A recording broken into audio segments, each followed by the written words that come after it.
the Smite upgrade. Yeah. So I think that's what happened, that it messed their game so much. So that's just the RNG of the crab.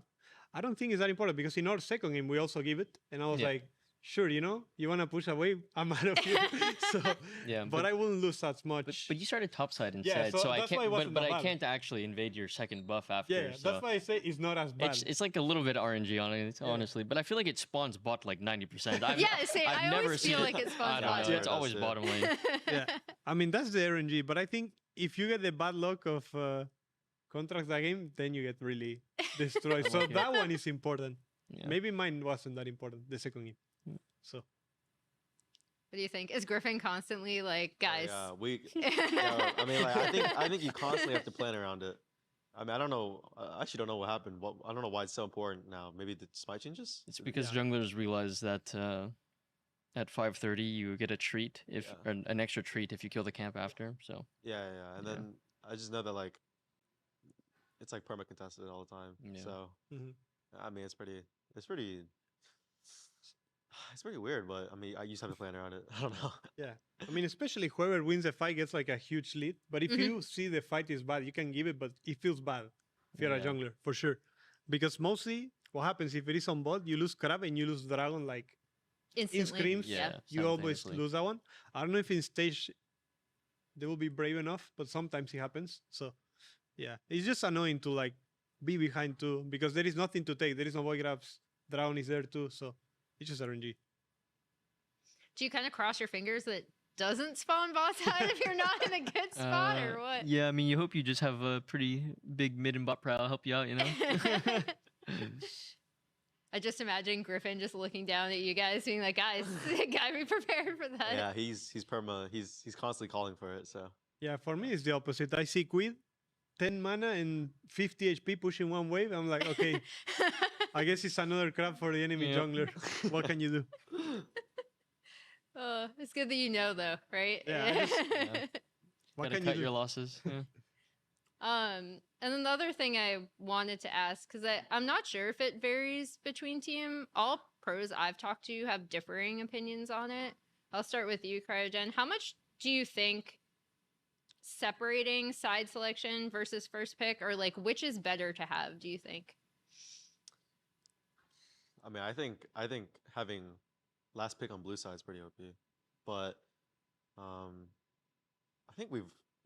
Is this even? I don't even know, but I think we've won a lot of our matches on blue side too. Actually, was it blue side? I don't know, but I don't think it's. I like the change of like getting to pick side and first pick. I don't really know, to be honest. I don't really have much of an opinion about it, but I think it's pretty good addition. I guess like one more thing I'd say is it's just kind of weird seeing like first pick on red side. I guess I think it's just kind of weird, but it's pretty cool. Yeah, my brain is broken. Like it still just isn't trained. What do you guys think? I mean, I don't know. I think like having first pick on red side is, of course, is weird.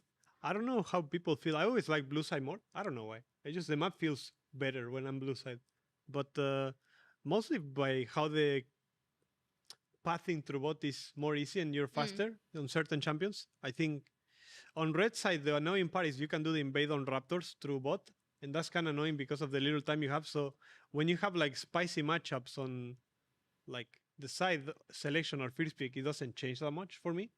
I think I always like blue side more than first pick because I don't think last picking or first pick it changes that much in this patch, unless it's like you have a really OP champion that you want to first pick like Jace, but it's not like they cannot ban it. They will ban it most of the time. So I don't think it's necessarily that much of a change. Of course, it's weird when you're red side in your first pick. The first days, at least now, it's like more normal.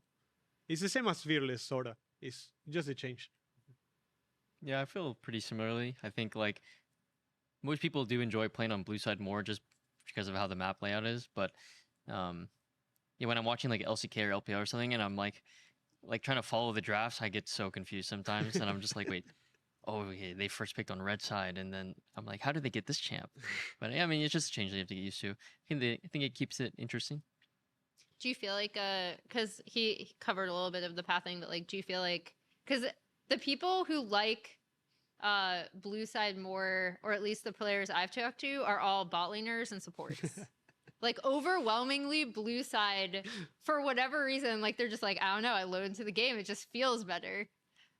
Do you have like a side that feels better, or does it more depend on like your champion choice? Yeah, I mean, red side, it's a little bit like as Jose was saying, it's a little bit more challenging to play spicy matchups because the jungler has such faster impact to bot if he chooses to. If they have like a stronger jungler, you could do like the Raptor invade, or you can like 3-camp gank or something like that, and it's a lot easier to just play safer on blue side, I feel, as well as a bot lane. But in terms of like the actual map layout, I feel like blue side is a little bit better for Nash just because of the banana bush on top side. But other than that, not much. Yeah. Do you agree with the other bot laners? Yeah, it just feels better, honestly. Yeah, no, that's what, because again, like when I just load in, I'm like, oh, it just feels better. Like it feels correct in a way. I don't know. I mean, my coach changed my perspective. He will say blue side is a uphill and red side you're a downhill, so you're always going up on blue. That's why you win more. Oh, Good interesting. logic. Yeah, I'll say I hate playing Jace on red side because I can't like aim my EQ as well. I don't know, it's weird. But on blue side, I can hit all of them. Are you right-handed? Yeah. Yeah. I was just because I'm also right. So they say like, are you all right-handed? Yeah. Yeah. Yeah. Okay. So yeah, we're all right-handed. So maybe that's it. Yeah. Maybe it's like a Could hand be. thing. Maybe if we were Yeah, left-handed, maybe. we would feel differently. I'll ask Knight the next time I see him. Going into this coming week, TL versus Sentinels up first.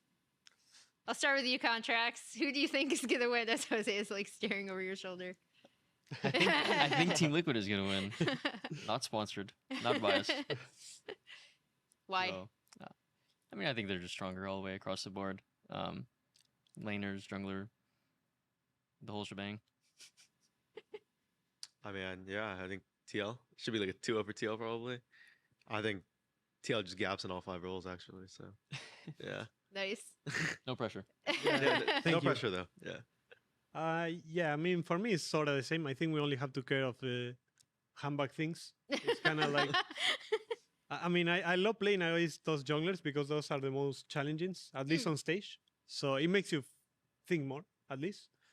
So yeah, I think also we had the Impact showdown with Liquid. So Oh yeah, funny. yeah. Impact rematch. so that one is interesting. I don't think we have anything else besides that. Yeah, you got 2 grudge matches next week. Yeah. And then DSG versus Lyon. 2 teams that we touched on DSG a little bit. Cryo, you touched upon them. I do want to talk about Lyon a little bit because I feel like in this matchup, at least according to community sentiment, we have a team that, you know, we thought was going to look a little bit more cohesive than they are in Lyon, and then DSG, who are doing, I would say, like surprisingly well with a jungle substitute.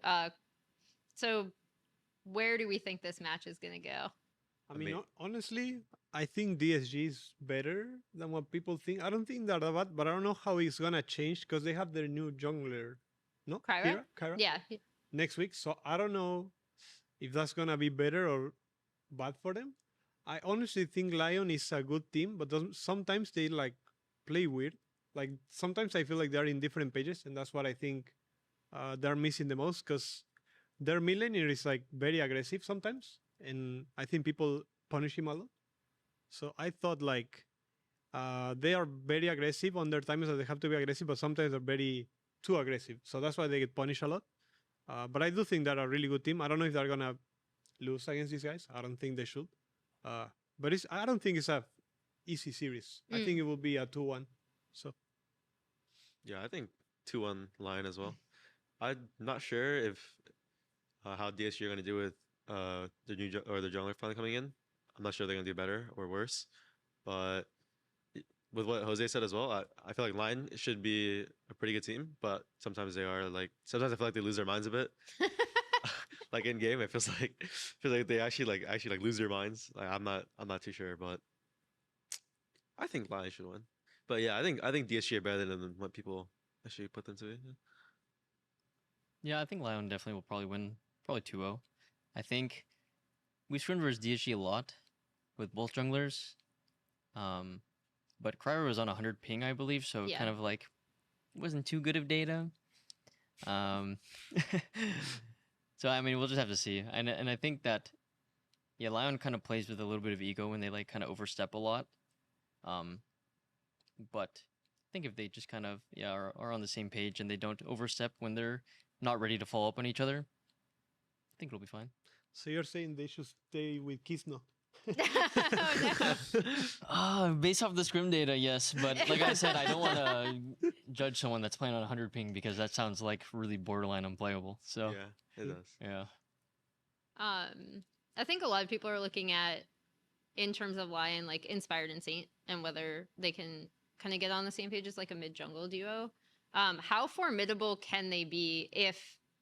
Because you already mentioned, Jose, how it seems like one of them will kind of over aggress ahead of the rest of the team. How formidable of a unit do you think can they be if they are on the same page?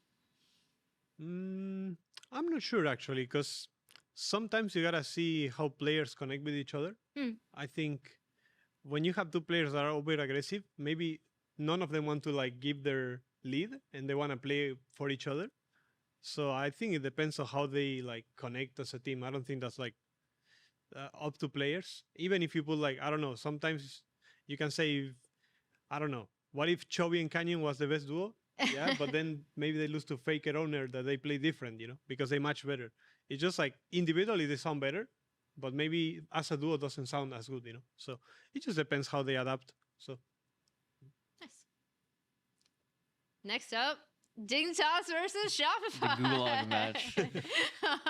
I'll go to you two first. I'll start with Jose. I mean, I honestly think Shopify should win. I think for me, in my opinion, I think they should be the worst team. In my opinion, I think they should win, but I don't know how confident they feel. So, I think Shopify should win too. No pressure, but Giving me some confidence. No pressure involved. don't get eliminated here, Yeah, that would be a bad way to lose. Start the season. The grudge match too, you know. Yeah, you the gotta grudge Yeah, match, the man. Palafox You grudge would ma- you would grudge carry that match. one to the end of the year, no doubt. You wouldn't let it go. Yeah, I mean, I think Shopify is on paper a better team for sure.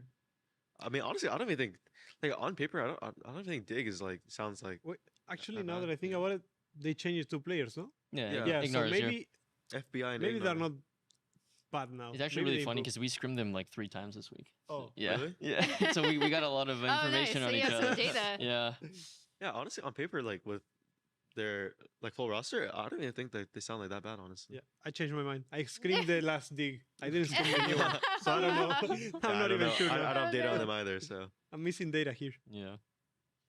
What do you think? I guess we kind of already covered this, but what do you think the biggest thing is that your team needs to work on in order to win next week? I think really just being on the same page in terms of when we're going to be pressuring and what waves we're playing on. There's just a big disconnect on what waves we're going to play strong on from, mid jungle to bot.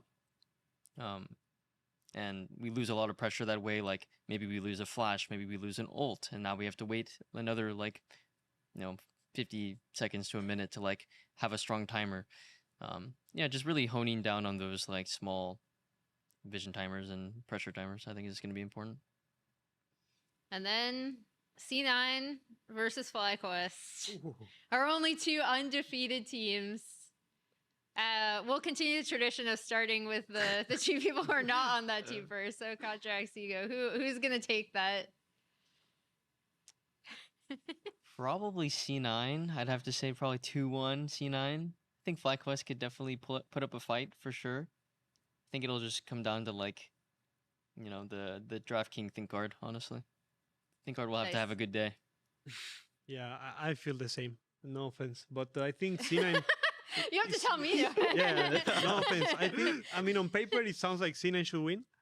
I don't think Fly is a bad team because they play like aggressive too. So it's like very similar styles actually. I think whoever is on the best shape that day is gonna probably take the win. So I think 2-1 for whoever wins, but it's my opinion C9. So yeah, I think that's a general consensus. The C9. I mean, it's pretty fair. I think C9 is probably one of the best teams right now.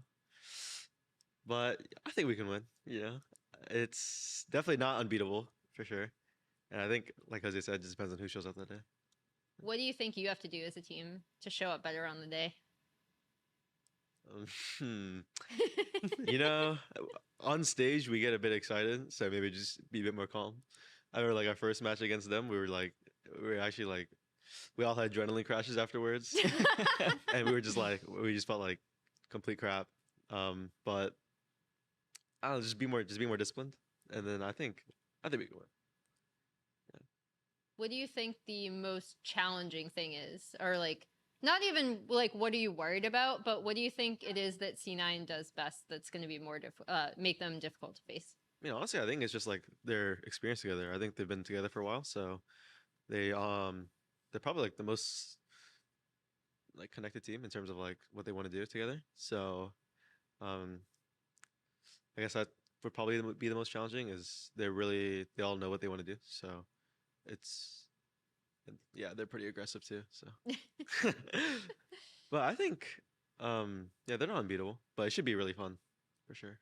Nice. Well, best of luck to all of you next week. Thank you so much for taking the time after your games. Specific shout out to Cryogen who hung out since his game earlier today. Thank you for watching Pros on YouTube or listening on Spotify, Apple Music, or wherever you get your podcasts. We'll see you next Saturday for some more LCS. Thank you so much. Cool. Thank you. Thank you. Thank you.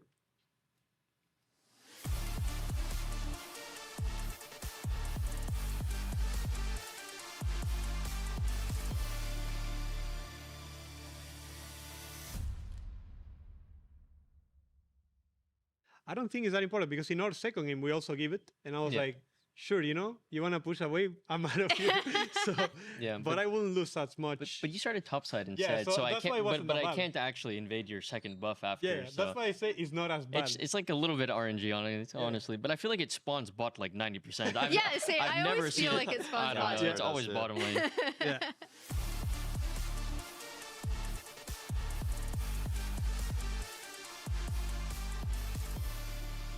Welcome to this week's episode of Pros. I'm Emily. I'm happy to be joined by Cryogen, Jose Deodo, and Contracts after week 2 of lock-in. So thank you all for joining me. Thank you for being here. Of course. I do have to start with Team Liquid, just because I think some people, not me, but some people in the community, I guess lost a little faith in TL in terms of after the C9 loss. So I'll start with you first, Jose. Like, talk to me about your prep going into this week, and was week 1 just a fluke for you guys? I don't necessarily think it's a fluke. I mean, we didn't have too much time to cover the mistakes we had with Morgan in 2 days, and it showed, of course. We weren't like really prepared of what C9 could do, and a lot of our mistakes were like in fights, and I think that's what C9 does the best, at least from what I seen yesterday too. So I don't think it was like something really bad for us because it showed us that we can improve in a lot of stuff. Even in screens we were doing good with the subs too. But I also thought like we needed to adapt to play with Morgan. And of course it's not going to happen in 2 days. Even if we play the Kespa, I think a lot of the stuff changed because of the meta and stuff. So I don't know. I think we needed some time to adapt, and myself, I needed to improve in fights in certain scenarios. And yeah, we just improving that stuff for this week at least. So What's it been like for, I'll start with you, Cryogen. Like, what's it been like facing TL and scrims? Because every pro I've talked to is just like, TL is absolutely beast mode in scrim. So like, were you surprised when they lost to C9 or surprised at the bounce back this week? Yeah, TL's pretty good in scrims. I mean, when we play against them, it's definitely good scrims. But I wouldn't say we're getting completely blasted every game. I think it's pretty like competitive, I'd say. But for the C9 match, honestly, I didn't really know too much about C9, but I kind of expected them to be good. Because initially we didn't end up scrimming C9 at first, so we didn't really know how good they would be. But we had like an estimate of how good they would be, I guess. But we definitely expected the games to be closer for sure against them. Yeah. And then Contracts for you, just having faced them, like going into this game, did their loss in week 1 tell you guys anything going into this match? No, honestly, I thought they just didn't show up on the day, to be honest. Mhm. But having scrimmed them like a few times throughout the last like month or so, I mean, we knew what they were capable of, and like they're a really strong team. And I think for us, what we struggle with against TL or C9 and all the top half teams is that they do a lot of the small details really well. Not a lot of like wasted movement, and just the fine tuning is what they excel at relative to the bottom teams. So that's just stuff that we have to continue to work on and improve on, because definitely we lack in that regard for sure. Was there? I just realized you faced both both of these Yeah. guys right in your My first few enemies, yeah. games. Was there anything specific that you can think of that either of their teams did that you feel like Shopify has to work on? In terms of specifics for the fine details, I just like how they utilize their move timers, how they get vision together, the way they do their lane assignments, and just all those like small details. I think as a team we have a lot of wasted movement. Maybe we're 5 seconds late to a play, so then that play's not a play anymore. And then since we wasted time here, now they have tempo on the other side of the map. Just like fine tuning all those small map movements, I think is going to be crucial for our improvement. What do you guys think? And give contracts some advice on it. I don't like I need giving it. too much feedback to other teams, but I don't know. I think every team has like their own battle, sorta, and they always know what they need to improve. So I don't think us giving them feedback will help them that much. Oh, it So- would help us a lot, I think. Go ahead. Go ahead. Yeah, I mean, for me, it's easy. Core just comes to my PC and he's like, reviewing this, you should do this, and it's like so much easier. So I don't know. They need Core maybe in their team. I don't know. Or JJ life hack. Yeah. I mean, honestly, I'm not sure. I think, because my first LCS match was against Shopify, so Yeah. I was like pretty nervous against them.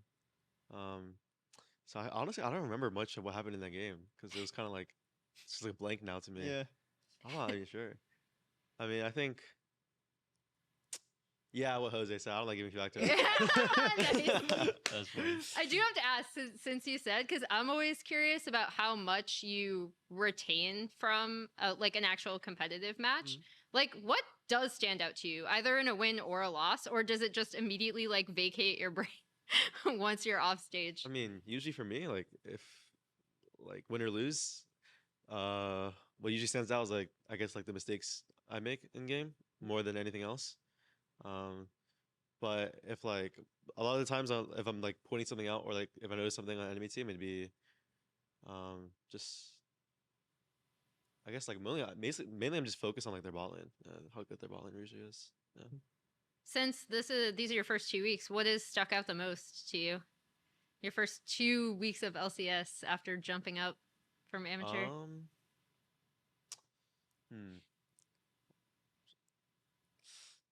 What can I say that's not BM? I mean,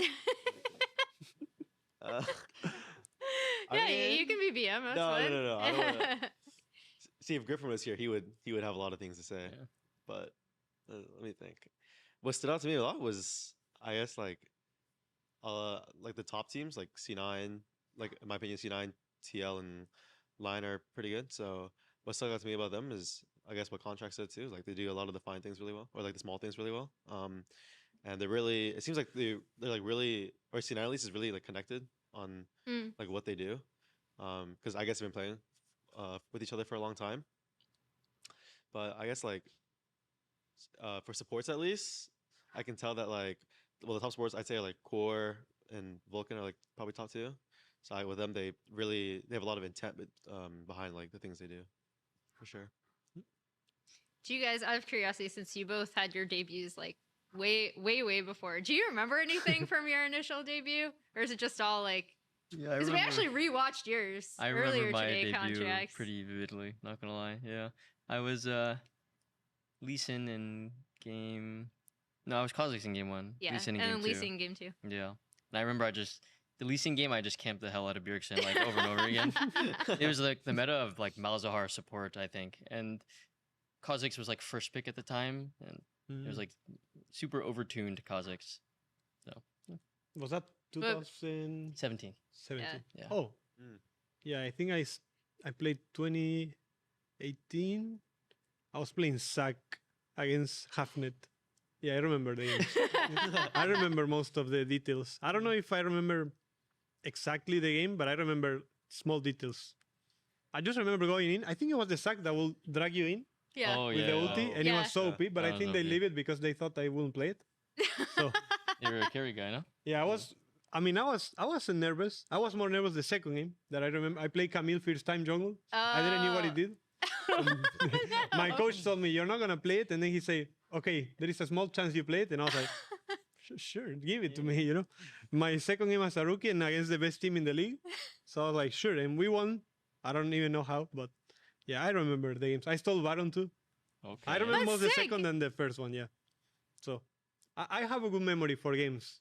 Even right now, I'm like thinking if I think about the game we play, like I remember Yeah, I remember more a of the lot as details. well. Yeah. Nice. Yeah. I'll bring it back to current LCS. Thank you though. That was great. The is C9 because obviously we just got done talking about TL. Quid was on. He says you guys are still the best team. C9 currently, along with FlyQuest or Chuno. So, do you guys agree with kind of community sentiment that C9 is the best team right now, or is there a lot of discussion around that to be had? I think on stage they look the most connected and like Okay. fluid. I have like scrim data though, so definitely still think TL is quite stronger in terms of how they play the map. But I think C9 is definitely pretty good. I mean, for me, it's similar to. I mean, it's kind of hard to speak about standings because you can get like weird matchups Mhm. in this format. So you Yeah. can be. I don't want to disrespect Fly because I think they play well too. But you can get 4-0, maybe you play bad teams too. Or you get lucky and you get an easier draw, then I don't know. Maybe we get C9 and then somebody that lost to is a good team and we can get them too. So I don't necessarily think it's like for format, but I think C9 is good. I think the way they play is like very annoying in stage because they play like they don't care about anything and they just send it. So that's the most annoying teams in stage, especially even if it is like a bad play, if they just all go in, it will look good. So yeah, I think that's why they look the best. But I think for me, watching scrims and how we improve day by day, I think we could be better than them. So I mean, I think, yeah, I'd say C9 is pretty good, but in terms of like best team, I think if there was a best team, it wouldn't be like by a large margin. Okay. I feel like the top teams at least, and honestly, I think a lot of the teams like this split are pretty close in skills to each other. Mhm. I don't think there's like a really big standout overall. Maybe besides like from the bottom teams for sure. Yeah. It's funny because Griffin was hanging out watching their series with us for a Uh-huh. bit, and he said he was talking to us about your performance again today, Uh-huh. not your specific performance, but the team performance.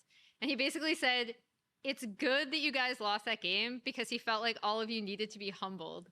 Do you agree with your own jungler? I think he needs to be humbled actually. Yeah. Of everyone. True. I remember legit like before a debut match against SR, he tweeted about contracts being masters or something in Korea. And I was just I like, saw that, yeah. I was just like, Fine, he's man. like, should I tweet this? I was like, dude, sure, why I'll say, not? I was master tier when I beat G2 at Worlds. That's all I'm saying. In Korea. But I mean, yeah, I agree with him in terms of us being having to be humbled. You know, I think losses are bound to happen, so it's pretty nice experience about that. Low key, I wanted to be the one to humble him though. I wanted to do it. I was so close in the Malphite game until I trolled the whole game. I outsmited him at 6. Sorry, Crab. Yeah, that's funny because he brought that up, and then when Jose said, "Oh, they just full send it," but as long as they're together, it's good. That's also kind of what I think of your team, right? Is Oh, yeah. because you guys will full send it, but you seem like, in my opinion, again from an outsider perspective, knowing how little time you guys have had together as a unit, you seem like surprisingly on the same page to me. Yeah, I'd say it's definitely one of the things we're working on is trying to be more connected together. And obviously, at times we can have some lack of discipline at times for sure. But I mean, I think most of the time we're pretty connected and we're on the same page about things. And a lot of the times, I think what we do, like decision wise, makes sense. But there's always those times where we, can have a bit more discipline for sure. Yeah. It's now Shopify time. Oh, maybe. um, I guess what do you already kind of touched on the little things that you think top teams in the league do, but looking inward, what do you think your team has to improve on the most? To be honest, this week we had our strongest week of practice, probably the whole year so far. So our coaches just kind of reiterated that like just kind of stay on the path. It's still only January, Mhm. and even if we don't make the international this split, there's still a big, long year to go. And yeah, I mean, it's just all about the journey and the path to where we want to be. It's pretty much just stay on the path is basically what the whole goal and mindset is for us here. What's it been like? Because you didn't change much on your lineup. It's just Zinni coming in. So what's it been like trying to integrate him onto the team? Yeah, it's been challenging. For me personally, I feel like my strongest skill set has always been communication in terms of getting my teammates on the same page and like clearly saying the information and making a plan based on the information. But with a language barrier, it's a lot harder for me to relay everything that I want to while making sure he understands it as well. So the first month or so is definitely super hard regarding that. And it's still a challenge, and we're working on it. His English has improved a lot since he first came, and we first did our Korean boot camp about in December. Mhm. I mean, he's super hardworking. I think he has the talent and the mindset to be great in this league and be a great international player as well. He's just very hardworking. He's very dedicated to the game. He talks about league nonstop. He's always showing us VODs and things to improve on and what he wants to play and practice. So I think he has all he has the skill set to succeed, and it's just about integrating him over time. And I think hopefully he has a quit arc. I know he can do it. Yeah, I mean, Koi was talking about that earlier. Jose, you've kind of been on both sides where you've joined a team, and then you've also been on a team where you're adding a player. So what is that like, kind of integrating someone onto the team, and what's it been like integrating onto TL? I mean, for Liquid, I think it's way easier to adapt. I think mostly because Core is too welcoming to other players and how he approaches every situation and how to, I don't know, just being on like be more friendly, trying to approach each other, even if like sometimes they speak Korean, they say, "Oh, guys, Jose doesn't speak Korean, so try to speak English," and things like that. That's. I mean, it's been kind of easy for me compared to when I was in Fly. Mainly because of COVID, I think it was hard to connect with players, and for me, being from somewhere else, it was like very sad. I mean, especially when you join a different region and different people that you don't know, it's kind of hard to connect with other people. So I don't blame many players because I think the situation was different. I think I was at my apartment alone and I was like, what am I supposed to do? Just play League all day, jailed in my room? But compare now, it's like way different. I think everyone stays in the office very late. Everyone is playing with each other. We speak, even when we were in December in Korea too, the approach they had to the game is like way different. Like we speak about the game all day and we see everyone the same play. We see like how we can improve, and it's like way more connection with each other.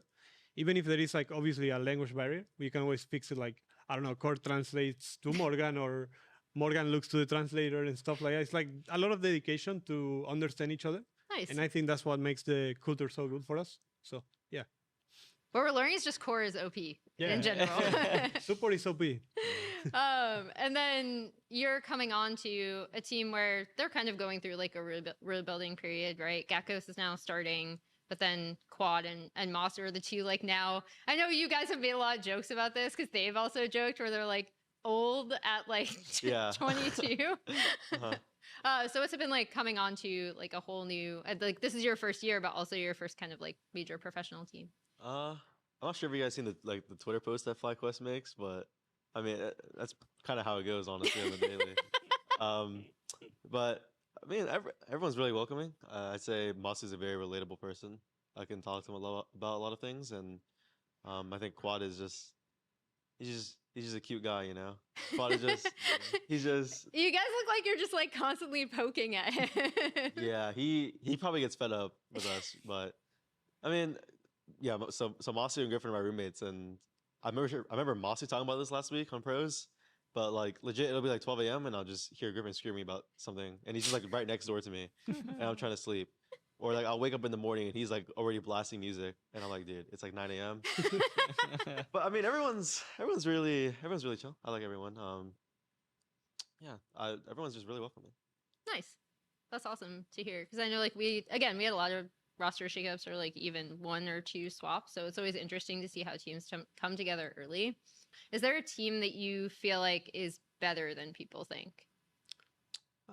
I think Sentinels could be better than what they should. I think their jungler is annoying to play. It's like Omti, Sora. So it's annoying when they like cheese and stuff. Yeah. I think those teams are more annoying. They might be better than they show because sometimes in stage you play more like natural games and just like don't do the weird play. But I think sometimes those kind of teams are more annoying, especially if they reach playoffs.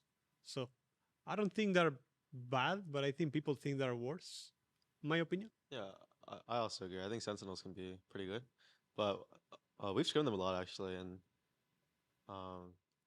honestly, they might be worse than what people think. To be honest, just from like our experience with them, I know that like a lot of times we scrim them like Jose said, the jungler is like really annoying, and then he does like pretty insane things. But I guess like the answer to the other question about like a team that other people think could be better was The other way. yeah, the Instead other of- way. I'd say. I mean, I think DSG is actually not bad, honestly. Even though like they have a pretty rookie team as well. I think they're with Kara coming, I think they'll be better for sure. Nice. I think Shopify can be pretty good. Shopify can be better what people think. Do you agree that Hambuk is apparently one of the most annoying junglers to play Yeah, he's like a against? 50-50 coin flipper. Like not like a coin flipper, but like he just does the weird stuff, It's like gotta always be on the lookout for him invading or like skipping camps, being behind you, like stuff like that. Nice. I'm gonna transition into like in-game stuff. There's been a lot of second scuttle propaganda that we were joking around about with with C9 players. I have to ask each of you how important, because we have 2 junglers here, and then poor Cryogen holding it down for the bot lane. How important is that second scuttle if it's on bot side? You saw how important it was in game 1, no? I think it seems like you kind of just have to path top to bot Firma and just play for the upgraded smite, because I didn't have a smite for when he was invading blue buff after as well. I still had the downgraded smite, so it's a pretty big aspect of the game, honestly, nowadays, this past like week or so, ever since that people popularized it, or Dom and C9 did. Yeah, I think it relies sometimes on the RNG of the crab, because sometimes, let's say, what happened in their game, it was really, if he was spawning topside and he will give it, it wouldn't be as bad if he's spawning bot. Yeah. Because I wouldn't get the 6 and the smite upgrade. Yeah. So I think that's what happened, that it missed their game so much. So that's just the RNG of the crab. I don't think it's that important, because in our second game, we also give it. And I was like, sure, you want to push away, I'm out of here. So, yeah, but I wouldn't lose as much. But you started topside instead, so I that's why can't. it wasn't But that I bad. can't actually invade your second buff after. Yeah, so that's why I say it's not as bad. it's like a little bit RNG on it, honestly. But I feel like it spawns bot like 90%. I always feel like it spawns I don't bot. know, it's always bottom lane. Yeah, I mean that's the RNG. But I think if you get the bad luck of contracts that game, then you get really destroyed. So Okay. that one is important. Yeah. Maybe mine wasn't that important, the second game. So What do you think? Is Griffin constantly like, guys? Yeah, I mean, like I think you constantly have to plan around it. I mean, I don't know. I actually don't know what happened. I don't know why it's so important now. Maybe the smite changes. It's because junglers realize that at 5:30 you get a treat or an extra treat if you kill the camp after. So yeah. And then I just know that like it's like perma contested all the time. Yeah. So I mean, it's pretty weird, but I mean, I used to have to plan around it. I don't know. yeah, I mean, especially whoever wins the fight gets like a huge lead. But if you see the fight is bad, you can give it, but it feels bad. if you're a Yeah. jungler, for sure. Because mostly what happens if it is on bot, you lose crab and you lose dragon like in Instantly. scrims. Yeah. You always simultaneously. lose that one. I don't know if in stage they will be brave enough, but sometimes it happens. So yeah, it's just annoying to like be behind too because there is nothing to take. There is no void grabs. Dragon is there too, so it's just RNG. Do you kind of cross your fingers that it doesn't spawn bot side if you're not in a good spot or what? Yeah, I mean, you hope you just have a pretty big mid and bot prowl help you out, you know? I just imagine Griffin just looking down at you guys, being like, "Guys, gotta be prepared for that." Yeah, he's perma. He's constantly calling for it. So Yeah, for me it's the opposite. I see Quid, 10 mana and 50 HP pushing one wave. I'm like, okay, I guess it's another crab for the enemy Yep. jungler. What can you do? It's good that you know, though, right? Yeah, I just- What Gotta can cut you your do? losses. Yeah. And then the other thing I wanted to ask, because I'm not sure if it varies between team. All pros I've talked to have differing opinions on it. I'll start with you, Cryogen. How much do you think separating side selection versus first pick, or like which is better to have, do you think? I mean, I think having last pick on blue side is pretty OP, but I think we've. Is this even? I don't even know, but I think we've won a lot of our matches on blue side too. Actually, was it blue side? I don't know, but I don't think it's. I like the change of like getting to pick side and first pick.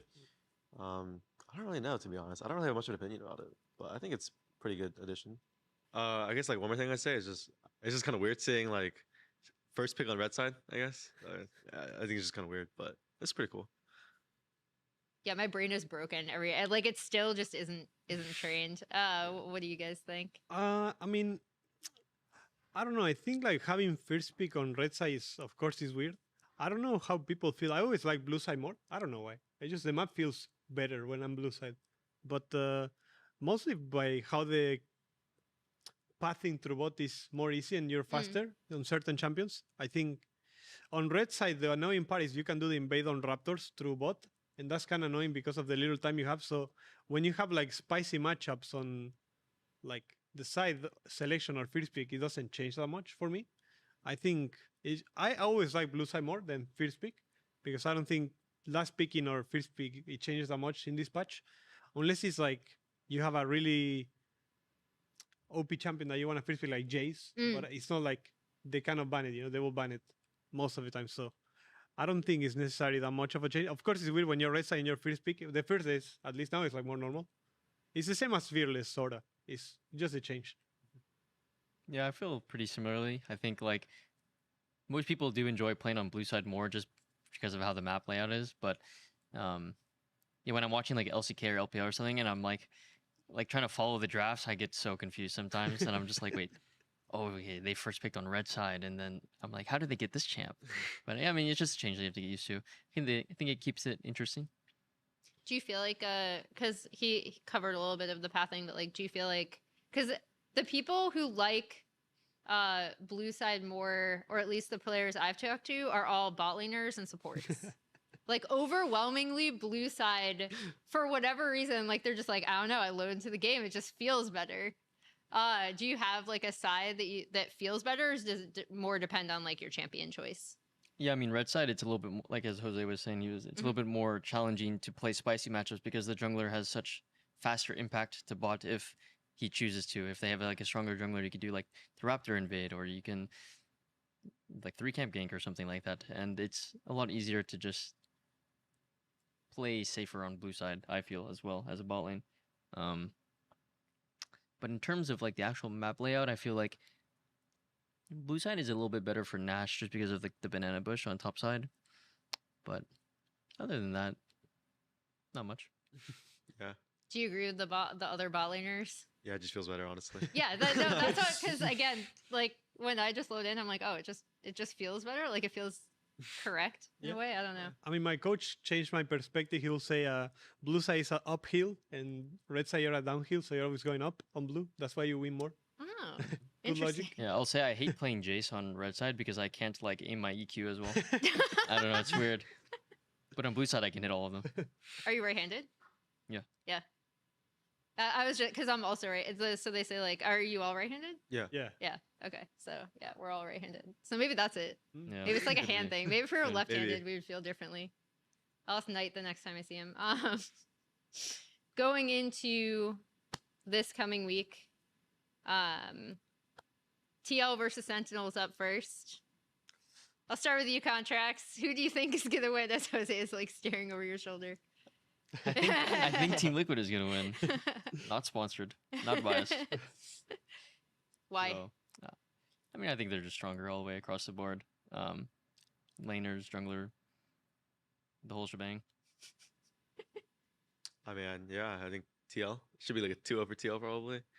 I think TL just gaps in all 5 roles actually. So yeah, Nice. No pressure. yeah no you. pressure though. Yeah, Yeah, I mean, for me, it's sort of the same. I think we only have to care of the handbag things. It's kind of like, I mean, I love playing always those junglers because those are the most challenging, at least on stage. So it makes you think more, at least. So yeah, I think also we had the Impact showdown with Liquid. So Oh yeah, yeah. yeah. Impact rematch. so that one is interesting. I don't think we have anything else besides that. yeah, you got 2 grudge matches next week. Yeah. And then DSG versus Lion.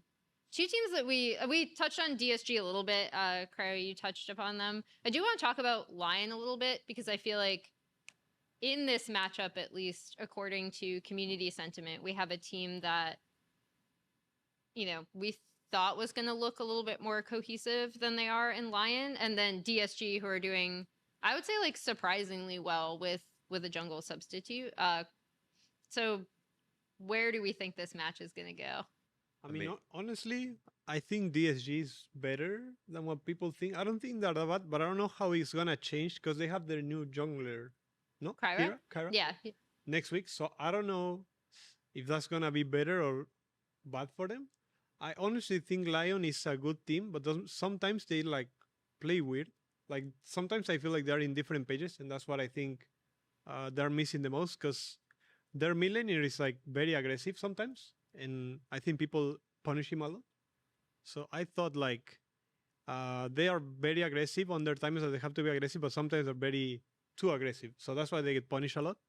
But I do think they're a really good team. I don't know if they're gonna lose against these guys. I don't think they should.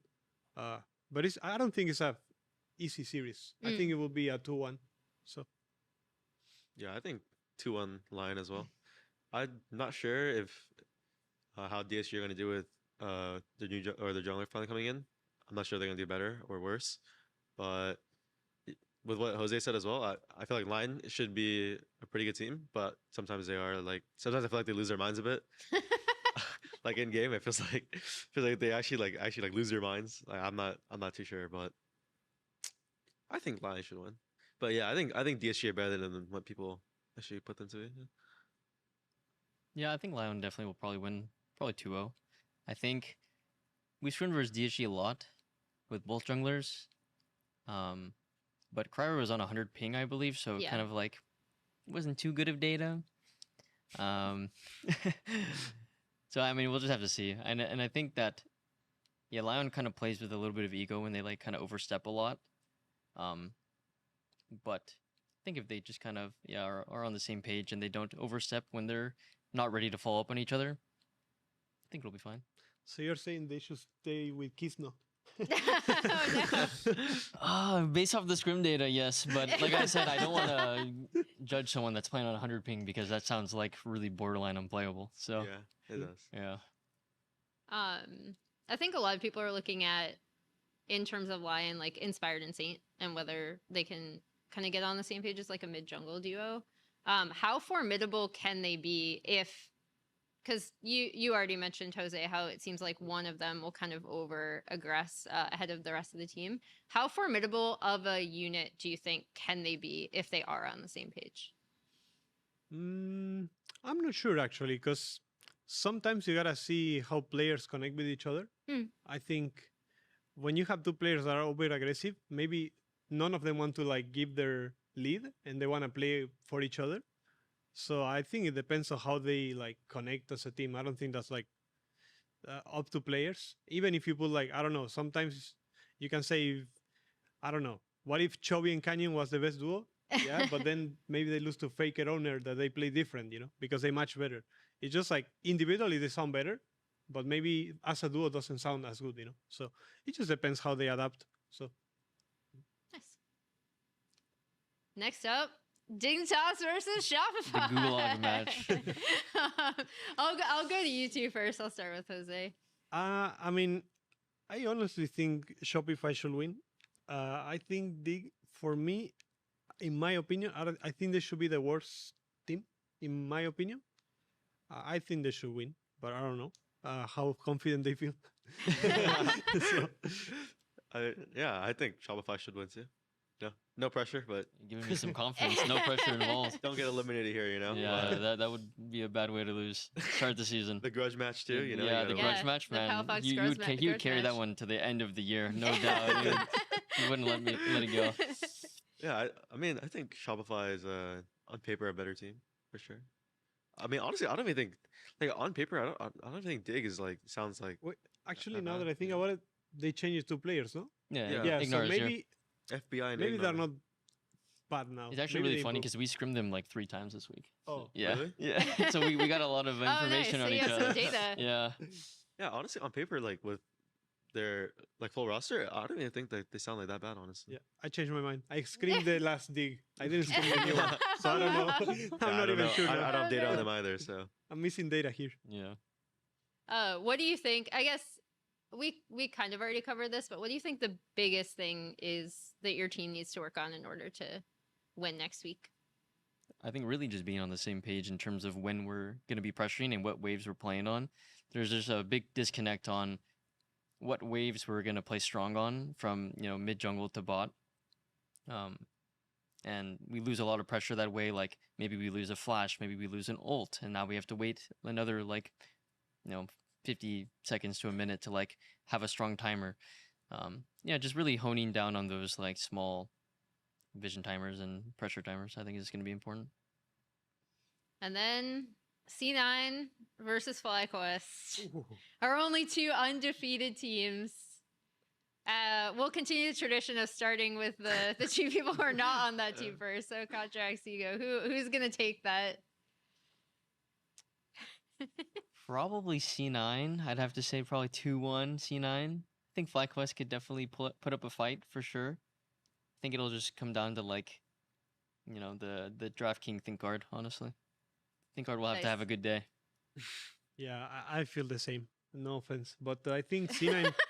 You have to tell me. Yeah, no offense. I mean, on paper it sounds like C9 should win. I don't think Fly is a bad team because they play like aggressive too. So it's like very similar styles actually. I think whoever is on the best shape that day is gonna probably take the win. So I think 2-1 for whoever wins, but it's my opinion C9. So yeah, I think that's a general consensus. The C9. I mean, it's pretty fair. I think C9 is probably one of the best teams right now. But I think we can win. It's definitely not unbeatable for sure. And I think, like Jose said, it just depends on who shows up that day. What do you think you have to do as a team to show up better on the day? On stage we get a bit excited, so maybe just be a bit more calm. I remember like our first match against them, we were actually like, we all had adrenaline crashes afterwards, and we just felt like complete crap. But I don't know, just be more disciplined, and then I think we can win. What do you think the most challenging thing is? Or like, not even like, what are you worried about, but what do you think it is that C9 does best that's going to be more make them difficult to face? I mean, honestly, I think it's just like their experience together. I think they've been together for a while, so they're probably like the most like connected team in terms of like what they want to do together. So, I guess that would probably be the most challenging. Is they all know what they want to do. So, they're pretty aggressive too. So, but I think, they're not unbeatable, but it should be really fun for sure. Nice. Well, best of luck to all of you next week. Thank you so much for taking the time after your games. Specific shout out to CryoGen, who hung out since his game earlier today. Thank you for watching Pros on YouTube or listening on Spotify, Apple Music, or wherever you get your podcasts. We'll see you next Saturday for some more LCS. Thank you so much. Cool. Thank you. Thank you.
Ladies and gentlemen, welcome back to the LCS. It is time for the final week of the Swiss stage here of our pre-first stand competition in 2026. 이즈 볼게요. 이즈. 알로기 이즈 살. 제이포. Israel. 너 제이포 펄스. Israel 제이포 no. 지단. Okay. 야, 아니 마크. 라이트 거다시. 이제 나이. 라이트 스로우. 잘만. 앞태기. 제이포 플래시. 안 먹게. 슬로리. 가도 돼. 나 이거 레인터 볼게. 레인터 플래시. Or no flash. 오리. Rahel and the rest of Sentinels push forward towards the Nexus itself, and Quinn and Morgan can't stop them. 2-1. Sentinels takes the dub. Yeah. Come. It's very far. Yeah, this is good. We can keep going. This is really good for us. I'm looking Zeri. Look, Zeri can't fight. Zeri 1 HP. Yeah. We can fight. I'm with you. Yeah. Cassio above. 가sul. Zeri No fine. flash, Zeri no flash, fine. no flash, Let's go. no flash, Run at Zeri. Run at Zeri. No flash. Run on this guy. Just run out. He can't play. Okay. He's there. Go baron. Nice. That's the exclamation point on an incredible series from DSG. They're going to playoffs. They're knocking down Lion. Brad, get over here! I thought I broke Lucian, by the way. Stop it!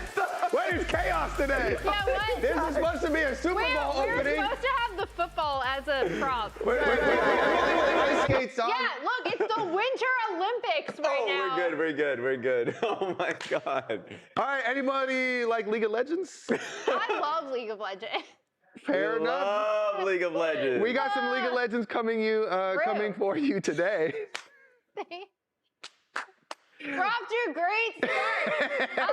And so are two teams that we did not expect to win yesterday. Kobe, who did you? Because Raz and I were on the desk. We both said TL and Lyon were going to win. Who did you have yesterday? I had TL winning. Did I? I think I had Lyon as well. Yeah. I mean, I went with the favorites. And we all did. The favorites and lost? We were all wrong. Every single one of us. There were a few really big upsets. I think which is a bigger, who put us 8th place in power ranking? I'm pretty sure all of us can. Wait, do you have I'm so sorry. So on the dive, we initially, when we wrote them down ahead of time, we were like, oh yeah, we had DSG 8th. But then, because of Dignitas visa issues and the sub-bottom lane, we switched them at the last second. So we saved it. We only had them 7th. Well done. But I like the APA tweets they were showing too. APA is going crazy again on social media. He's been popping off. And in game, the chats that he's been pushing out has just been hilarious. Yeah, he's been going after Saint a lot specifically. Yeah, he called him a freak after the solo kill. I mean, it's been fun. It's been fun so far. The last 3 weeks have been incredible.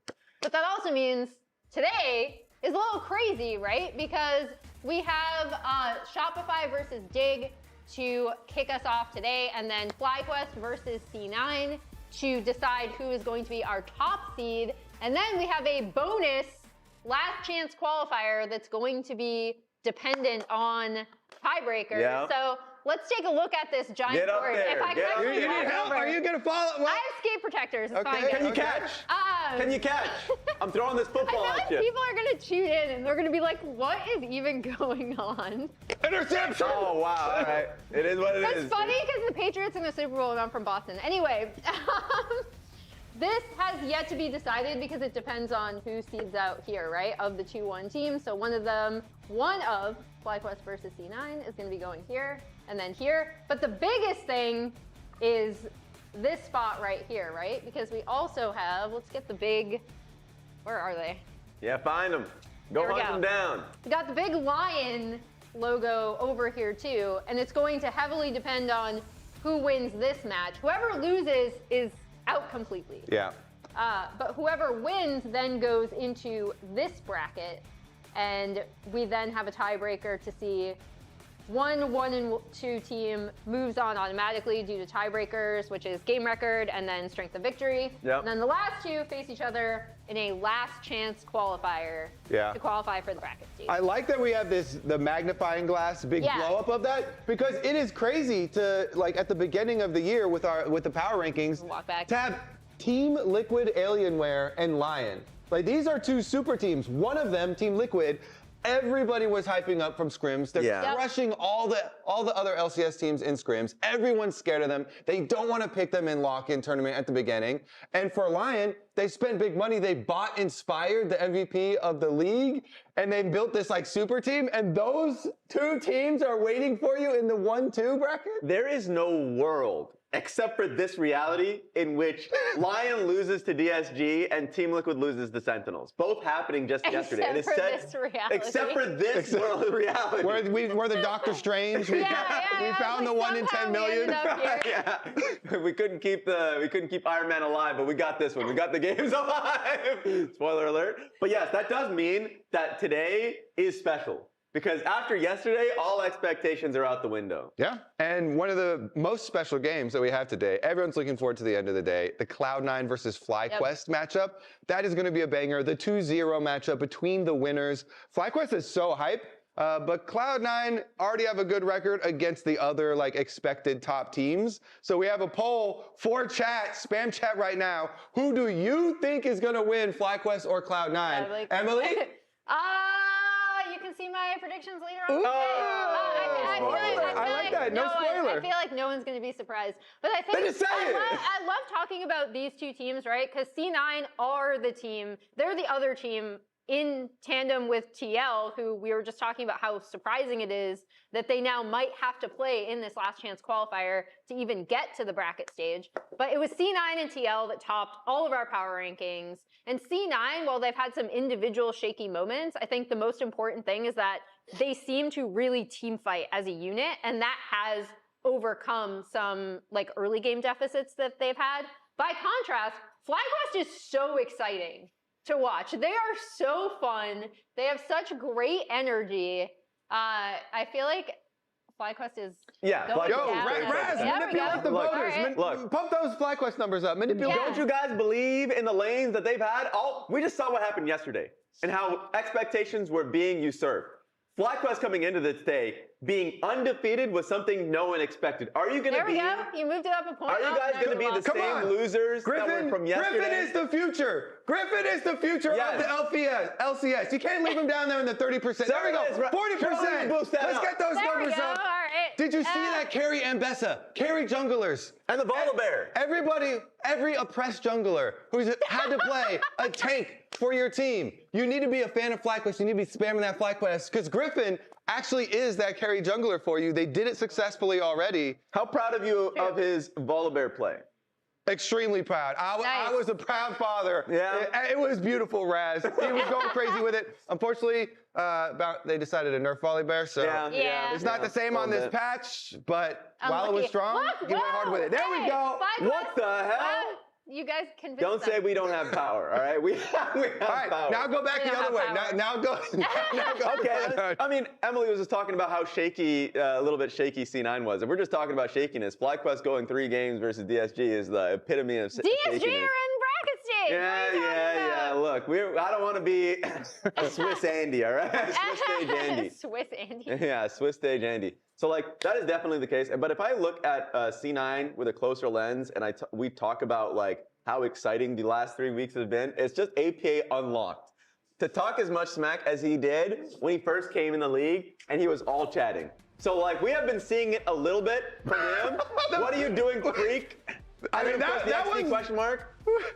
Is the freak getting close to the line or what? It's getting close to the line. It's getting close. I added one more, by the way, which is Jan all chat. I don't think I've ever seen Jan all chat until he's now worked with APA and APA has moved on to a different team. He is now willing to all chat. We've even seen just yesterday the double wow from him and Jose Diodo. So we're just seeing teams that have a lead or seeing your opposing enemy like do some dumbass play and you're like, well, I have to all chat. And somebody that loves all chatting, I love all chatting. Don't do stupid stuff in front of me in solo queue. I am an instant question mark abuser. So yes, instant.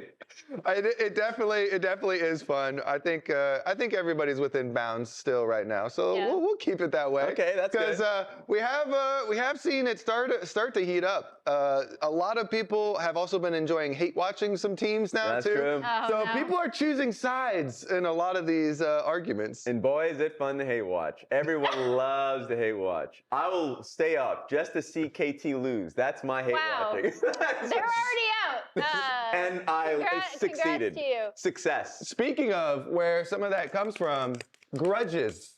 We have some grudges within the LCS as well. And Grudge Match Bowl. Today is a very special day because we have a trophy for the ultimate Grudge Match Bowl that will be occurring today. Okay. You know, Palafox and Contrast, they might have a little bit of history, Emily. They have a lot of history. It's kind of crazy. They were, I believe, the longest standing mid-jungle duo in the LCS. And now Palafox going up against his old org, seeking revenge. We've had a lot of grudge matches in LCS history. We got to go through some of them. Yeah, I want to take a look at a few. What are we doing? First on the Ultimate Grudge Match Bowl, Dark Meteos versus C9. This is a fun one. That's a classic one. Yeah, what we got to think about, what's your favorite grudge match in the history of the LCS? Because we did have some epic ones. The Dark Meteos era was epic. He also then bounced a couple other teams here. Wait a second, little spoiler. We got some Easter eggs here. Contract showing up on Cloud9. There's been a lot of good ones. Of course, a lot involved, you know, like the original CLG and TSM as well, and Double Lift. But this Meteos one was big. Yeah, for me, this is the first time I saw Meteos with just dark hair. I was like, what? I thought blonde was just the natural. I felt like even the lighting was like scarier and evil. The Phoenix One jersey, which is like gray and like, what's going on in his life? The Phoenix like highlights on the side. Yeah, and just hearing, I guess, the story from him afterwards, just talking about like he was brought back in. He's like, I hadn't really touched the game. He comes in, just performs instantly. I was like, what the hell? This man had a grudge to prove, and he succeeded off of it. The next one is XU versus Dignitas. That one, very recent. That one is hilarious because now he's on back Dig. On Dignitas. Does that mean that the grudge has been dealt with? Because look at this. The quotes from some of the interviews that we have with XU directly 2025 talking to about 2025. That was the 1 year grudge. That's a very short-lived grudge. They solved it, Now he's back on the team. Hey, it's good to bury the hatchet. We have quite a few beefs that have been buried in the past.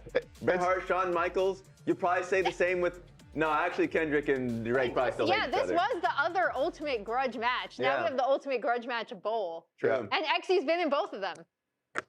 Congrats he probably to him. wins then. He probably does win. He wins? Do you think him and Palafox now win they're the Ultimate Grudge winners? That's where I am standing at right now. But there are still fans that have their own takes. We're hearing from OPTSM fan, if you guys remember him. I want to hear their take. I want to hear their take on this.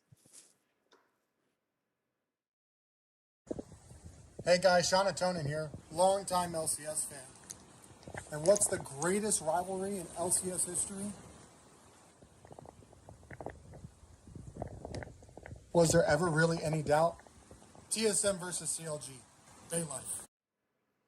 I like how Sean Atonin wants us to forget that he used to be called OPTSM. Yeah, he wants us to forget that. Does he though? He started by showing all his TSM stuff in like the frame picture. I feel like Manny did him dirty in the calling him out in the teleprompter. Weren't you a part of that rivalry, at least in the onsec, Mr. Kobe 24? I was at the very beginning of it. It started out with some streaming disputes between Hotshot and Reggie. Yeah. We won't get into the ancient history. Own 3D type of stuff. But I remember Own 3D. Wow, that's a throwback. There wasn't a lot of money in the scene back then. Everyone was scraping around for every little bit. But it turned into the most epic rivalry of all time of the LCS. Yeah. As we said, when everybody basically chose a side in that one. And for a very long time, it was so TSM sided. And then we had like some of the craziest moves when Double Lift actually switched sides on that rivalry.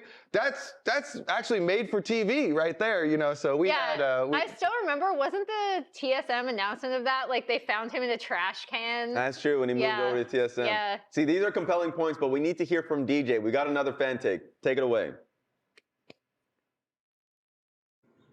Okay, the biggest rivalry in LCS history has to be Double Lift versus the Trophy Showcase Reddit thread.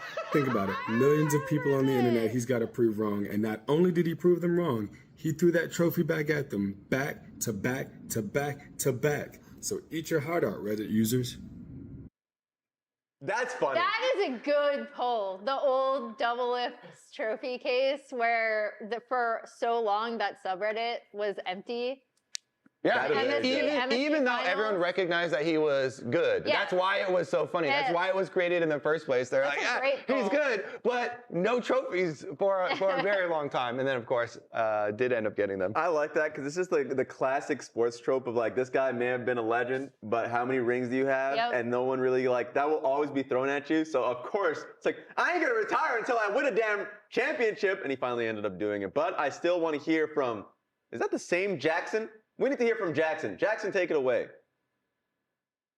Yo, I'm Jackson. I think that TSM versus CLG is the greatest grudge match in LCS history, with the additional take that APA versus Team Liquid is going to be the next generation of grudge matches. He is the biggest hater in the LCS, and I think he can carry that rivalry even if it is somewhat one-sided, because he is friendly with the players on TL. I love Jackson's energy. He was the one that came at us with the, I believe, Inspired and Saint are going to be the worst mid-jungle hot take from last week, which is maybe starting to age pretty well. I also like that he added the addendum because like TSM, CLG, we already covered, but the addendum of APA, which we kind of touched upon at the beginning of the day, where he's been popping off against his old team. I want to say, I think what makes hate watching very strong is also the grudge that comes in tow with it. Anytime you ask a pro that's playing on a different day, if they saw the games like the day before, they're like, no, I didn't get to see that because I was scrimming at the same time. No, APA was watching the entire time, was ready for the tweet, sent that tweet, has details to follow it. Like he was prepared. He was fully prepared for it. It is pretty funny that, both APA and Impact have won round one of that grudge match, matching back up versus TL. But I was going to say with APA, even though he obviously he was very happy to win versus TL. It's a former, team. It seems like he has like recorded every single Saint game, and it's like you're like, oh yeah, he's not gonna miss these games. Yeah, he's not gonna miss the ones that he plays versus TL, but he's watching every single Saint game, no matter who Saint is playing too. It seems like he's going after him a lot. So we'll keep track of that grudge. Maybe APA gets a lot of grudges. You might have a lot of grudges, actually. That actually might be the case. So yeah, I like that take quite a bit. I like it quite a bit. That being said, I'm hearing in my ears that Kangas has an interview with Palafox and Contracts on stage. Take it away. You heard correct, Raz. I'm here with Contracts and Palafox to chat about the match ahead of us. And we had a fun fact that we learned this week. The two of you were the longest-running mid-jungle duo in LCS history. So I want to ask Contracts, what's it like finally now being on a different team with Zinni as a different mid laner? What are the big differences for you? Yeah, it's definitely quite a big difference in terms of like language barrier and like just relaying my opinion and ideas like in a way where he understands. So that much has been a pretty big learning process for me since I obviously have only played with English speakers for a long time. So that's probably the main difference. Fair enough. And Palafox, what's it been like for you with a new jungler for the first time in 4 years? It kind of just feels like, I don't know how to put like a new, just completely new. Yeah, I mean, it's like nice to see the difference between like players, I guess, you know? Well, fair enough. This is what we are calling the ultimate grudge match because 4 years together, a bit of lovers to rivals now, if you will. So I want to put you on the point here, Palafox. Say one nice thing about Contracts. You're a pretty good looking dude, you know? Yeah. Okay, pretty good looking dude. Contracts, something nice about Palafox. Right back at you, bud. No, okay, you gotta do something different. Come on. I think Christian is a very welcoming person. And, you know, he always treats others with a lot of respect and kindness. So he's a very, very nice guy, a very nice friend. Nice. All right. You know, I'm going to add some in there. You got a great Pokemon collection. You got great anime taste. There we go. It is also Super Bowl Sunday. So I want to ask, what's more important, the games or Bad Bunny?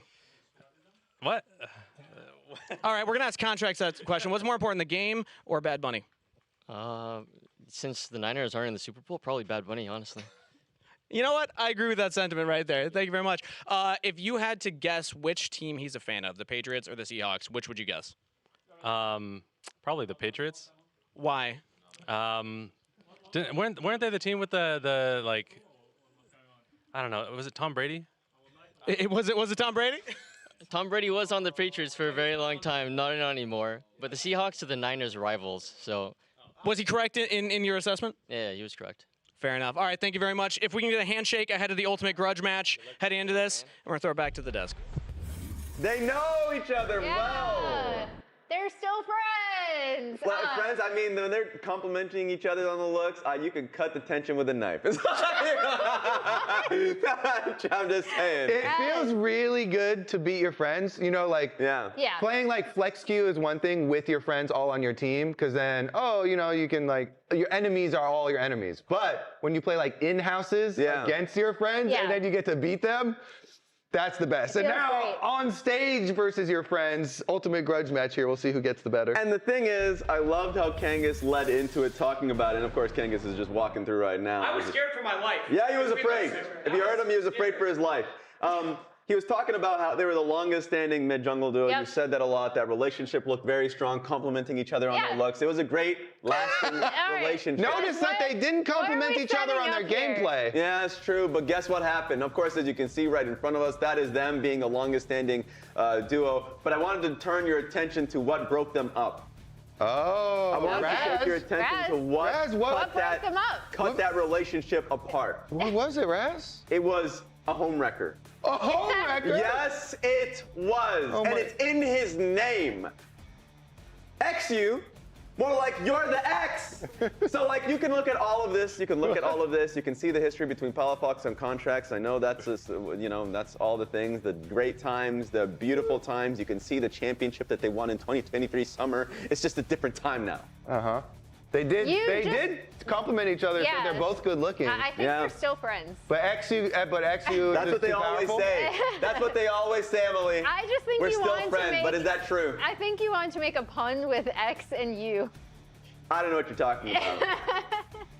Who do you think got the better of the breakup there? Yeah. Palafox is laughing right now. He looked right there. It is. It's clearly Palafox. It's clearly Palafox. Okay. You can see it in the hand motion. You can see it in the general looks. The man's having a great time with his friends. Ignar is with Palafox. He sided with him in the relationship. True. Wow, you are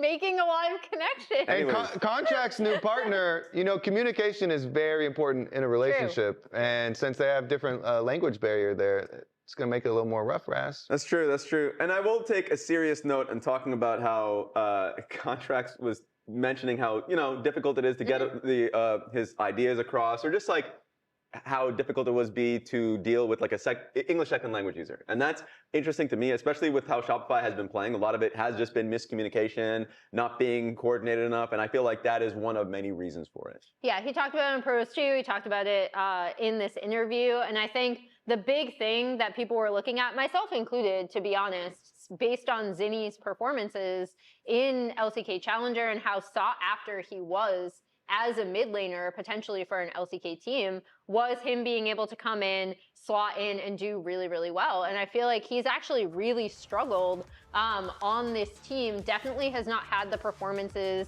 even individually, that I was expecting. So I am really hoping that he can find his stride, because he has the potential to be such a phenomenal mid lane player. And I think that also has to do, like you pointed out, Raz, like Contract said in his interview, with the communication with the rest of the team. Yeah, and I mean, there is a big part of that, but also for how much expectations there were from the fans and from some of the LCKCL analysts, there was also an equal amount of skepticism from the coaches, the players themselves. Even in the Player of the Week interview that we had with APA, he was like, who's the most overhyped player? His answer was Zinni. So like, right now we need to be able to see Zinni perform, and it is a difficult environment to come in across the ocean, playing with players that cannot communicate well with you while you're learning, new words every time. So that is, and of course your coach right next to you, sitting, breathing down your neck. Look at Revan, he's but no, you're in a different environment, and that's going to be tough, and so you need to be able to simplify it and what you know best. So it is going to be a tough environment to be able to prove yourself in. Yeah, I mean, it definitely is. I don't think APA was wrong as far as the most overhyped thing. Some people can take that as like aggressive. I don't think it was aggressive at all. Yeah. Because Zinni was so hyped up. Yeah, I was going to say, I think it just speaks to the hype. It's actually, it actually is just true, and has been underperforming. Luckily for Zinni, because Quid also, when Quid first came over, had a terrible first split, a terrible beginning in the LCS, and now has just taken over and is so good and recognized as one of the best, if not the best mid laner in the league. I think people are trying to draw connections there too. And so they're more willing to be like, okay, maybe it's hard at the beginning. Obviously, going to a new country here and trying to, adapt to all these different changes might be some sort of factor. But how long are people going to give before they're like, all right, when are we going to see some success here? Because if you're breaking up and you've got a new partner, you gonna have to impress at some point, Raz. Especially since lock-in tournament is really short, at least from the standpoint of if you're just qualifying for playoffs. Yeah. And you are in the most important match. If you don't win this series, you're going to have to wait like a few months, maybe a month, and just be able to like play again and show the fans like that you have evolved, that you can perform. And so the first 3 weeks have been a little tough for them. This is the series that they need to be able to push and prove themselves. They might even find themselves in that extra match at the end of the day. They need to be able to, he needs to be able to prove that. Yeah. I mean, the stakes are pretty high. Let's actually take a look. I'm curious to see if this is up. I don't know why I'm the one that keeps getting up and I have to walk around on skate protector. Why did you bring skates? You said you solid. Okay, so let's take a look. Our stats guy Liam put together. I always have to drop this. God, I'm so short. The skates are supposed to make me taller. They are. Let's take You're just that short. Yeah, from 3 feet to 4 feet. As we can see, at the playoff stakes here, right? So let's say Shopify win 2-1. That puts Dignitas out and Team Liquid Alienware in automatically. And then if we go over to Dignitas, that means Lyon qualifies automatically and Team Liquid Alienware will then drop into that match with Dig. So basically, TL the biggest fans of Shopify today, and Lyon are the biggest fans of Dignitas going into this matchup. Yeah, I like that we have extra stakes here for other teams that aren't even participating in the Grudge Bowl. Yeah, yeah. On top of it, so now it's like you're getting your Grudge buddies. Bowl. Yeah, you're getting all your buddies. Like, everyone get in here. Morpheus is fighting Neo. Like, choose a side. It's that level of epicness. You think? I think that fight will deliver. I think it'll deliver to that level, right? Yes. Maybe the third movie. Maybe Whoa! I have seen none of these movies. You haven't? You must. You absolutely must. That's actually crazy. And so we go into predictions, and I think a lot of people would lean towards Shopify. I'm just going to come out and say that I may have chosen a side towards the unexpected. Oh, really? Bring it up. I chose Dignitas 2-1. Here's the reason. Overreaction to yesterday. It was a reaction to what happened yesterday. I also felt as though Dignitas in week 1 proved that they can play pretty damn well outside of their bot lane. When they had Mobility and Breezy coming in just to be able to sub for that team, they performed pretty poorly. That happens, right? Week 2, also tough. You're getting your bearings straight because they just came in. So all of the excuses are aside.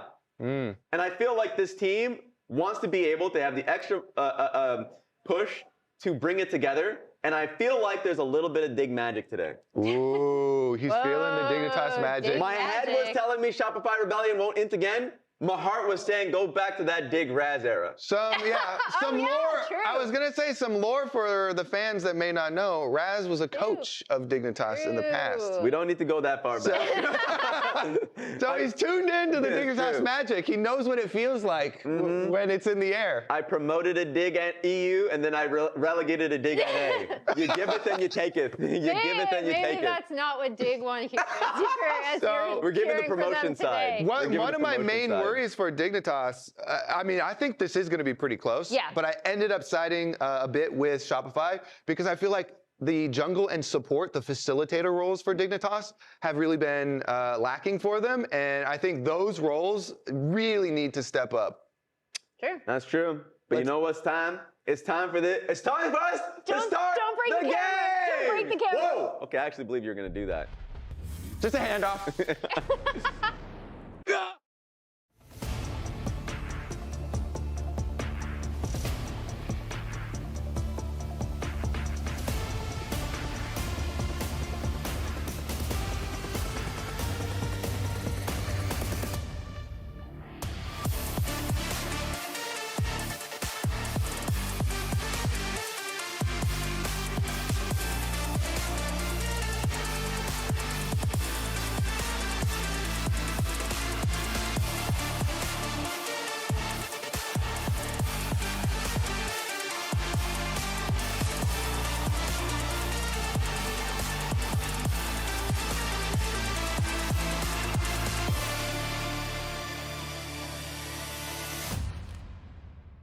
Together, they reached the pinnacle of the LCS.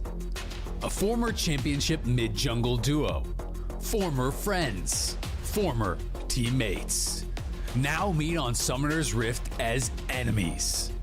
This Sunday, before the big game, there's more than just delicious wings heating up. Ultimate Grudge Match Bowl.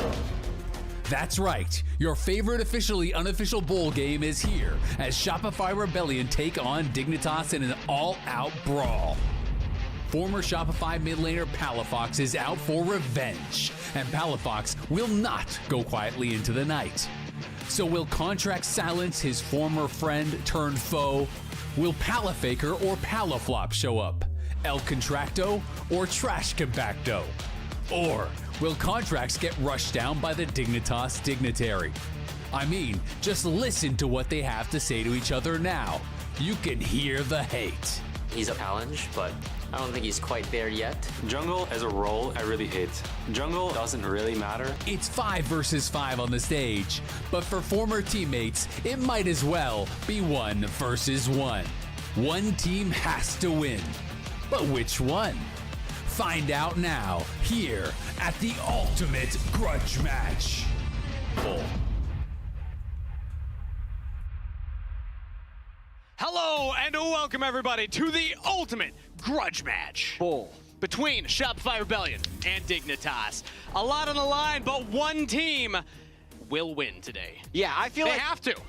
After watching that, I'm potentially think this is a bigger grudge match than future Fnatic LR games if they ever do happen. I'm imagining some fireworks here, but Just legitimately, sneak that one in, yeah. There are personal grudges between these two. I know they downplayed it in their interview with you, but you can't play with the same player for 4 straight years, have a disappointing end to a year, have him switch teams, play against him, and not want to slam him. Yeah, also it can be tough to, when the cameras are on, when the lights are on, to say what you really feel. I think that the ultimate grudge match bowl, what they really feel will be shown on the Rift today. There we go. As it is, again, 2 teams that are that are winless, rather. Neither one has picked up a game win. Shopify Rebellion really struggling. I had them very high in my power rankings. I'm not going to say exactly where. But expectations were high for me. They have not met them. Dignitas, meanwhile, they had some visa issues early on in the split.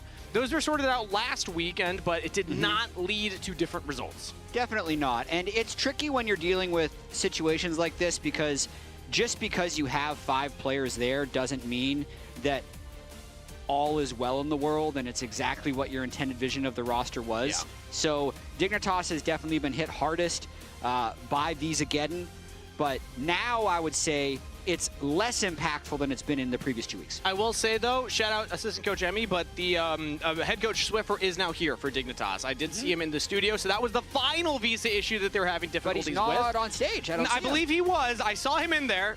If he's not, that's crazy. I mean, there's a chance Maybe that they've he's just been running incognito. drafts without him, so he's not there. So Oh, there he is. Now we see him on screen. Oh, right he's there on the he's left. hiding on the side. He's incognito Welcome, mode. Swiffer. Yeah, welcome Swiffer. Because that was the final piece to the Dignitas puzzle that wasn't here in Los Angeles.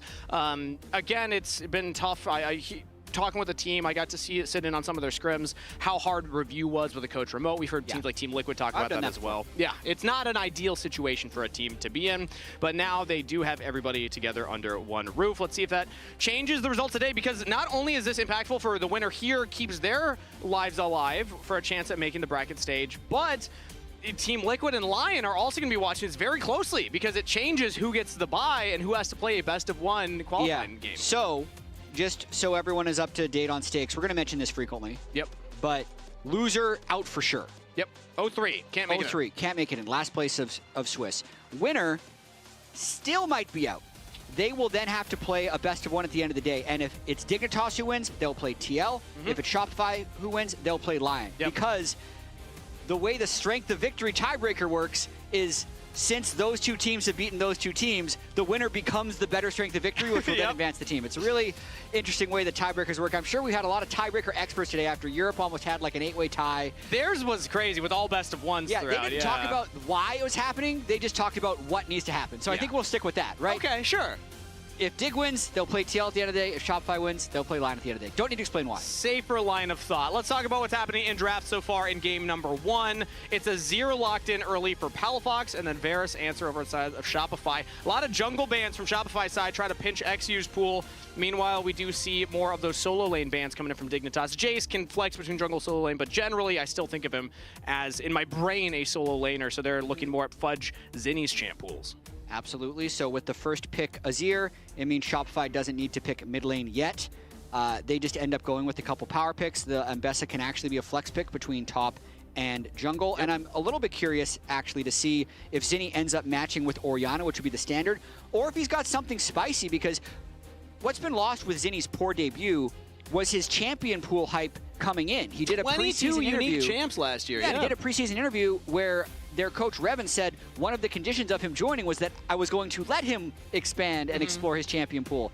But when you're 0-4 in games, 0-2 in matches facing elimination, I don't know if that's the right chance to expand. Maybe you just play the Orianna. Maybe you just play the Orianna. His Anivia, some of the more need. I know Anivia's getting more popularity with buffs at the end of last year and counter matchups, but that's when he played. He played things like Xerath, Vel'Koz, these artillery mages. We haven't seen any of that yet, so I'm still waiting for Zinni to impress me. I would love to see something exciting, but I also agree that sometimes playing the easy is better, but no, it's going to be Akali locked in, presumably, for Zinni there. High execution assassin mid laner. Yeah, so definitely going with something more mobile. I feel like the Jarvan would have pushed him a bit away from the Orianna when XU locked it in that early. So looking forward to seeing if Zinni can style on him in any way, shape, or form. Sion as the tank top lane for Photon. I'm looking at this composition, seeing a Sion Azir, thinking that is a strong front-to-back style of composition. Azir is a little flexible. You can also go for more dive if you have a lot of tools around it. J4 flexible in that regard as well. So they're holding that bot lane to really show the true identity of what the Dignitas composition is going to be. When I look at Shopify's composition, though, I am seeing two champions that love to get on backlines with Mbessa and Akali. So that immediately puts alarm bells in a player like FBI's head, thinking, okay, how am I going to stay safe in these fights? Ezreal. Yep. Jhin. Not Kai'Sa. Saya. Anything that doesn't get dove. Jhin would be a really safe pick. I actually think Ezreal makes the most sense into Varus, Mbessa, Akali, just because Jhin, Sion, Jarvan might be a little bit low on damage. Yeah. But I feel like he has too many options to really fully ban away, which is why they just threw the ban at the Kai'Sa and moved on. Yeah, and also the Poppy. It's something Ignar likes to play, and it can really give a headache to champions like Mbessa and Akali. So looking at that support pool instead. Now, Shopify Rebellion, we get to see if that's an Mbessa jungle or if they're going to pivot to something else. Mbessa, again, can be flexed to the top lane. I would have expected more of a support, so they hold that flex pick for longer, but giving Seo's counter pick based on the hovers so far. We saw the Lee Sin and the Vi, so it seems like maybe... I mean, support counter pick isn't a foreign concept. We have seen this in the past, and is the Vi locked in, so they're saving that for Seos. Yeah, definitely like saving support for counter pick when you haven't seen the enemy bot lane whatsoever. Enemy jungle already being shown, so there's also not that much wiggle room for what you're playing in jungle in game 1 of Fearless. It's one of the 4 Sundered Sky users, so he just decides on the Vi. Choose your pick. Pick your poison. Potentially Vi's also good because Vi's pretty good into Ezreal if Ezreal was going to be the pick, and it makes FBI want to stand further away. Looks like FBI wants slightly longer to think about his AD carry pick, and he wants to test the client. Because rather than picking AD carry and then support, they're going to do each other's and then trade. But clearly they're still discussing. Make sure you set your runes. It is the Nautilus locked in for Ignar, as now the final pick will go to FBI. It's funny when you see that because that to me says it's like, okay, I don't know what I'm going for, and then either coach or Ignar's like, okay, I'm playing Nautilus no matter what. Just lock it in, and then the Jin's followed up with it. Yep, you could see the Vi probably spooked him a little bit, so he's going to be standing really far back. This means it's going to be a game where Palafox has to do a lot of work. He is the only true sustained damage on this team, and it's not an easy game for the Azir either, since it's difficult for Palafox to play side lanes against an Akali Vi. So I just want to bring up something that I think is important as we see the final pick locked in here for Shopify. It is the Braum locked in for that bot lane matchup. Very hard for Nautilus to ever engage into a Braum. Usually just a death sentence for the Nautilus. But I want to point out something you said. A lot is going to be on the shoulders of Palafox for this game on Dignitas' side. Yeah. And in an ultimate grudge match bowl, contracts on the Vi, point-and-click CC lockdown on Palafox. How many times do you think Contracts is going to ult Palafox specifically this game? That's a great question to ask Twitch chat, actually. I think that's a great poll, yeah. How many times is Contracts going to ult specifically Palafox? Over, under, because specific numbers kind of tough. 3.5. 3.5, I like that. So yeah, if it's under 3.5, it's 3 or below. Jeez, maybe that's way too low, because who's he really going to be pressing R on? Jhin or It's the Azir. No, I'm putting it at 4.5. 4.5. Final one? All right, if we can get a Twitch poll, how many times will Contracts ult Palafox? I'm also going to say over. Over, under. So, I agree. I'm also going over. So 4.5 as the barometer right there. Either way, Shopify Rebellion's composition definitely wants to go for the dives. They have a lot of range follow-up with the Varus. And then on the side of Dignitas, potentially a more traditional front-to-back with things like the Azir and the Sion and the Jhin standing all the way away from that vibe. Far away. Far away. Shopify Rebellion versus Dignitas. Okay, apparently chat is saying a lot of 6-7, which I don't... technically 67 is above 4.5. Should we have just set it at 6.5 just so we could get that was a great opportunity. We just totally whiffed that. Yeah. It's okay. Either way, that is above by the ultimate grudge match bowl. 4.5. Yeah. Well, be careful saying that, Chad. Every time you say it, see, we have the power. You can't just casually throw that in because they're going to throw it up. All right, laning phase has begun for Shopify Rebellion versus Dignitas. A reminder, the loser is out of contention for the bracket stage. The winner will have a best-of-1 elimination match ahead of them right after FlyQuest versus C9 at the top of the standings match after this one. So stick around. We got a lot of LCS action today. Yes, we do. Very calm at the start of this early game. Eerily calm. Now it's a little bit less calm. As I don't know if the stream had no game sounds, but I had no game sounds, so it was really eerie for like a minute for me. It takes you out of the moment, you know? Trying to build it up. Thank God we have game sounds. Otherwise, this would be I would be uncomfortable watching and listening to. That's how I started casting. Yeah. Fun fact was I would just mute LCS and pretend to be a caster with my roommate on the couch. So to me, that's my roots right there, Jeb. Okay, you're in your comfort zone. Yeah, exactly. Yeah, this does feel better.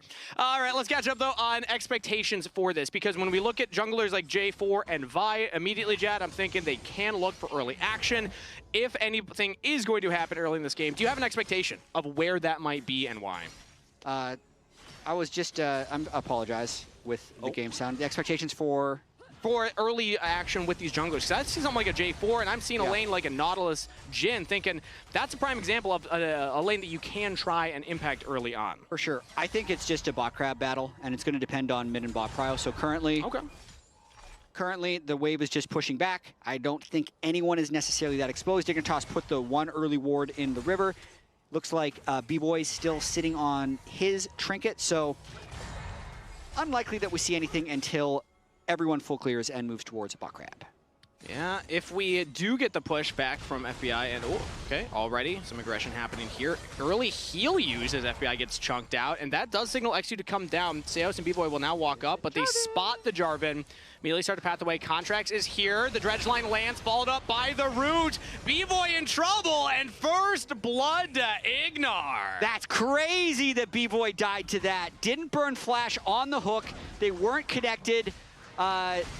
Also, it looks like Contracts doesn't have for this right now. Zinni's coming from mid lane, and that is a secure for Contracts. He actually does pick that one up. XU's not able to take it away.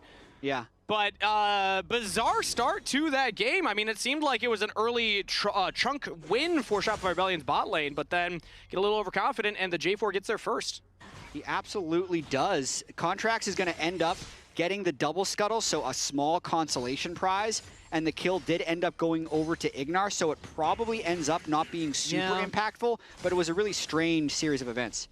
That first blood on Ignar now has the boots to get back to lane a little faster, but outside of that, yeah, you would rather that gold go on an 80 carry, something like a Jhin, pick up more combat stats, but we do still have more combat stats with the double longsword compared to the Cole, so in that regard, FBI is ahead. And now we have a game pause very early in this Ultimate Grudge match. Ultimate Grudge match bowl. We got to get eyes. Who's asking for a ref? Who's asking for? Oh, did we just break the Ultimate Grudge match bowl with the transition? Absolutely did. Yeah, it's always fun to peek who is talking to the ref, because that'll tell us who called for the pause most likely. Ooh. Oh, we got some This music, is Ultimate too. Grudge Match Bowl music right here. Mm-hmm.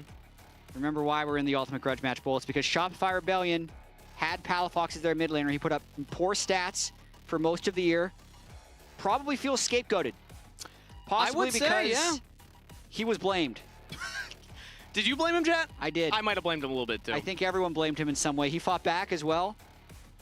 Which, by the way, I appreciate when players are willing to come on an episode of Pros. Shout out Pros, by the way. Check out the latest episode. We had a bunch of junglers on there. But whenever a player's willing to come on and, you know, fire back a little bit, say, I don't think I'm represented correctly, I respect that. Because then we can have a conversation about it. Because if we're having an honest conversation about Palafox, I think he's actually looked much better this year. Last year was a tough one for him for sure, but I have been impressed with his laning, and in that regard also I'd say Photon too. Like the solo lanes for Dignitas mostly have been holding it down. Absolutely. I feel like Photon and Palafox have looked pretty good so far, but they've had huge issues with their bot lane. Week 1 they played with Mobility and Breezy. They were up against Berserker Isles. They got completely slammed early on.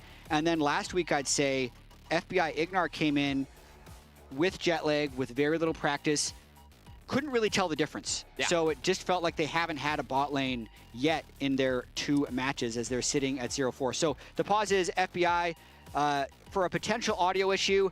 I'm going to give them the benefit of the doubt. I remember I was casting here yesterday. Yeah. Jan also paused in that very chair for a potential audio Ooh. issue. Did somebody curse the chair? Check that headset, guys. I think it's time. I No, know they're expensive. I think we need get to burn some incense is what I'm saying. I think it's just like the bed. It's cursed. Yeah, it's cursed. I see. In that location. Couldn't possibly be somewhat broken. It must be mystical. Well, I mean, sure it could, but let's talk about what's more likely here, Jed. Yeah.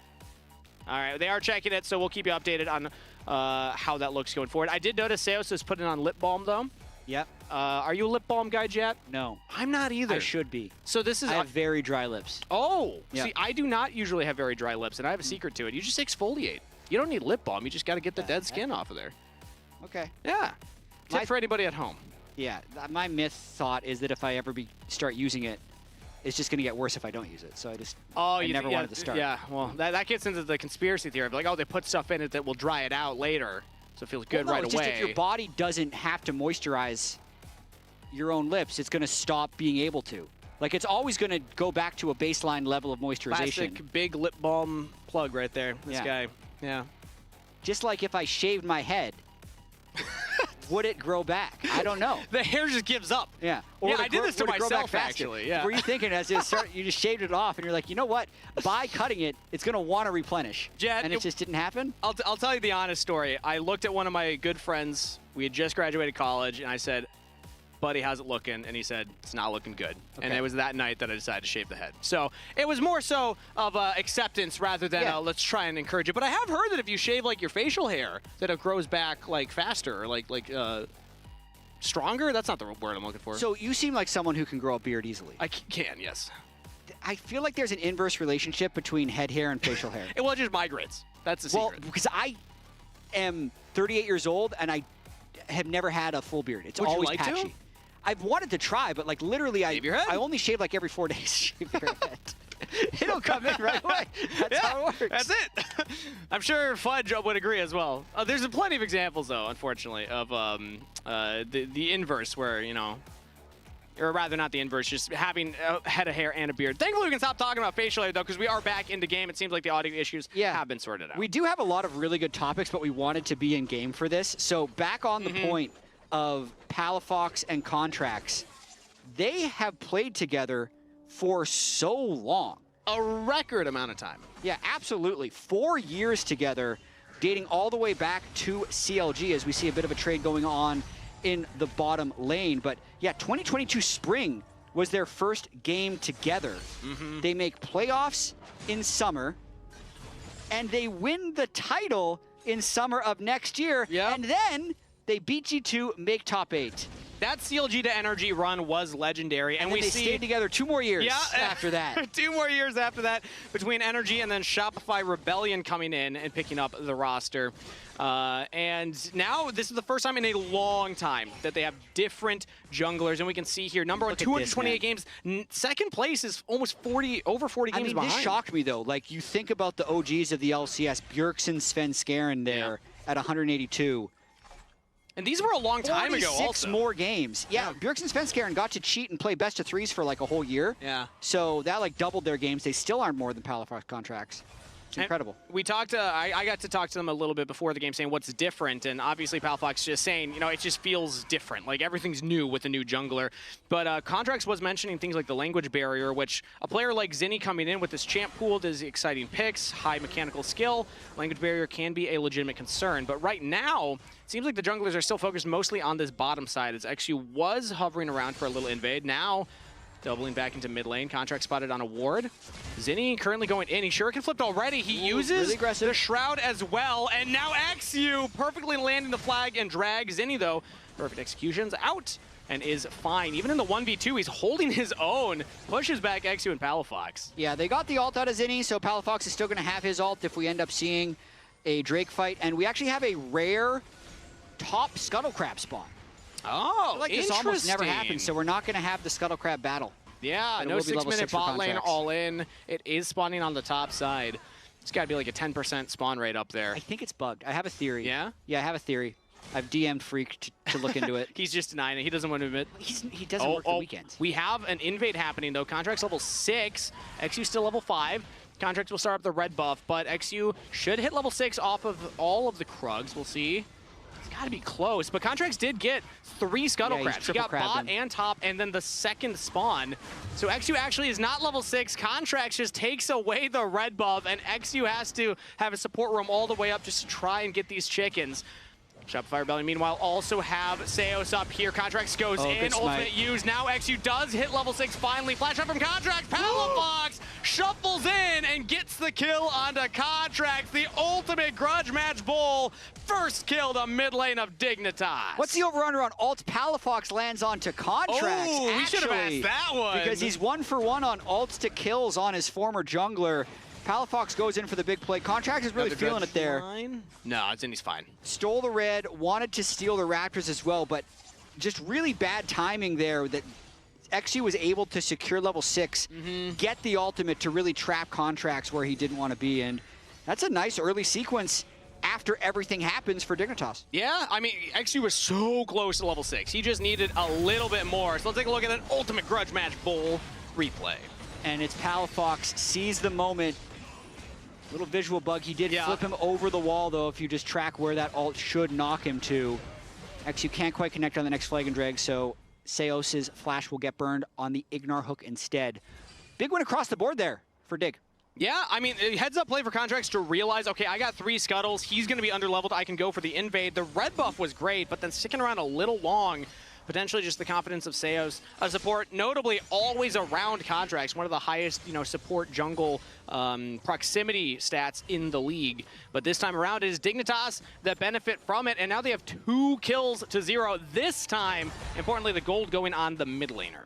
Yeah, and Palafox needs to get fed in this game for them to have reliable DPS later on, with Jhin being so far back, Sion being a brick wall who doesn't really do that much damage, so the kill's going over in exactly the right place early.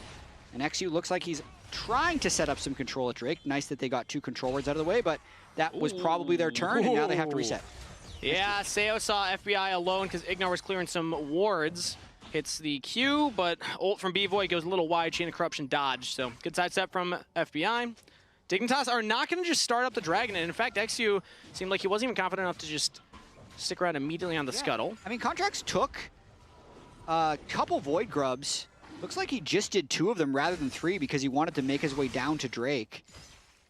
Yeah, don't even give the information to your opponent where you were. There's a ward that should just spot Contracts here. But it's really hard to contest this Drake. They don't have good vision on River, and the bot wave is pushed in.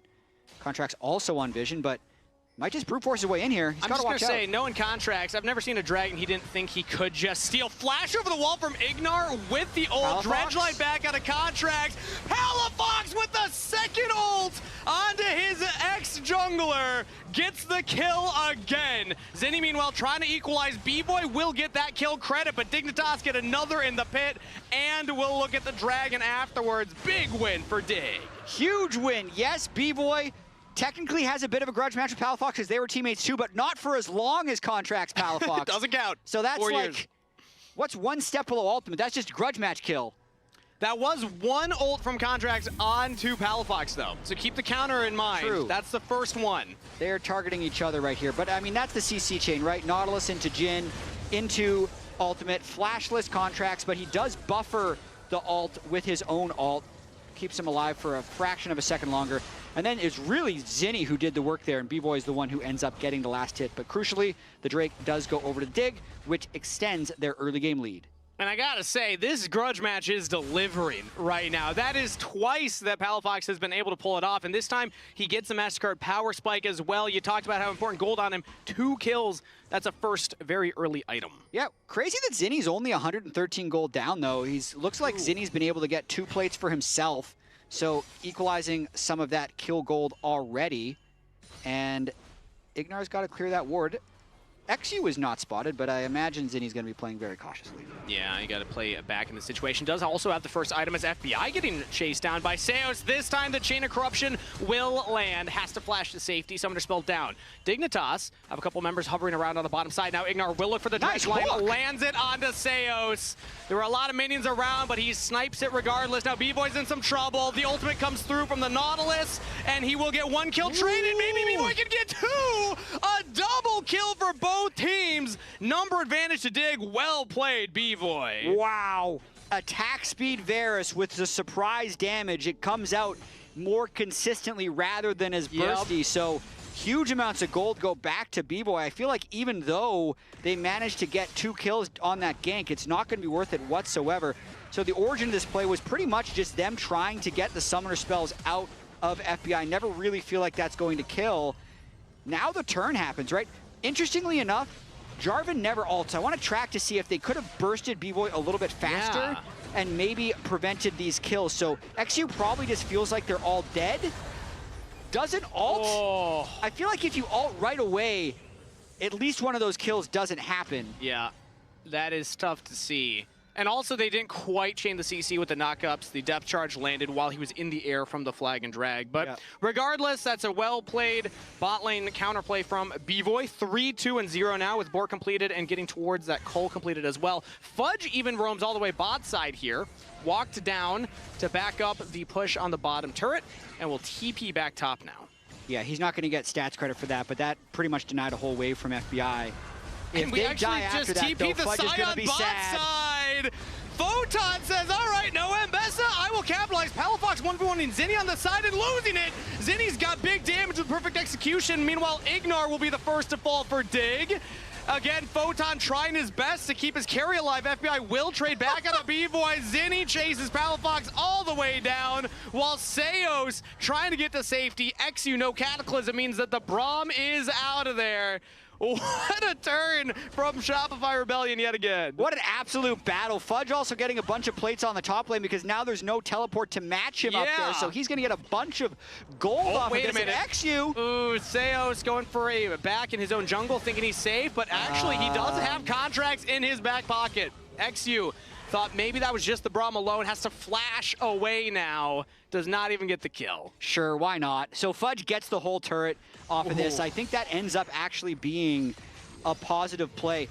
That was the goofiest fight, man, because we kept zooming out, and I understand why. We wanted to see the kill of Zinni onto Palafox. He's just rotating his shuriken over and over again, slowly walking Palafox down. Like, you feel like Palafox would have been one shot on the left side here right away.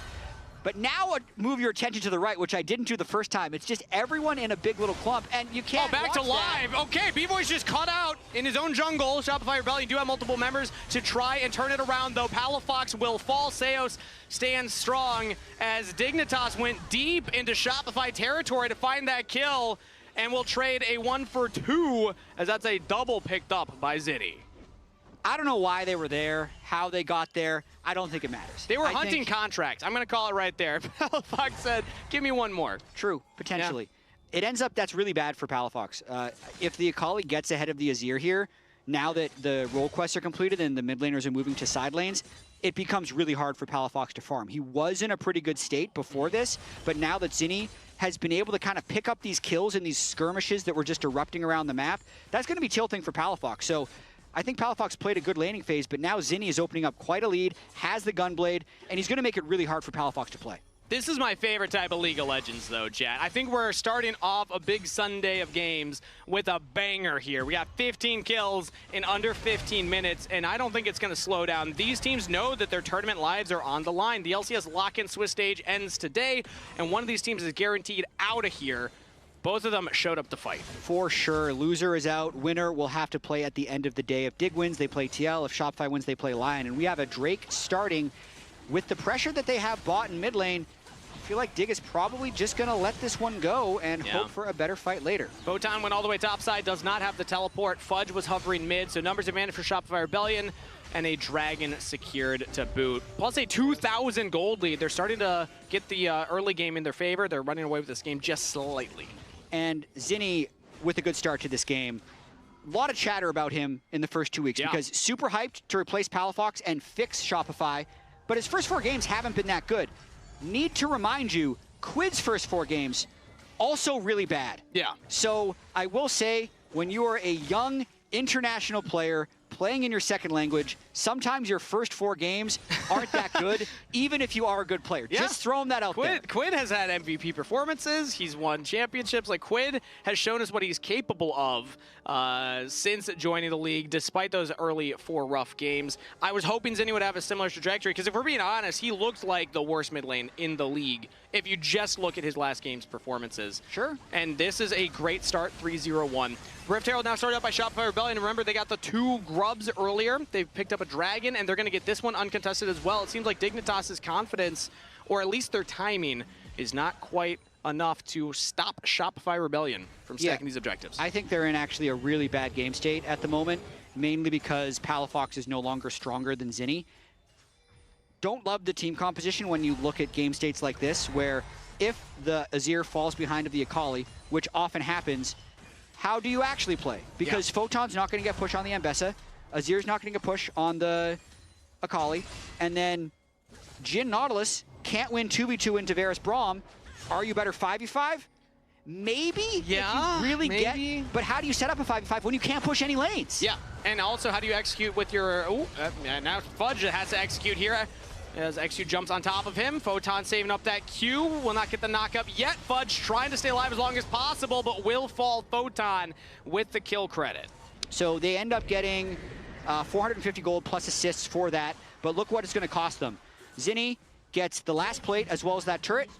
That's probably more gold, and they drop the Herald mid. That's another turret. Look, positive play. Yeah, 2.5k now. Good death. Good death right there. And it seems like Dignitas, they are still trying to find some of these plays, but the early aggression that we saw, the invading the jungle, the trying to push into, or rather defend against their own invades, not quite seeing those plays right now, as Shopify Rebellion are getting some deep vision down in Dignitas' side. Contracts will jump over the wall. Chain of Corruption lands onto Ignar. Harder to pick the Nautilus as he dredge lines to safety, so 1 ult used, and still Ignar is out safe. Absolutely, everyone just going to reset. Feel like Shopify just wants to try and keep waves deeply pushed. We got 2 minutes until the next Chemdrake. As you can see, Palafox kind of mid lane, but he's a little bit homeless because the Jhin needs to be mid lane. So now Palafox is just going to be catching waves on the safe side wherever the Akali isn't. But as you can see, Palafox already moving top lane. Akali's going to be moving in that direction as well, and Vi might even be shadowing. So just kind of pointing out the macro plays why I don't even necessarily think this is Palafox's fault.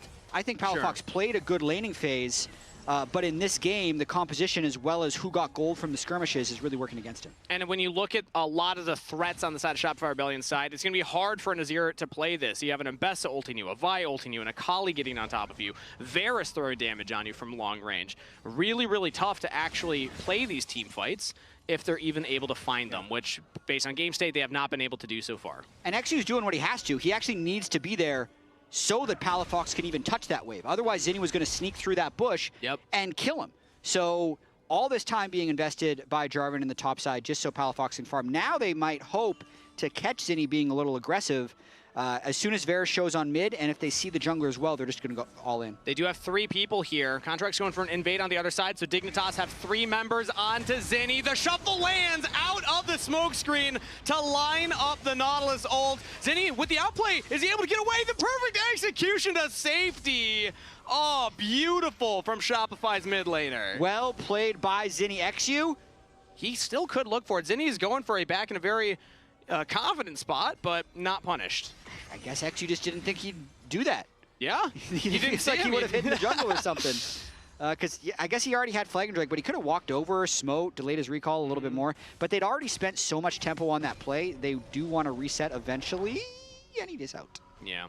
But still, well played from Zinni. It looked dire when the Azir shuffles use away, then the depth charge, point and click CC, but he gets back to the smoke screen and is able to get out with the shuriken flip and perfect execution. So I still want to go back to the point that we were thinking about, okay, is it time for the Orianna? Is it time for these more safe traditional picks for Zinni? And no, he's pulling out the Akali and he's looking very, very good. This is night and day difference from the Zinni that we saw the last 2 weekends. For sure. And for what it's worth, once the Jarvan's locked in, if you have Orianna Varus against Jarvan Orianna, not great. But as soon as you have Akali and Ambessa Vi, suddenly it feels like you're not getting locked down. I don't feel like Dig can contest this. They use too many ultimates top lane. So if Shopify get any type of flank, which they can get with a push mid lane, they can probably win this fight.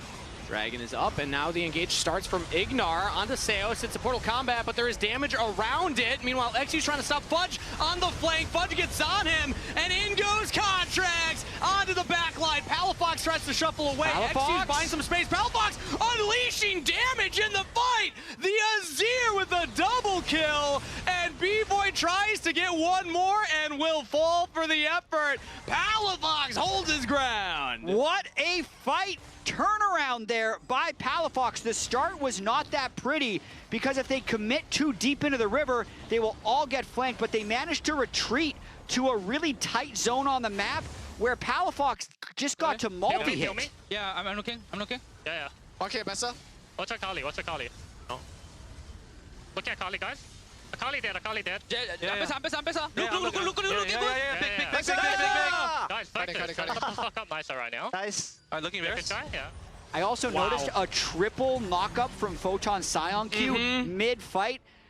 Huge tunnel vision there by Shopify Rebellion. I think they had ultimate grudge batch mole in their head. Must kill Palafox. He ends up doing 5,000 damage to their team. Yeah, Contracts heard about how many times he was supposed to ult Palafox's game and said, bet I can do one more. Zinni looks to get onto Ignar. Now the depth charge will go out. Contracts in his back pocket means that Palafox cannot go in and finish the kill. But Zinni took a big chunk there.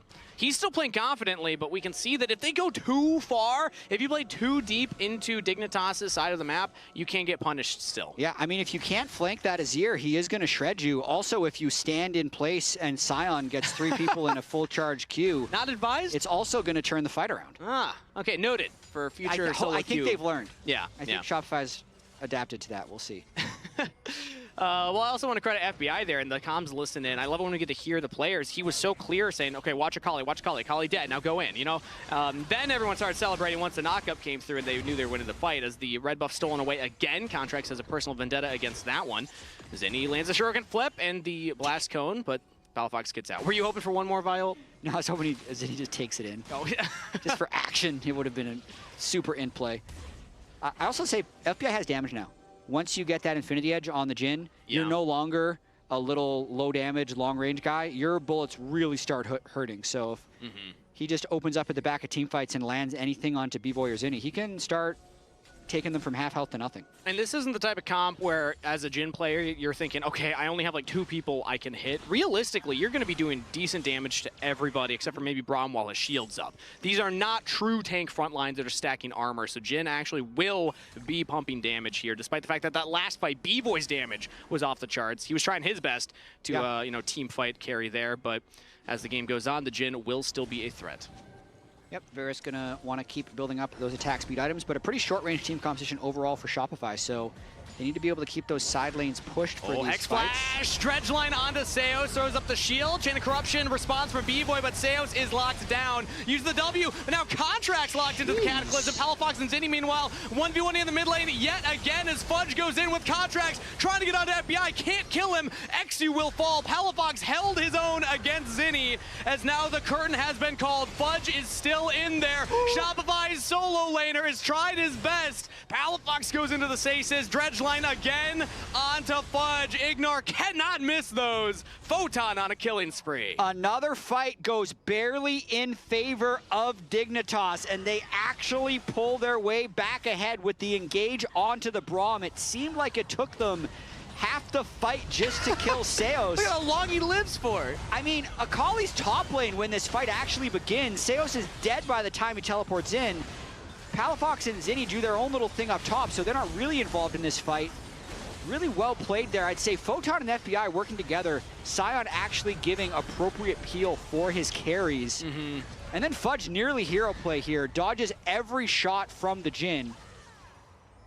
And then ends up not being able to get the kill on a Palafox and falling. And also, at one moment there, Xu goes in, flag and drag onto B-Boy, full health, thinking, okay, we can turn, but they just killed the Braum, and there weren't more cooldowns available from the team. So at least Shopify Rebellion were able to get one. End of the day, though, Dignitas do still hold just a tiny little gold lead. 500 in their favor, despite having 6 more kills. It's the power of taking turrets on the side of Shopify Rebellion, as now Dignitas, same spot. are just trying to catch Seos again, they will get that Scuttle Crab. Yeah, we want this line bush. It is our line bush. Do not go in there if you're You don't cross the line, okay? Sion will ult This is our you. side. This is a very group-heavy game, I would say. Shopify, they really want to get these side waves pushing so that they get good flank angles in team fights, but that's why Photon, he just needs to be really efficient with his time when he's in mid lane like that, and he has been in these last 2 engagements, but with that failed engage, it does give Shopify a little bit of time to reset these side waves and get push. One thing that is in favor of Shopify there is that Palafox had to use the Seeker's Arm Guard to survive Fudge, so he will not have that tool, but does still have Flash. FBI doesn't have Flash. I'm looking at the Dragon coming up in 5 seconds, thinking that some of the carries are a little more susceptible to the dive for this fight if Shopify are able to get on Palafox, if they're able to get on FBI. And again, difficult approach for Dignitas. They will have to use their Scion's tankiness in order to create space here.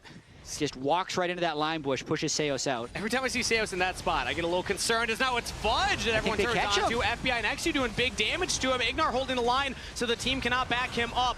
Fudge trying his absolute best to survive it, but FBI goes on a rampage. 3.5 item Jin pumping out the damage. And now it's a numbers advantage for Dignitas, and they're looking for more. Ult in on to Seos. The Brahms locked down. He's got the shield up. Zinni's threatening a flank, but he's spotted by XU and Palafox. Seos does get out. Operation Save the Support successful for the Rebels. As Dignitas still have a numbers advantage, they look at the Dragon. Yeah, we're 27 minutes in. These death timers are long, so Fudge is going to be out for a while. Makes this Drake uncontestable. Fudge just gets picked off. The Jin ends up with a nice little snare after XU finds him. I mean, Fudge was trying a pretty crazy flank angle. And now they get one more Drake, puts themselves on Soul Point, and it's time to redeploy and wait for the next one. In moments like that, I love watching where the jungler is, because XU's a jungler that will do this. A traditional jungler, when your team's sent out for the Dragon, will be with the team. They have the control wards. But no, he wrapped around the top line brush, and I don't think Fudge expected a J4 to be flagging Dragon onto him from that angle. Yeah, definitely not. 4 deaths now for Fudge, 1-4-1 versus the 3-0-5 Sion. We've definitely seen a couple of good Sion performances yesterday and today. Impact had the super brick wall Sion in like a 40 kill game, 0 deaths. This one, it's a 25 kill game. Photon, 0 deaths as well. They're just being that front line and not dying. Also, just want to give a little nod to Ignar there. Just stone cold backing on the blast cone, does not care that Contracts is charging a Q right by him. He's like, bet, yeah, come at me, try it. Got a protoplasm harness as well. Yeah. Supports with the higher income. I love seeing the way these builds change now. So just a little bit of an 8 tankiness rather than going supportive, like no Knight's Vow, no Zeeks for more ults. Nope, just he's going to be flying in. There's going to be a lot of damage coming back at him, and he needs a little bit of extra tankiness.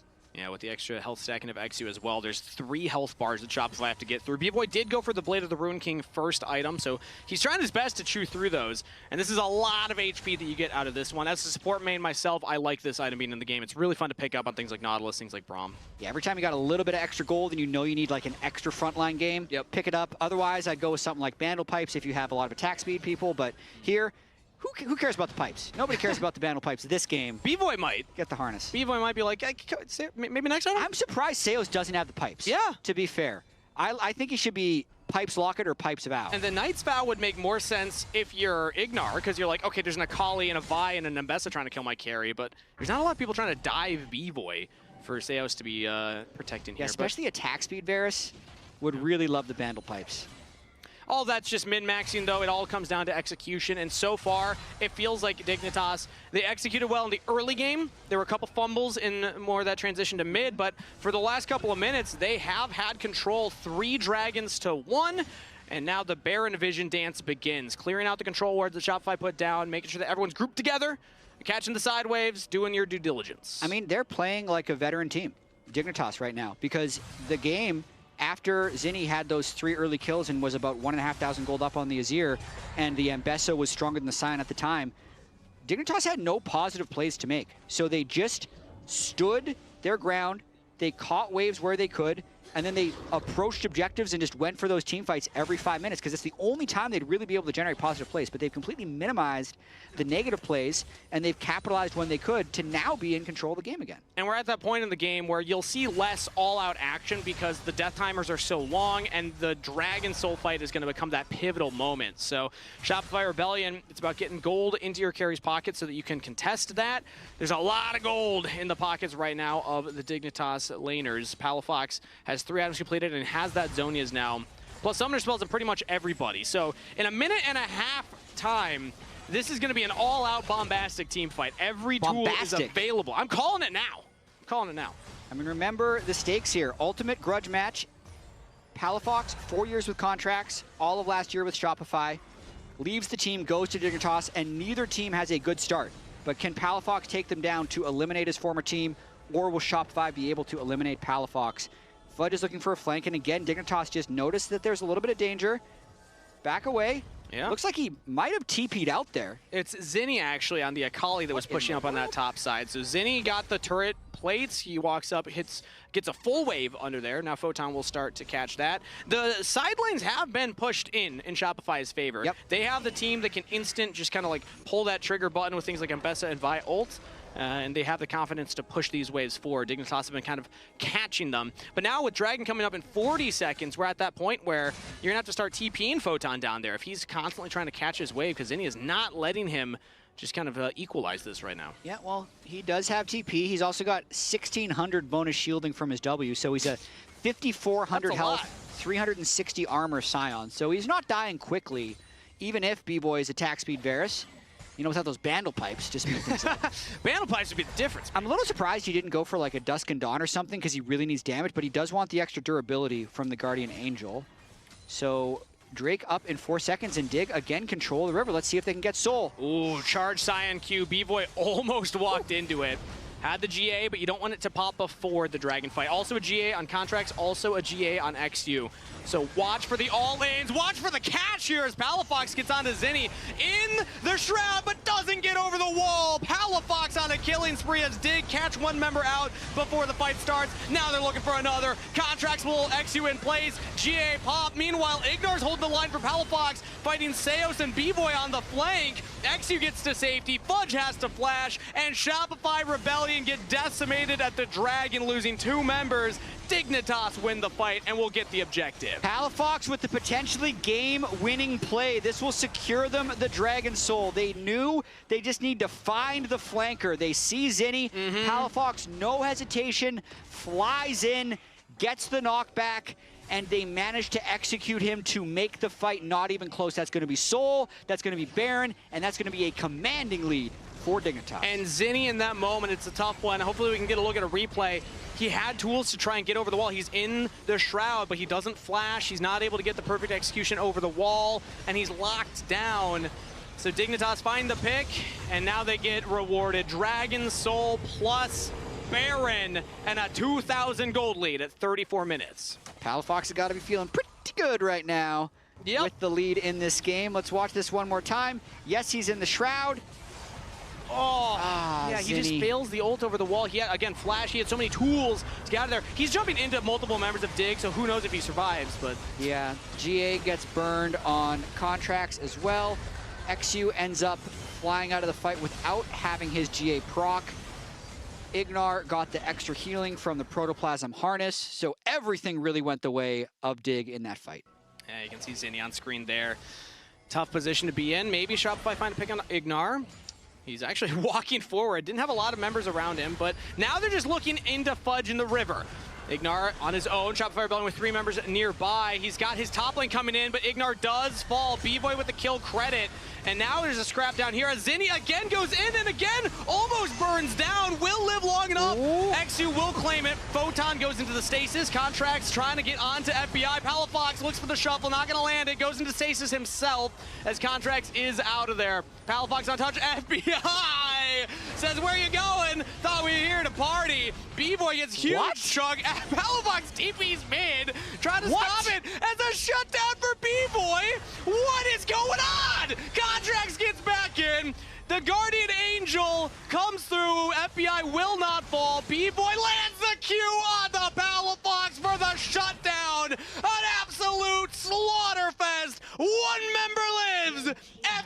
stands tall. What did we just see?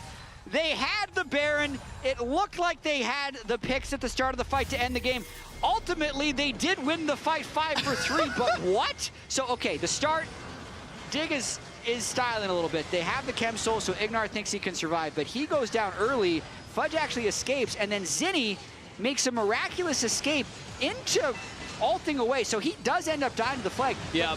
I need to see what happens with Palafox. I think Palafox thinks the fight is over, so he goes to teleport onto the mid wave to like end the game. What happens to his health So he doesn't have vision of B-Boy. Yeah, he wants to end the game. Corruption. Oh. He lost object permanence of B-Boy. No. He thought he was just gone. That was just TP channel. He was just trying to end the game. He thought the fight was over. Then he tries to come back to the fight and dies to That's B-Boy. crazy. B-Boy had the control ward in the line brush, and he just held his ground. He sees Palafox TPing in front of him, and then still gets the Q onto him. Oh, man. DeMonte. Oh my gosh.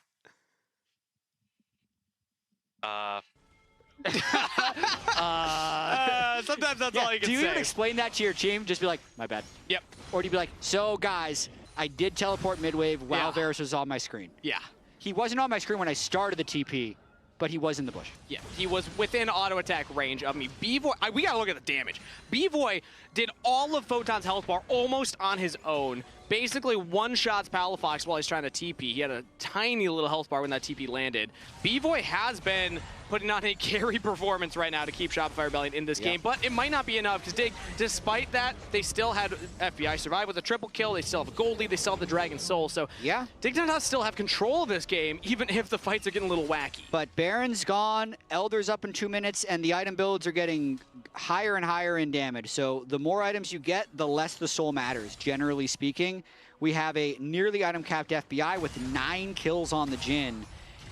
15,000 damage in a single team fight. Total damage last team fight. That's more than most of my solo Q8 carries do in a game.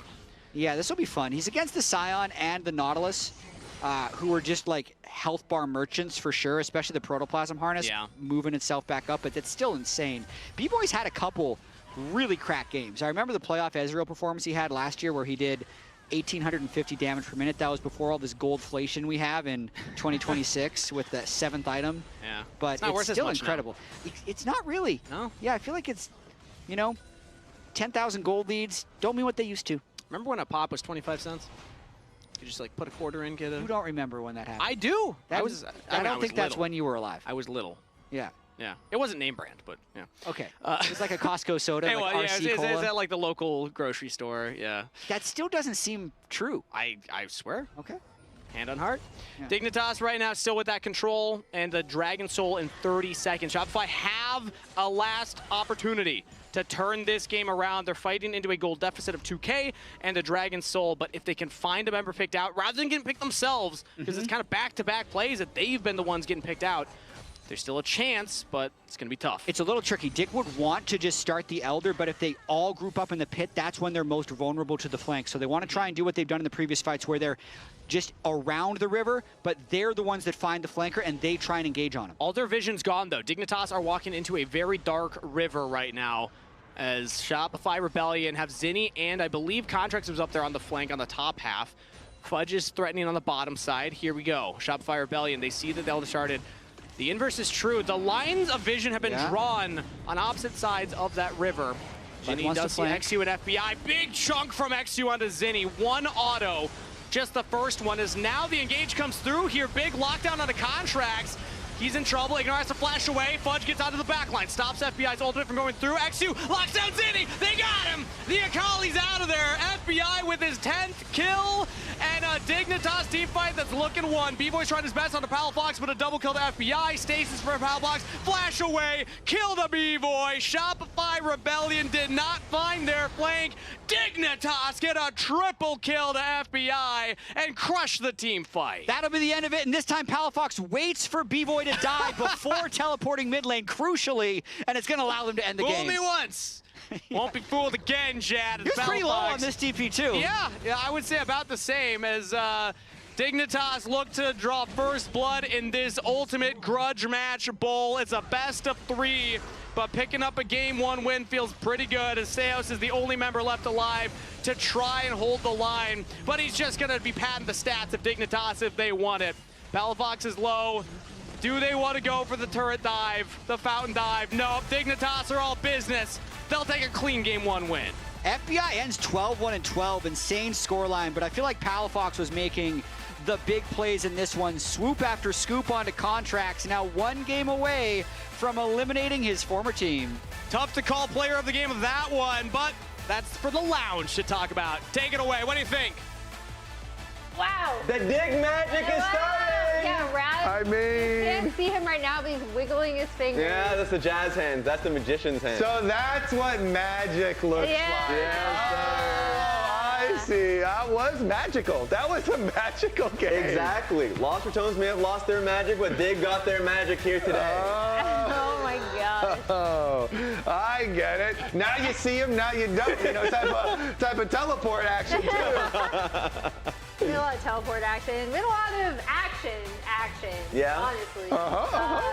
It felt like every time we were going to pull something, we were like, oh, we have to pull another clip. Oh, we have to Another pull clip. We this have to team show fight. this one. So now the tally: Palafox 1, Contracts his old org 0 thus far. The viewers won? I feel like we won. Yeah. I feel like we won. Yeah, that was a lot of there was tension in that game, you know, it was a little roller coaster. I mean, okay, so let's start at the beginning. You know, it was nice and calm, and then we're out of lane phase. They had that play where Fudge and Bessa just got to keep pushing top lane during all the fighting down around Dragon. So he got like over 1,000 gold ahead, and then there were multiple kills for Zinni. So Zinni There's a lot. Yeah. There's a lot. I do want to see the game deciding fight though. Like I do want to see the game deciding fight because that's the first image I want to see because there was a back and forth constantly. Every team fight was going wild. It came down to the Elder Dragon overall. Like this is a pretty tough fight for Shopify to come into because you're dealing with, I mean, you snatched up Jhin immediately, but you're trying to dive past the Nautilus and Scion to get towards the Azir. Like this is kind of what we were expecting, a brutal Dust Bowl kind of thing, and we got it. Yeah, I mean, there are points in the game earlier where you could see, okay, this Shopify composition can get onto the main damage dealers of Dignitas. At this point, it's so difficult. They already have Dragon Soul, right? Like, they have such great scaling, and basically, they can just wait for Shopify to try to come into them and then absolutely destroy them. Yeah, I mean, it's the late game Scion and Azir team with Dragon Soul. So that was the ending. But now we can go back to the beginning. Back to the beninging. Where it felt like to your point, Emily, like it felt like it was a lot of scrapping. Dignitas was getting early leads. So that was, I think, the first shock for a lot of fans. So what is happening to Shopify is kind of the question that people would be having. I mean, this was kind of the first. We wanted to keep track of how many times, right? Palafox struck in this grudge match. These were the kills he was able to get onto Contracts in some of these kind of either small overreaches. But then to your point, Kobe, there was that play where Dignitas and Shopify are scrapping here. Zinni kills Palafox, mid lane is pushing mid. And meanwhile, Fudge is over on the top side on Mbessa, just pushing down. Yes. They actually end up with a 1.2k gold lead from that. And it did not matter whatsoever. And Raz is going to break down one of the fights. There's a big fight that happened where Shopify Rebellion had an early lead. That is true. I want to play it through because this is what I felt like really turned the tides. 3k gold lead, sure, you could say Shopify Rebellion. But how they take these fights truly do matter. First, it starts with a pick that was going on towards Ignar. Yes, this is a bush that Ignar has a control ward, so he wants to be able to draw that line and protect it. Problem is he doesn't have the full team. As you can see if we zoom in on the minimap, Scion is not going to be there. Jhin is still walking from the tier 2 turret. So if we just start the play and clear this out, you can basically see Ignar focus down on, Varus ulti pours in on him, and they need to now retreat. Move on over towards the choke point. The worst words you could possibly hear from a team that is heavily melee like Mbessa, Braum, Akali, all of that. So they try and get engaged. This is the dangerous part. You push off the Vi, and now you're put into this bit of a bowl. There's two bowls happening here. You can see where Azir is just sending Azir soldiers, just attacking 3 people at the same time. Sion just using his Q just to completely destroy them. You're like, where's the follow-up damage? There's the second bowl where X is deciding, no, the Varus will not be able to threaten both Palafox and FBI. So then if we just play through the fight, you can see it here, clear the screen, boom, Q knockup, 3-man Q knockup, just a Palafox with lethal tempo, hitting them all at the exact same time. All of this was happening while the Varus could not hit. And I have one additional play. This is a context defensive play that I want to make for my boy here. It is much later on within the game, that is true. And I want to zoom in because within the game there was a little bit of confusion happening here of Palafox's point of view. So we're just going to speed past it because this was basically when Dignitas was taking a major win. This is from the viewpoint of Dignitas. And yes, Palafox, they just completely wipe. It looks like a winning play. They're chasing them down. They see Varus walking through vision. They're like, okay, I'm going to TP mid. This seems like it's over. B-Boy comes out of nowhere, says, no, I was actually in this bush the entire time. So Palafox is like, oh my God, I thought they were retreating. Now I'm about to throw the fight. So that was from his perspective, was the fact that he saw Varus leave, but he was just bringing a trap on Dignitas the entire time. So those are 2 plays. Me, the lawyer, defending Palafox, and then me also showcasing the lead that was stripped away from Shopify Rebellions. I think that fight was the funniest fight. Yeah. Clearly, clearly of the whole game. The ending was great. Player of the game is FBI. 12-1-12. Crazy. On the Jhin. Almost 1K DPM there. Yeah. Pretty bonkers. I mean, Palafox earned the fan vote, and it was between him and FBI. Because he had a lot of, big sweeps. Yeah, that play is really funny, but he had a lot of big sweeps that were critical. And the first play that you highlighted, Raz, with the Azir wall right next to the Jarvan ults, so they couldn't move anymore, that was everything. Yes. That's going to do it for us for this game, though. Stick around for game number 2. As we head to break, let's take a look at our comms replay connected by AT&T, voted on by chat. Come to Dragon side, guys. That's it. Yeah. I'll try to mark a little bit. I'm looking at it too. I think turn on banana, guys. Turn on banana. Look here, Watching. Fine, okay. Any fight is good. Any fight is good. Yeah. Enemy AD. Yeah. Any fight is good. They cannot do anything. They cannot do anything. Yeah. Just chill. Yeah. Ambessa, can you look Ambessa? I'm looking Varus and Braum. Ambessa no push. Yeah. Okay, we just get Baron. Yeah. Ambessa no push. Don't talk so much inside. Dude, this lobby is kind of comfy. It feels different. If this is different, I like different. I'm staying right here. Are you guys serious? We're about to get into game. Emily, let us enjoy it. You guys need to lock in. Maybe this'll help.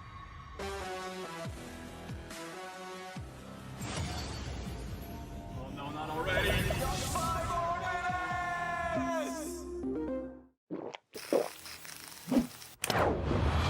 Red Bull gives you wings. Rich in the ground before Dub can even get there. In time to try to knock out as Impact gets burst. Don't feed. Knocks him down. Get fed.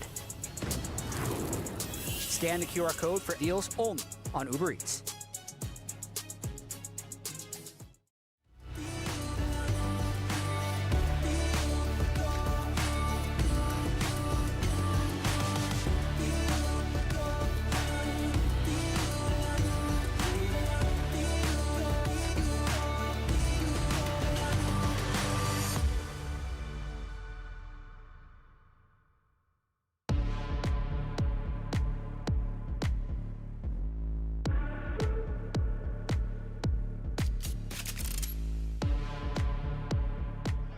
Careful. Akali no shot now. Akali's off. I'm hitting by. I'm playing slow. Yeah. Okay.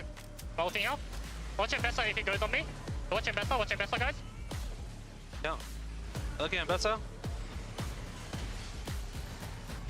Ambessa? Yeah. Front. Yeah. Bears. No flash. We win this. Bears, no flash. Penta. Hey, my Penta. Right? For both end or mid? Dignitas get a triple kill to FBI and crush the team fight.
Hello and welcome back for game number 2 of Shopify Rebellion versus Dignitas, where Dignitas pick up the first win in this ultimate grudge match. Dude, how crazy will it be if Palafox 2-0 Shopify, who hasn't looked like they have cohesion so far in 2026. And this is a team who, even though they struggled mightily in regular season last year, 41% overall win rate in games, did finish split 2 and 3 in the top 3. Yeah. So they had good clutch factor when it mattered, currently sitting at a 0-5 game score, wanting to avoid getting 2-0'd by Palafox-led Dignitas. If you had asked me going into this year if I expected Shopify to go winless and Dignitas to be the team that 2-0's them on the way out, I would have probably laughed at you, if I'm being honest. Not my expectation now at people all. will laugh at you because you put Shopify #1 in your power rankings, Although, Kangas. and nobody asked me yet today, I would have predicted Dignitas to win this because DeMonte specifically told me last week, you got to stop rooting for us, bud. And I was like, all right, I'll take that to heart. I'll root for the other guy then.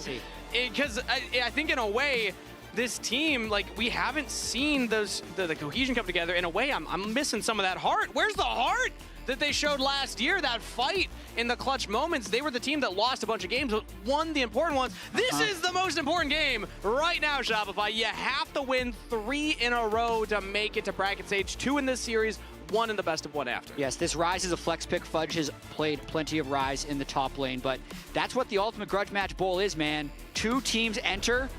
1 definitely leaves. Both might leave, depending on the results at the end of the day. Yes, a reminder that if Shopify win, they have Lyon ahead of them.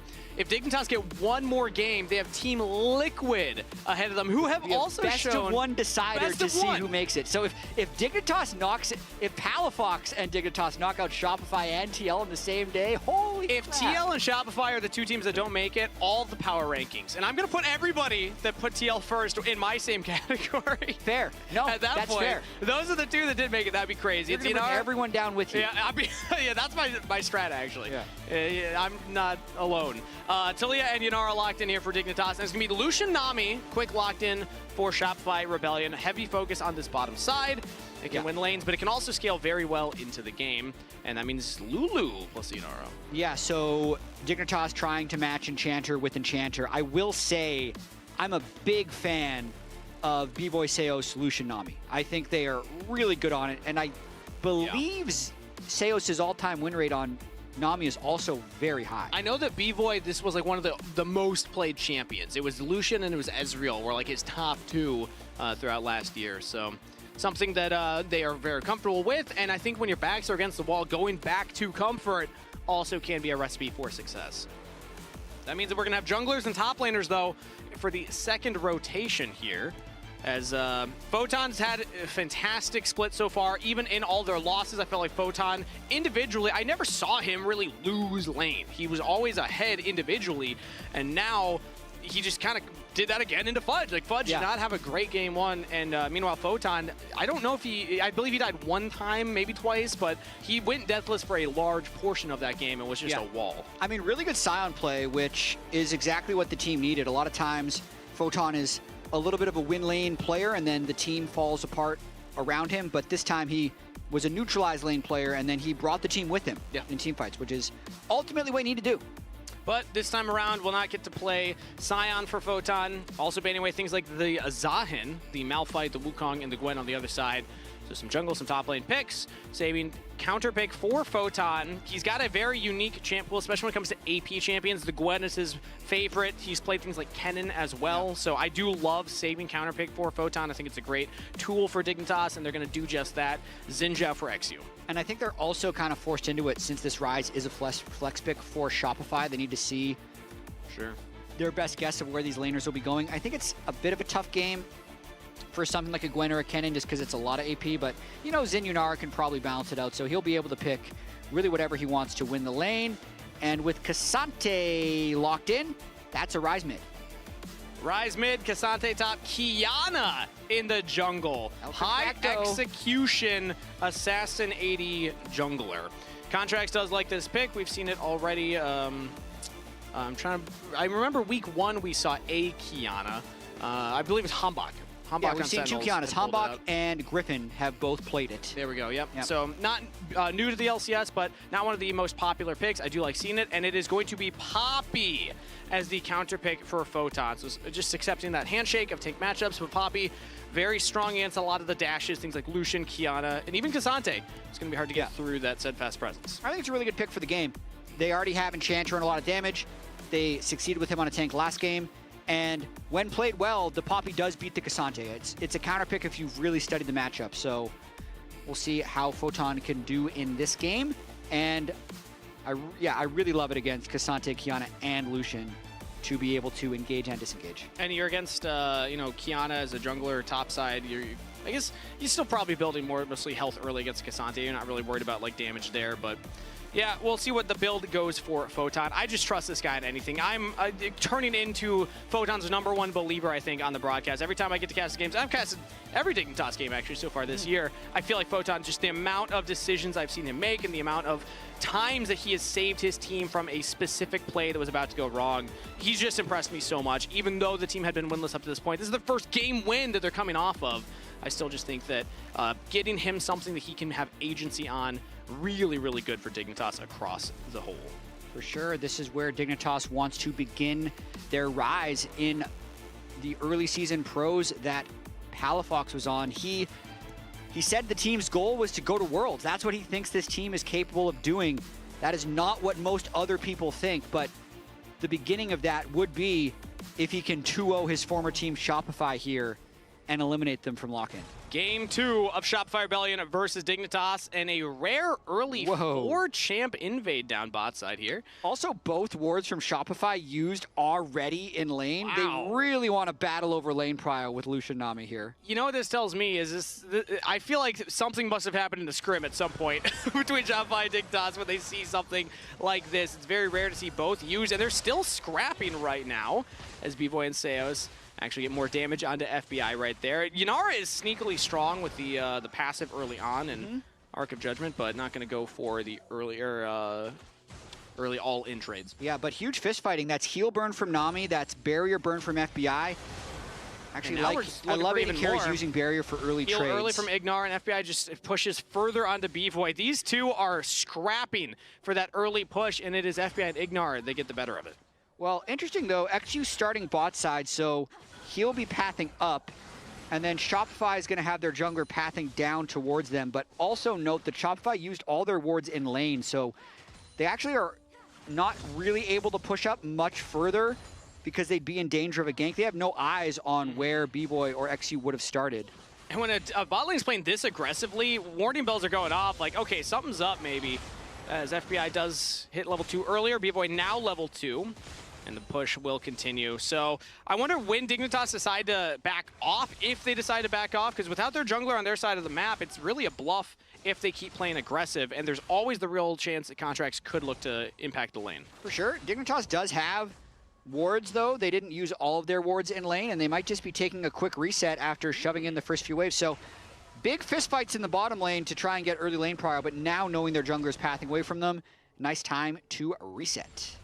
Going in for that early coal buy, you only need those couple first waves to pick that one up. So FBI happy to say, all right, we played the push. Now I'm going to have that advantage. And B-Boy is currently not going for any kind of aggressive push in response here. So it should just be an advantage to FBI. This is almost like I guess this is very similar to top lane cheater recalls. I've seen top laners do this a lot, and now we're seeing AD carries start to do this more often as well. Yeah, you can definitely recall more this season with the home guard bonus, getting you back to lane faster. So wave pushing back slowly in for Dignitas right now, as their jungler is topside as well, so they're going to be waiting for this to crash regardless, and it's just a matter of how many minions FBI ends up losing while that wave is crashing. Next, you will get the top crab. Contracts will get the bottom crab, and right as Contracts gets there, the wave's already getting under turret. So Contracts not even in a position to really impact this. B-Boy will now go for a back as FBI is going to try and pick up all of these minions. And there is a ward in there, so Ignar will stop that. B-Boy getting some big damage onto the Lulu, but FBI now says, okay, that's all your cooldowns. I can trade back onto you. Seos, though, keeping B-Boy safe, and that's a lot of health bar missing from FBI and Ignar. And what a satisfying sound when Yunara has the Q running. Yeah. Lane gank, maybe. Could be from XU. rather ambitious. I mean, yeah, you really have to look for a flash when becomes lightning maybe to get in range. Otherwise, the moment that you're seeing, all the Shopify Rebellion are walking up. Now XU's shown, and there it is. The flash W onto Seos, response flash, but FBI still has the damage. XU with the first blood, but B-Boy will trade one back. It's a 2-for-1 double kill to XU. They managed to get 2 kills out of that. Normally, you wouldn't try a lane gank without an engaged support, but that's how much of a psychopath Ignar is. He just walks up, polymorphs into XU, playing the Fog of War brilliantly, actually getting that kill.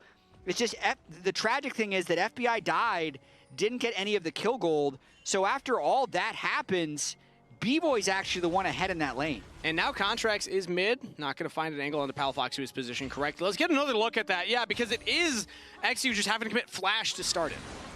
Right when he walks up for a heal trade, XU gets in range for the 3 talent strike. But, I mean, FBI following up to get the damage just gets pelted by B-Boy. So B-Boy did a nice job returning fire.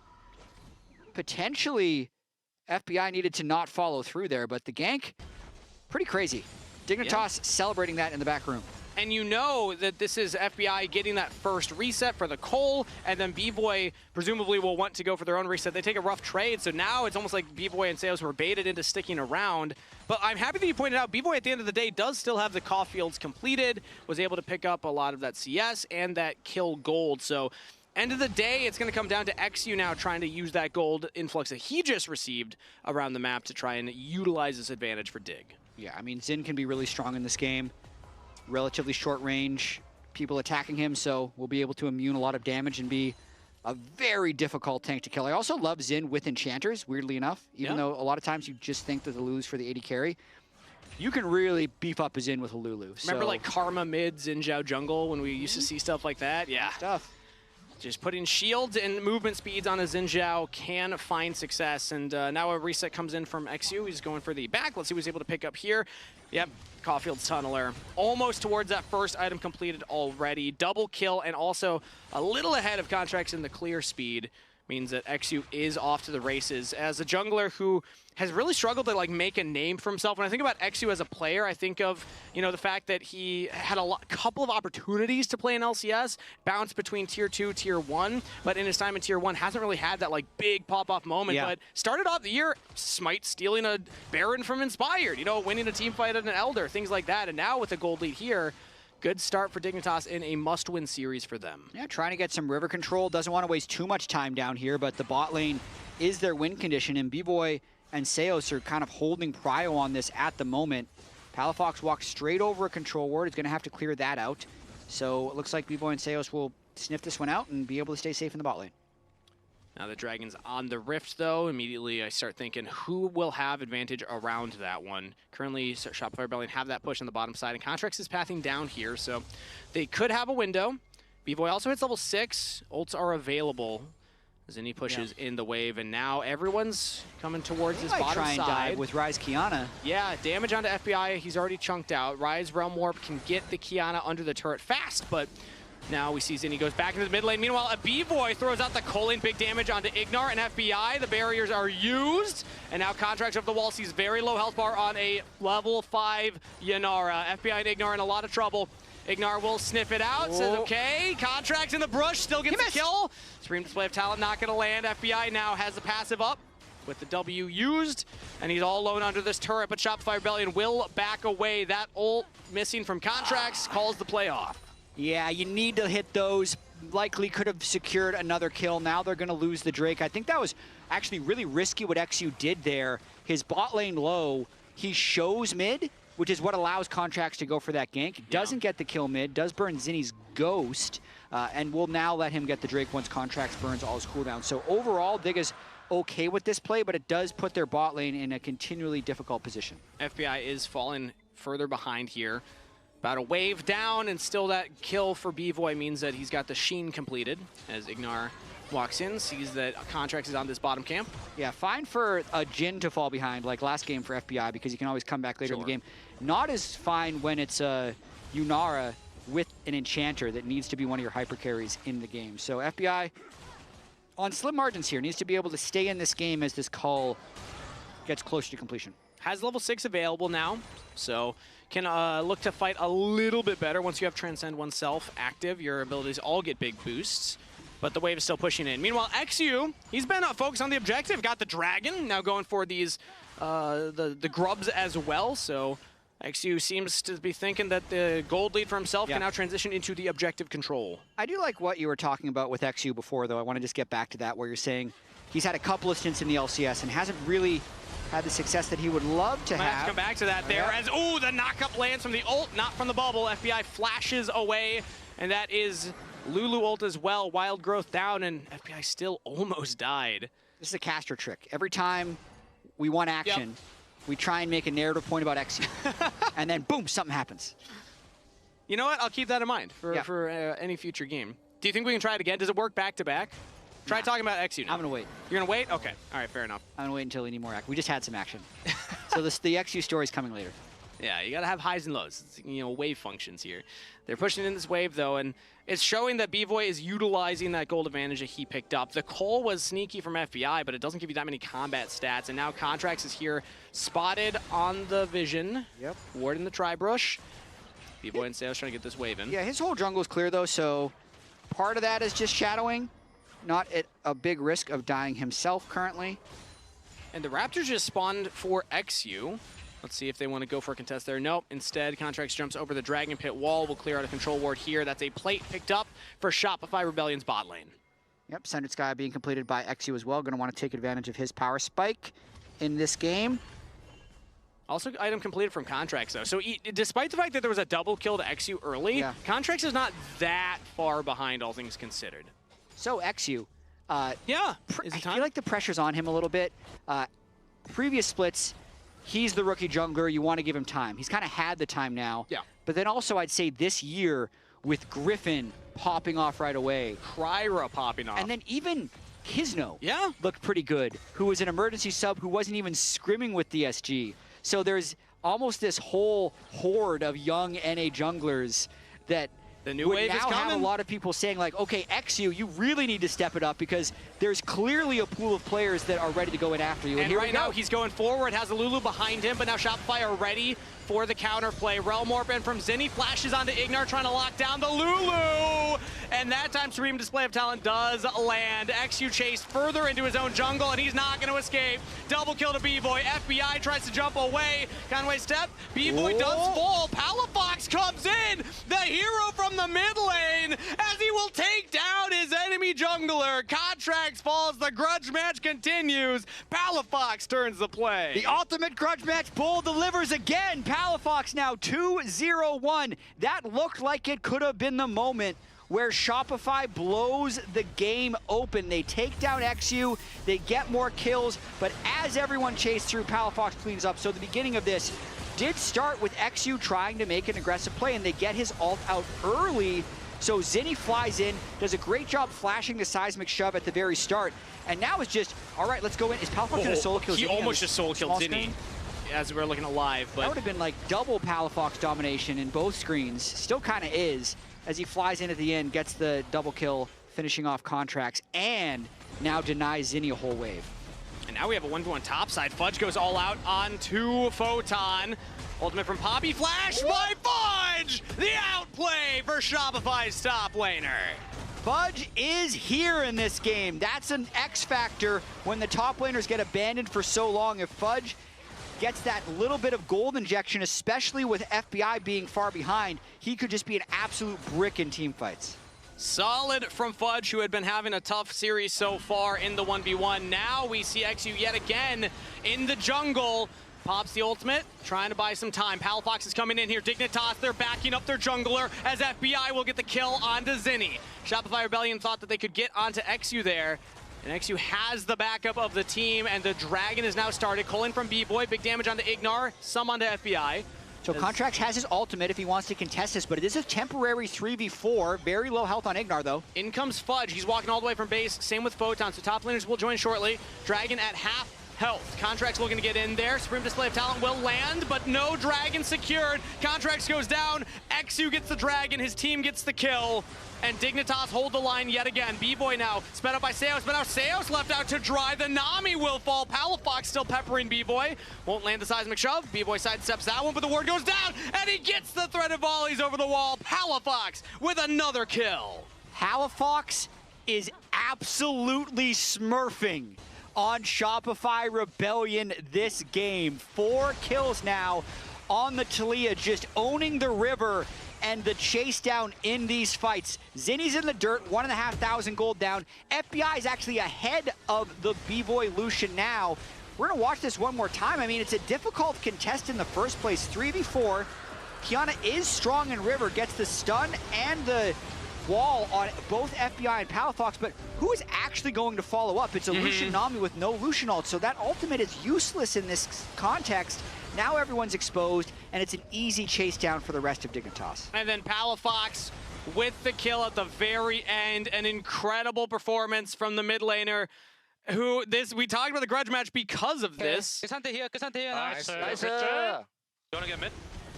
Got some comms listening, but the all-out from Fudge will get a shutdown onto Palafox. Caster curses are real. Right as we're talking about it, he is shut down. Grudge match goes both ways. Fudge now, 1,500 gold himself, going to be able to also collect a bunch of turret plates because nobody can cover that wave. So a very poor death in terms of timing from Palafox there. We didn't see exactly how it started, but you could see the reaction from Palafox on the screen right afterwards. Definitely knows how bad for the game that last death was. A lot of the gold for his team is in his pockets. Let's get a look at that, though. Yeah. Oh, so he starts Cassante in, and then, yep, that is Cassante right now. He just got Cassante. Yeah, okay. Q2, Q3, right over the wall. Really well played by Fudge, seeing the kill angle. You know had the Iceborne Gauntlet already. I'm on Palafox's side on that one. I feel like that's a tough moment. Be like, wait, I died? Wait, that's crazy. Yeah. I hit everything on him. Flip the Cassante away always. Yeah, is the lesson. Fair enough, fair enough. But now Fudge is the only gold lead for Shopify Rebellion. There's a 1,000 gold lead for Dignitas as they'll start up this Herald. And you can see that it is Fudge for Shopify Rebellion. Like, that is the only advantage that they have in this game right now. Yeah, the gold on the junglers is completely even. I think a lot of it will also come down to how Contract can pilot the Kiana in team fights. It hasn't looked like he's super comfortable on the champion in team fights so far, but that's also because they're not playing with the true frontline. Every play has been around like Lucian, Nami, Rise. When the Cassante is able to enter and maybe create some space so the Contracts can find flanks rather than just trying to run like face first into the enemy, they'll have a better chance. Having a big health bar to walk forward, tank all those threaded volleys, push back the Xin Zhao so that it's not the Kiana taking up all that damage would feel great. But Shopify Rebellion have to put themselves in that position.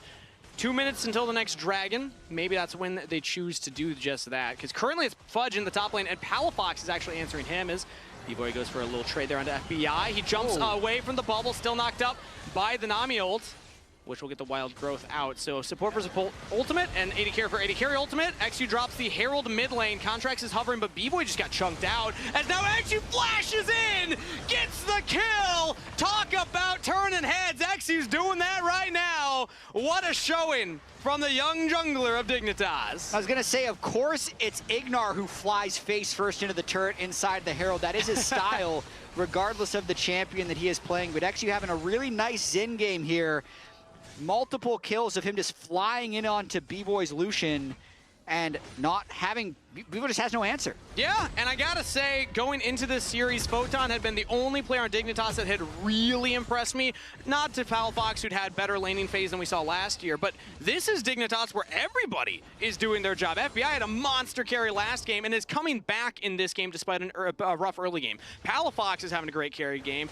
XU's having a great game. Like, the magic seems to be clicking for Dignitas right now. And one thing I'll also say about them, talking to their GM, Jonathan, who his whole philosophy this year is be super transparent, talk about the team, be open in content. He said that one of the things he's most impressed with the team so far is that they have not lost mental. Even though that they were winless, the vibes are still good. They still enjoy playing together. And I think we're starting to see the benefits of that type of team environment and that type of mentality. Well, the loser of this game will have 2 months to recover their mental, because Split 2 won't start for 2 months and the loser is out. But there's a fight here in the river. XU's walking forward. Dragon's up in 10 seconds. So we're at the point to scrap for this one. Dignitas have mid lane push. And Shopify Rebellion are trying to keep them away from the river here. Controlling the banana brushes. FBI is getting some big damage onto Seos and onto Fudge. Has to use the W to get away. Zinni, meanwhile, flashing away. Photon thought he had an angle onto the wall right there. Zinni does burn the Summoner spell to keep himself safe. As Dignitas now, no worry on flash from the Rise. They're going to just walk forward onto the banana brush, clear out the vision. One more ward down, clear that one. Dignitas have taken some control. Yeah, really nice reaction by Zinni to avoid that flash stun. That could have been a fight decider. Fudge also at half health on the outside, so even though he has a 2-level advantage on the Poppy, not stronger. Also no flash on him, so Contracts might just have to be the one to do it yet again. Dragon at about 3/4 health. FBI will spot out Contracts, goes invisible. And Ignar's behind FBI. Now the turn here as XU jumps in onto Fudge. Gasante is the target. Photon's trying to buy some space as well. Fudge will use XU as his escape tool, trying to trade it back. XU still alive! XU takes down Contracts, gets the Dragon, and Dignitas are slaughtering the Rebels in the fight. Zinni can't even realm warp the safety. Double kill to FBI, and Dignitas ace Shopify Rebellion. They absolutely wipe Shopify off the map here. All 5 dead, and it did look a little out of sync. Remember, Talia ult down, Poppy ult hits nothing, but nothing can actually do damage to XU. He's sitting on that ultimate, and everyone is so short range that the damage doesn't really fly through. He gets huge heals and shields from the Lulu. His passive auto heals come in at just the right moment, and because everything was just used on XU, by the way, there's a Lulu Yunara free hitting the whole time, so Dignitas just completely run the game now. Bye-bye, Shopify. This is for Christian, baby. Hell yeah. This is for Christian. This is for the ultimate grudge match. And we're getting Palafox for a post-match interview if he's gonna Dig win. have some things to say.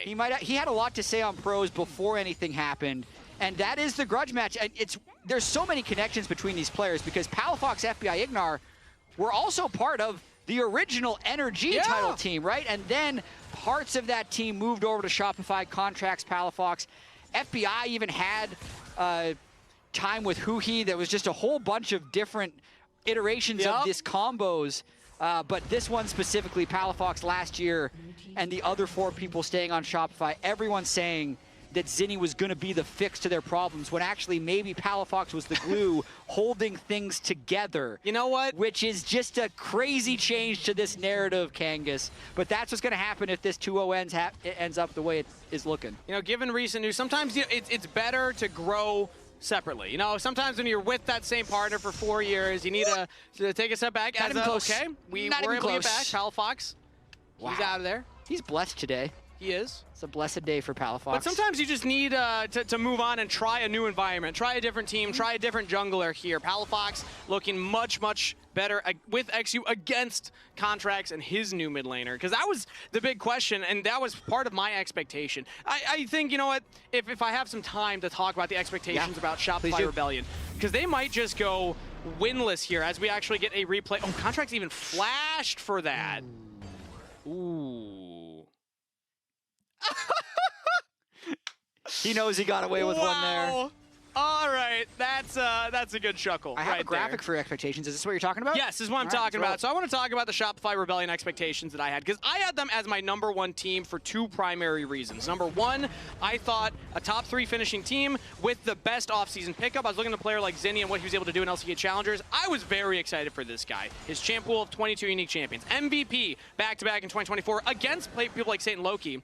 And then also I thought the rest of the league got a little worse, but Shopify, they have not been finding success, as now B-Boy's caught in the mid lane here. Seos cannot keep his AD carry alive. Fudge even teleports in, and now he might be in some trouble here. FBI's hitting the turret, hitting the top laner, knock him down. Photon with the kill credit and a killing spree.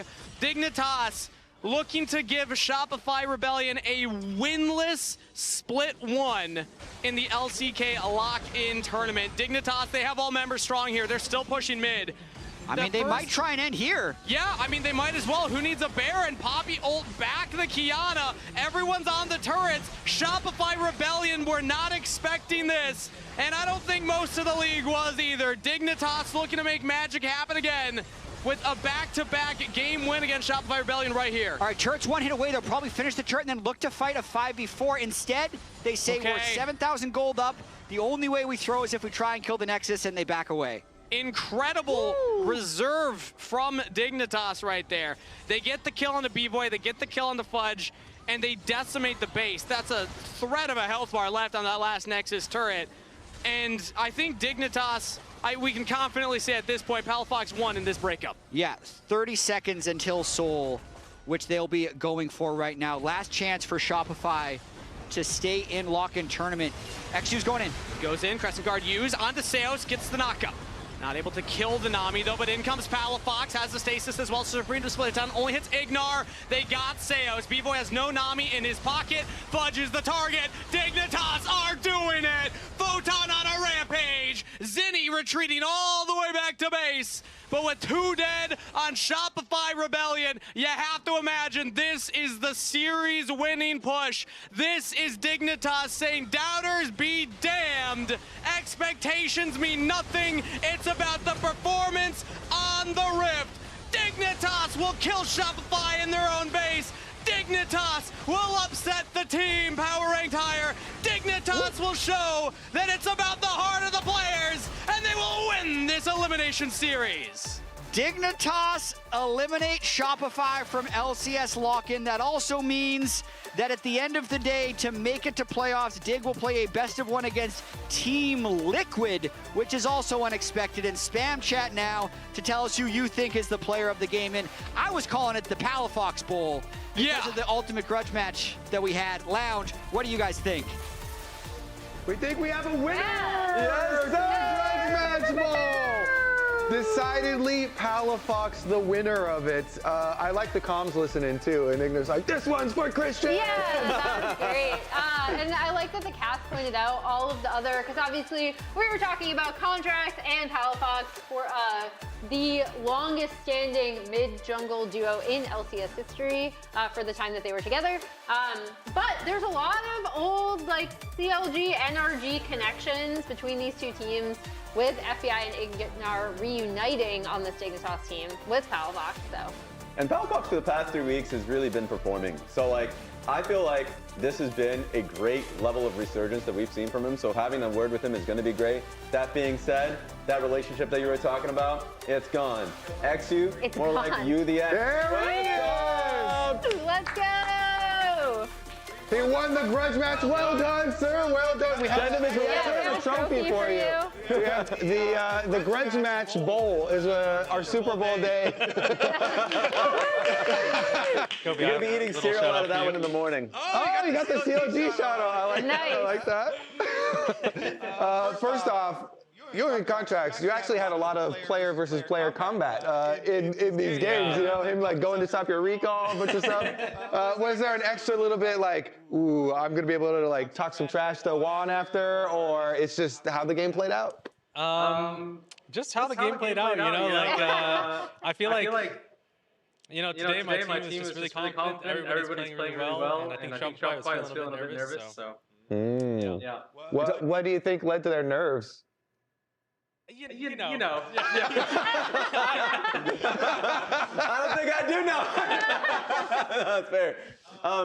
What's interesting, you talked about your team performing well on the day. Obviously, you guys have dealt with a lot of random visa problems. I haven't even seen if your coach is here just yet. Has he landed? Yeah. He was in. Okay. I mean, look, we had 9 days of scrim together so far, right? Shopify went to Korea. Came back. They've been scrim for a while. Our first couple weeks weren't great, but obviously you can see like with time it's just gonna get better. I don't even think I played like great today. I think like Ball Lane played really well, XG played really well, Photon played really well. Honestly, everybody. And it was just like a great team effort, you know. I want to say you did have some ridiculous performances on the Azir. Like there was that obviously that blue side jungle team fight. Now I want to talk about the one negative. I was your lawyer in between game 1 to game 2. But like talk through me through the play when you're TPing. Obviously, to try and chase them down, but they were not in vision. You didn't see the Varus. You know what I thought to myself, right? I was like, this Varus is for sure running mid. I didn't see it for like 1 or 2 seconds, so I was like, okay, he's like sprinting it, right? But they're just sitting in a bush, waiting to die. My bad, guys. When you say ridiculous is your performance, you mean like, in a good way. Like, you guys were 3K gold down, and there was that blue side jungle fight where they were just like, hold up. Oh, that was crazy. Like, yes. I mean, I don't know if that's I don't know how good there was today. But yeah, honestly, I rewatched it. Like, they're literally putting a little triangle. They can't even do. Yeah. The Jarvan Cataclysm just happened. That just happened, by the way, right? That was, the Exy wasn't like, oh, I got this side, you get the other side. Because you're like Azir wall perfectly next to Jarvan Cataclysm and they can't move. Yeah, honestly, I think Exy even said in that fight, it's like, man, my EQ like didn't go off. But if it went off, it would just be like, it was just gonna be like a knock up into silent Q into just, yeah. So the silent Q still hit. We listened to comms and how they were like, this is for Christian. Was that a rallying cry of the team to kind of, not only does this get you into a match where you're going to try to qualify for bracket stage, right? But kind of the little revenge angle? Yeah, I mean, you know, Shopify, we do got a little bit of beef. So it is a grudge match, and it's like, you know, it's nice to have everybody just like playing for that. And I think I think too, our coach, you know, like we're doing the next one against TL, so grudge match there too. So you were kind of criticizing your own play. Who do you think gets player of the game for this one? Probably XU. I think XU played like really, really well today. I think, yeah, I mean, I just think he played really, really well. Oh, that's you, buddy. Narrative is too strong, bro. I wonder what the fans think actually, because I love the mention of XU, and we'll get it. Yeah, so 66% for you. Talk about XU. Talk about XU a little bit, because you've. Yo, Ignore didn't get a single vote though. Hey, what? Somebody get in there. Let's get that 0%. We can't be looking at that. But actually, though, he did say like, you guys can do whatever you want, and then I died because he didn't shield me. So like. But talk about XU a little bit, because now being able to form that like new relationship, you've obviously been working with contracts for a longer period of time, and then now working with XU. How's that been like? Honestly, I think it's been like pretty great. I think he has a very like logical and like realistic approach to the game. I think it's like very, very nice, and I think it makes it so he can improve a lot as a player. Like XU's history is just he's been in tier 2, he's been on like DSG, Dig, like he hasn't really been around like super good players that can improve him, and I think like this is like a great year, you know? I think he'll improve a lot. Well, thank you for joining us. All the best in your match. Do you have anything you want to add to, obviously no leaks, but looking ahead to your next match? Give us the draft. Yeah, what's your team's strength, and how do you think you'll be able to win? I just think it's through everybody playing together and playing connected, and not inting. I think that's like the biggest one. We've had a lot of scrims that have been going pretty well, but every time we were losing, it's because we are like, let's go kill him, and then we just keep dying. So, or like keep going forward into death. So. All right, and real quick, who's gonna win our next matchup? C9 versus FlyQuest. Based off scrims, probably Fly. We'll see you on the back half of this break. Thank you, Palafox. Yep. Holy smokes! You don't look so good, boss. Tell me about it. It's a real inferno down here, and I'm burnt out. Here, try a Red Bull. It's devilishly good. Red Bull? Oh, that tastes heavenly. Wait a minute. What's this? Oh, yeah. I forgot about that. Wings? Wings? I can't have wings. Not in my position. Red Bull gives you wings. Rich in the ground before Dub can even get there. In time to try to knock out as Impact gets bursted. Don't feed. Knocks him down. Get fed. Scan the QR code for deals only on Uber Eats.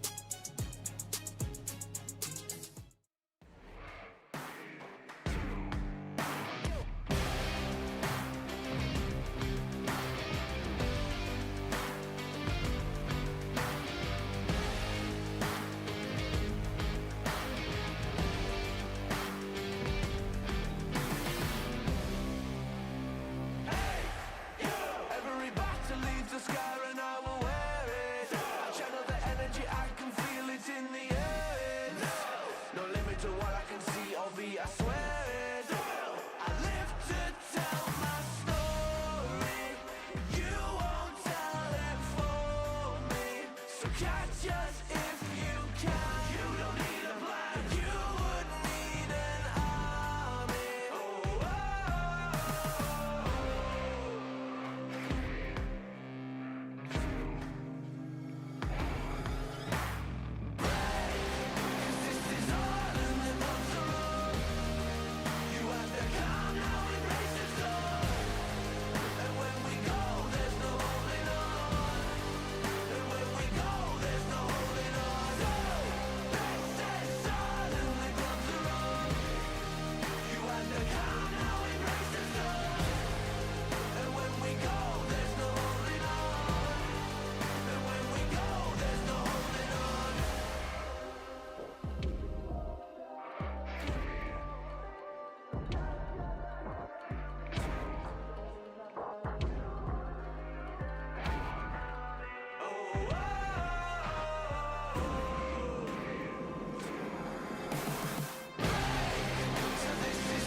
I first started watching LCS when I was really young, and my favorite players were Bjergsen and Doublelift.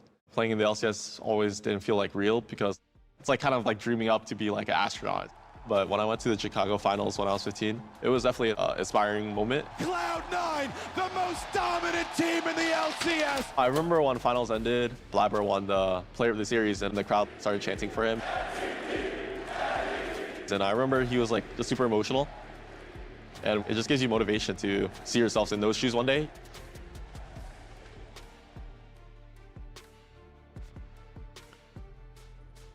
Like, we have so many players, Griffin being one of the new stars we have. Yesterday we had Cryo, who have just been overwhelmed to face off against their idols. Like, Cryo was buzzing after facing against Inspired. Today we revisit this story of how Blabber inspired Griffin, and now he's facing off against him for the #1 seed in LCS.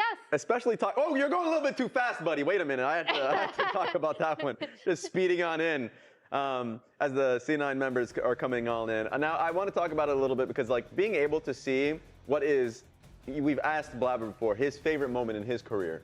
Being able to lift up that trophy as an MVP. And that inspired not just him, but so many other people. I remember us being there and also seeing some of the fans be crying. So it impacted so many people for Blabber to be able to reach his dream in that moment, because he only cared about winning. And now having a young gun that only cares about winning, that's now going up against him. So that is such an inspirational story. Yeah, looking to take him out for that first seed. Leg sweep. We have another connection that I think is kind of fun. Dom, the current coach of C9, actually coached Griffin. Coaching a 13-year-old grandmaster. Yeah.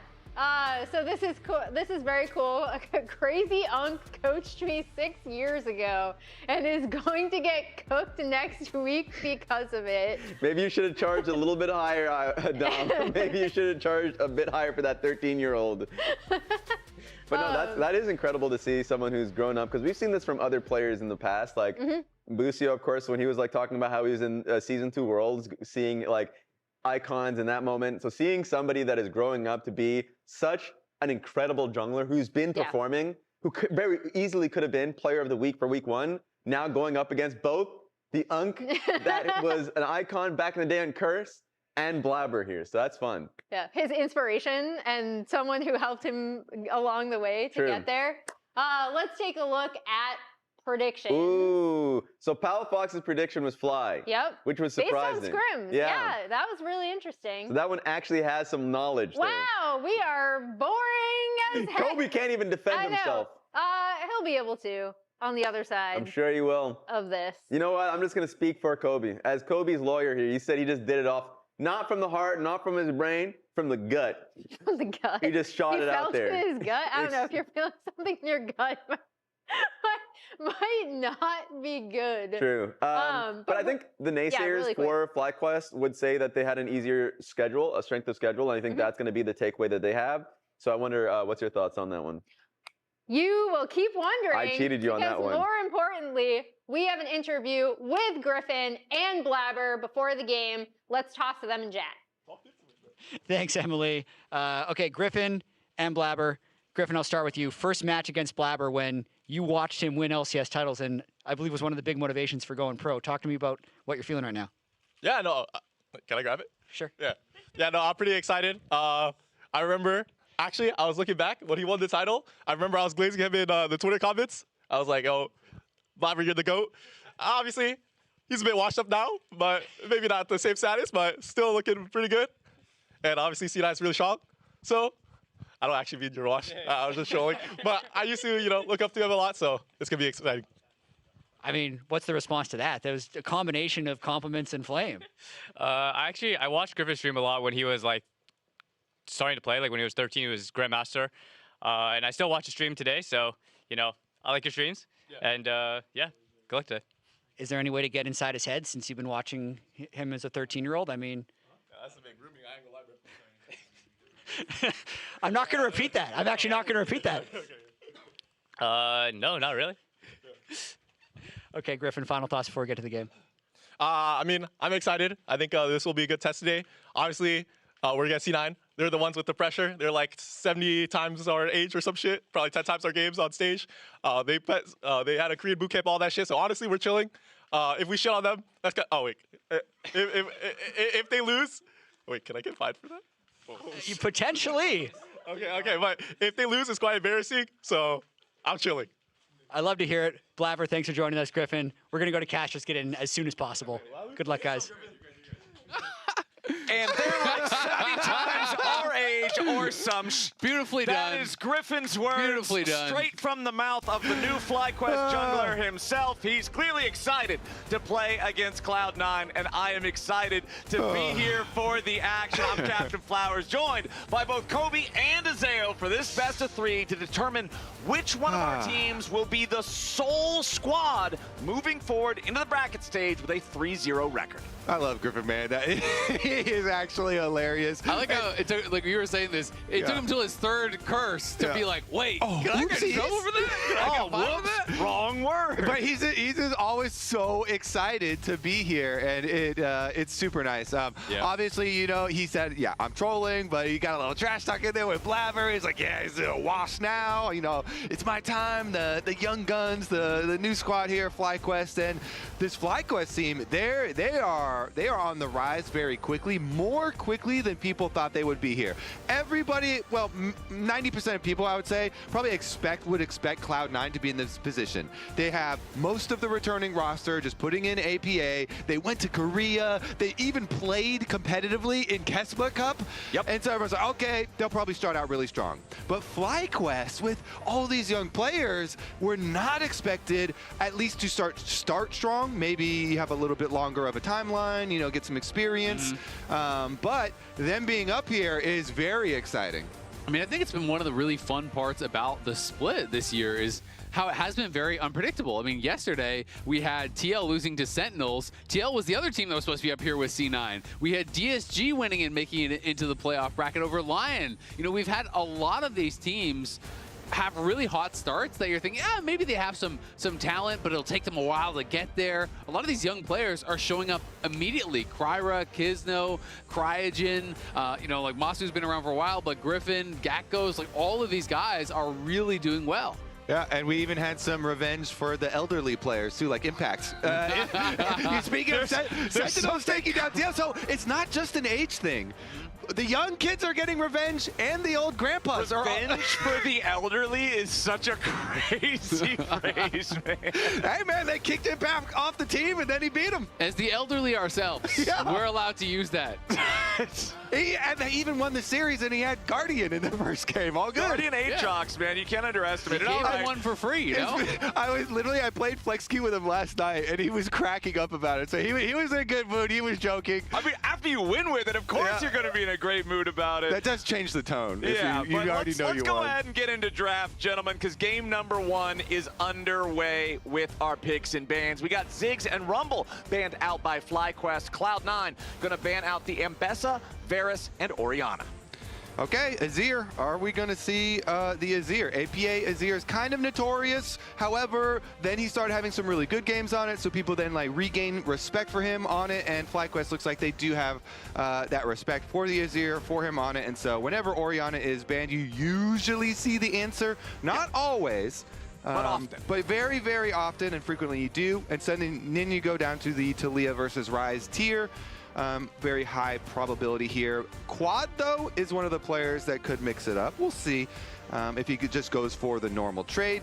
Meanwhile, Vi, to me, is super high prio right now with the Vi buffs recently, and then Pantheon. Those are two that really pair well with the TLAW. And these mid laners might fight over those junglers to have them as their pairing. We'll see. Just Vi and Pantheon both have really nice point and clicks. Nefiri is an interesting hover, and I won't talk super seriously about it just yet, but Nefiri jungle got a jungle monster damage bump. And Nefiri mid lane had already been like doing decently well in solo queue, so it's one to keep your eyes on as far as carry jungles do go as a possibility. But again, the hover's probably, not quite yet, and we'll see something more standard. Yeah, it has been one fun thing about Griffin, though, is he has not been afraid to kind of go his own way as far as the jungle role is concerned. And he's bringing in the volley, he's bringing out the Ambessa, which has been a lot of fun to see. So maybe give a little bit more credit over to that. Pantheon, you mentioned it earlier, up and available. It is kind of that prime pairing. That or Vi are almost always the ones you're going to see with TLAW if they are up. So that's kind of my expectation is we'll get one of those for Blabber. And then we have to see, do they want to blind, top lane, or do they want to kind of throw out a support or something like that here? Okay, that's my favorite champion in the game right there. I love that champion. Absolutely the best. Dude, that's like a hack. Hey, can you just like hide my pick for me? Yeah, we're gonna sneak it in there. We'll do our draft, but like don't show them. Yeah, it was Corki. I can see in the game it was Corki. So they chose Corki and Zehen. Okay, so we've got Zehen locked in. We've got Corki locked in there. So we do have the marksman alongside what I'm assuming to be the top laner. So if they want to deny some of those jungle pairings, though, FlyQuest is going to have the opportunity to do that in the second round of bans. Like they could ban, Pantheon Vi, try to deny that sort of thing.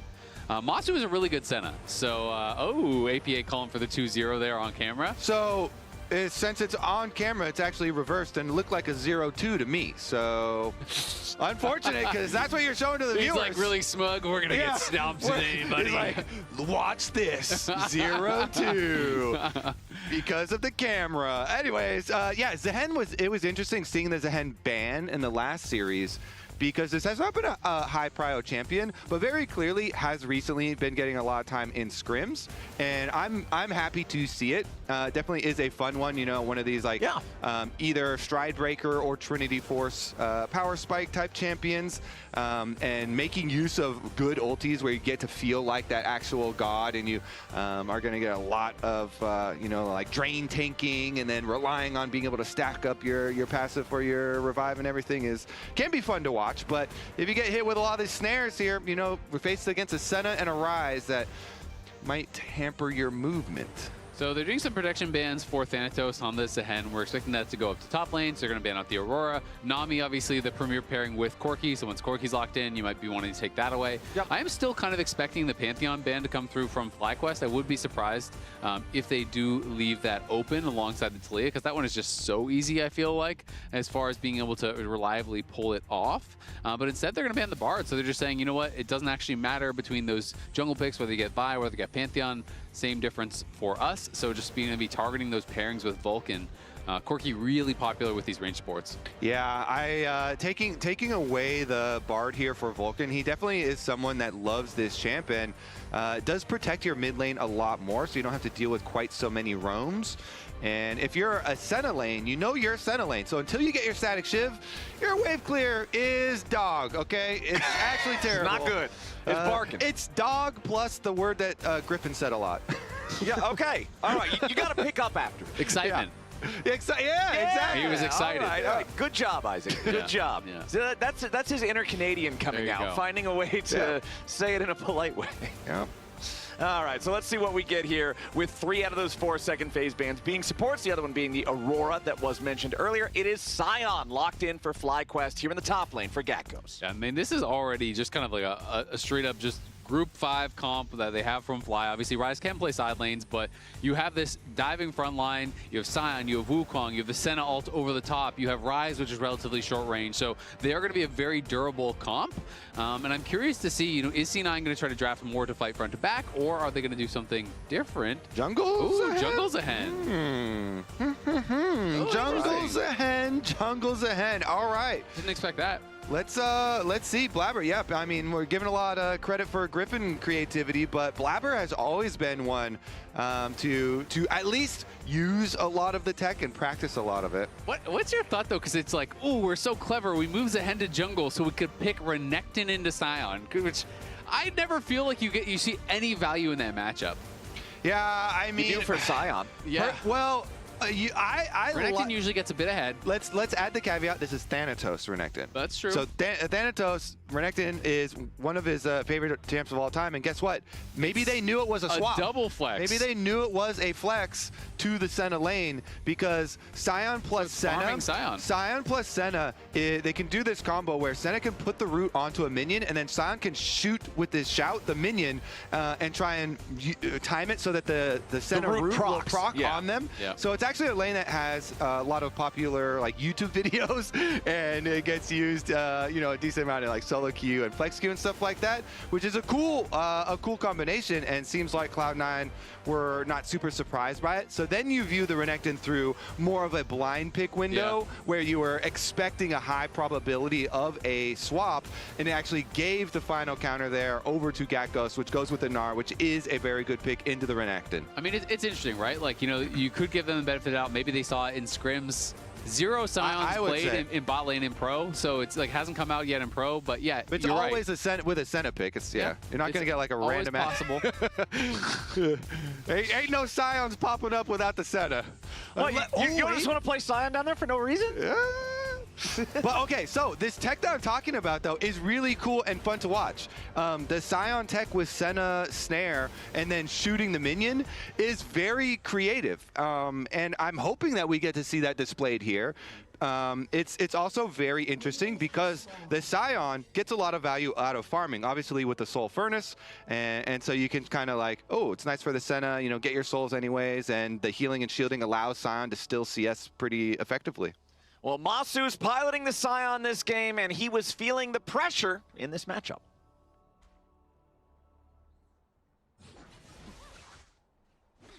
Intimidated. He's just looking at me.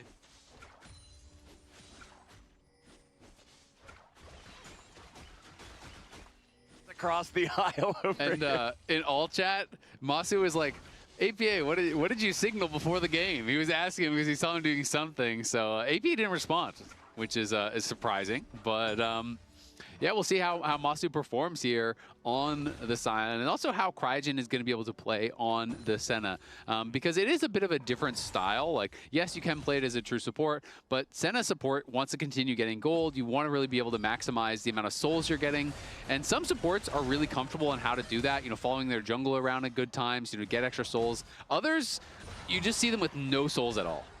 All right, and while we're waiting for those souls to start stacking, we've got Emily standing by for an interview with C9 coach I Will Dominate. Thank you, Flowers. Dom, the first thing I have to ask you is Griffin did tweet about Unk coached me when I was 13. What was it like coaching Griffin back then? So what I say is that he's exactly like Blabber. You'll give him instruction and he'll say, oh, I'm not going to do that again. And then he'll do the same thing the next game. So that's like kind of the type of player. I mean, honestly, I think that Griffin and Blabber are very similar players. Like, we kind of talk about it in the C9 house, how like Kryra's the new Inspired and then Griffin is the new Blabber. It's like we have these new players in the league that actually play like some of like the older veterans, and they're all good players. So I think sometimes players come in and they look rough, but I feel like the rookies that are in the LCS now are just better than they were before. No, I'd agree, especially with those two junglers. Last thing, just talk to me about this draft. That's the first Zehen we've seen in LCS thus far. Just talk me through what you're looking for, how you want your team to play this out. Well, something happened. Something is happening right now. We got a kill. Are we alive? You are alive. We're not alive. We'll take it though. Corky got the kill. Corky got the kill. Okay, we'll take it. I mean, Zehen is a champion that's just good right now. I mean, it got buffed for jungle, so it became much stronger overall. Are we getting another kill? No, what happened? We died? Never mind, it's a jungle diff. It's a Zehen problem. All right, I'm going to toss it back to casters so they can take it away. Thank you so much, Dom. I don't know what to take away now. The fight's already over. Bottom lane's bloody. Masu's got 2 kills. I mean, Sven got first blood, so that's nice for him. But at the end of the day, Masu is getting a pretty big injection of gold. We can look back at it. Vulcan, it was so nice. Targon usage, kills the minion, instant hook on a Cryogen, and then they just fully committed to it. Yeah, I love those. It's the classic, you know. Instantly execute a minion into the very quick Q that comes out afterwards. You know, you do your attack, you instantly get your Q going right through it, and so he pulls off the trick to kill the Senna, but then it starts going bad. I love that we actually, you know, got a lot, like Dom can't see the exact game, but so he keeps having to ask Raz, are we getting the kills? Are we? Nope. Another one went their way. 2-1 jungle diff. Of course, the extra 300 gold on first blood does help that a decent amount, but it's still really rough. And now they did the trick I was There's looking your for. minion thing. That's what I was calling for with this combo. It was nice. It's not gonna result in a kill or anything. Yeah. But hey, I like to get vindicated. Yeah, it's a fun combo. You see people doing that. It's a fun ARAM combo. People do that a lot too, because even if you just execute the minion with your E, it procs it instantly at the end of the travel time. So it's very, very easy to pull off on a low HP minion. And Masu and Cryogen, as long as they keep scrapping, it is great for Cryogen. As long as he's alive, you just keep getting those souls. I'm going to be interested to see if he goes for the full-on, you know, healer-style build. Because he has Fleet and not Area, I'm assuming he's going to do more the AD style with Black Cleaver, which can actually scale really well as a damage threat as long as you're getting a lot of souls. So the one I actually, you know, saw this before, but yeah, here's the trick that I was talking about from Champ Select. Put the snare on the minion, boom, kick the minion over there with the shout. But as far as the Senna build, I hope that he goes for the Echoes of Helia one that I just I recently experienced, and the new Echoes is feeling really, really good. So it does also rely on you doing damage to get really good value, and so you really do got to get in there. But Cryogen so far, you know, it looks like he is not afraid of getting in there, and there's been constant action. I mean, he has 20 souls already, 5 minutes 20 in. So if you can get a really scrappy lane, it's actually so good for Senna, and he's going to do Black Cleaver, I think. Generally, if you're going to do the Helios build, you do go with Aerie, so that was my assumption when I saw Fleet, is that he was going to do more of that AD style build. Sometimes people go like Cleaver into more supportive stuff. Sometimes people do full damage, just depending on how much gold they're getting. Yeah. But it's one of the nice things about this new season. We talked about it a bit yesterday on the cast with Enchanters. You get so much free gold from the support quests. It's kind of the same thing with Senna. Like, you can be a real AD threat. If you have 2 or 3 items and a lot of souls, like, you hurt. You're not someone that you just want to ignore.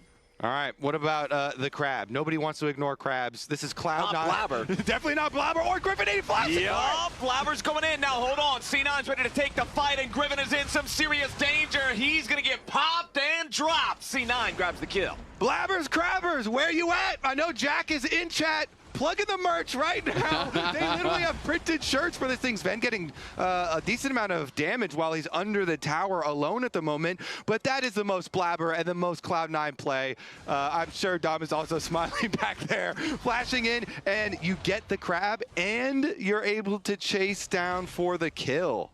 Yeah, I mean, it's really nice. He flashes in, you know, he hit the W, the pullback onto Griffin and the clone. Even though Griffin reacted, he gets pulled back in. Blabber wins the smite, gets 6, and his whole team was there. So really, you were Griffin winning either way. off. Yeah, Griffin should have backed off. That was one where obviously one of the most iconic LCS plays was Blabber at I believe MSI, you know, flashing and dying for the crab. But that is one where it's like a win-win scenario because, as you say, your whole team is there first, so it's going to be a dub either way, pretty much. Well, Isaac, you were saying that Griffin should have backed off, but was Dom not saying that Griffin is simply the new age Blabber? Yeah. So I don't think Blabber would back off of the crab. Griffin's not going to back off of the crab. And it was never an option. There was never retreat feasible here for the Crab, and the game is still dead even after. And I mean, it is great to be putting this guy down because Griffin has been killing it. He's #1 in kill percentage. You know, he's been having very high KPA.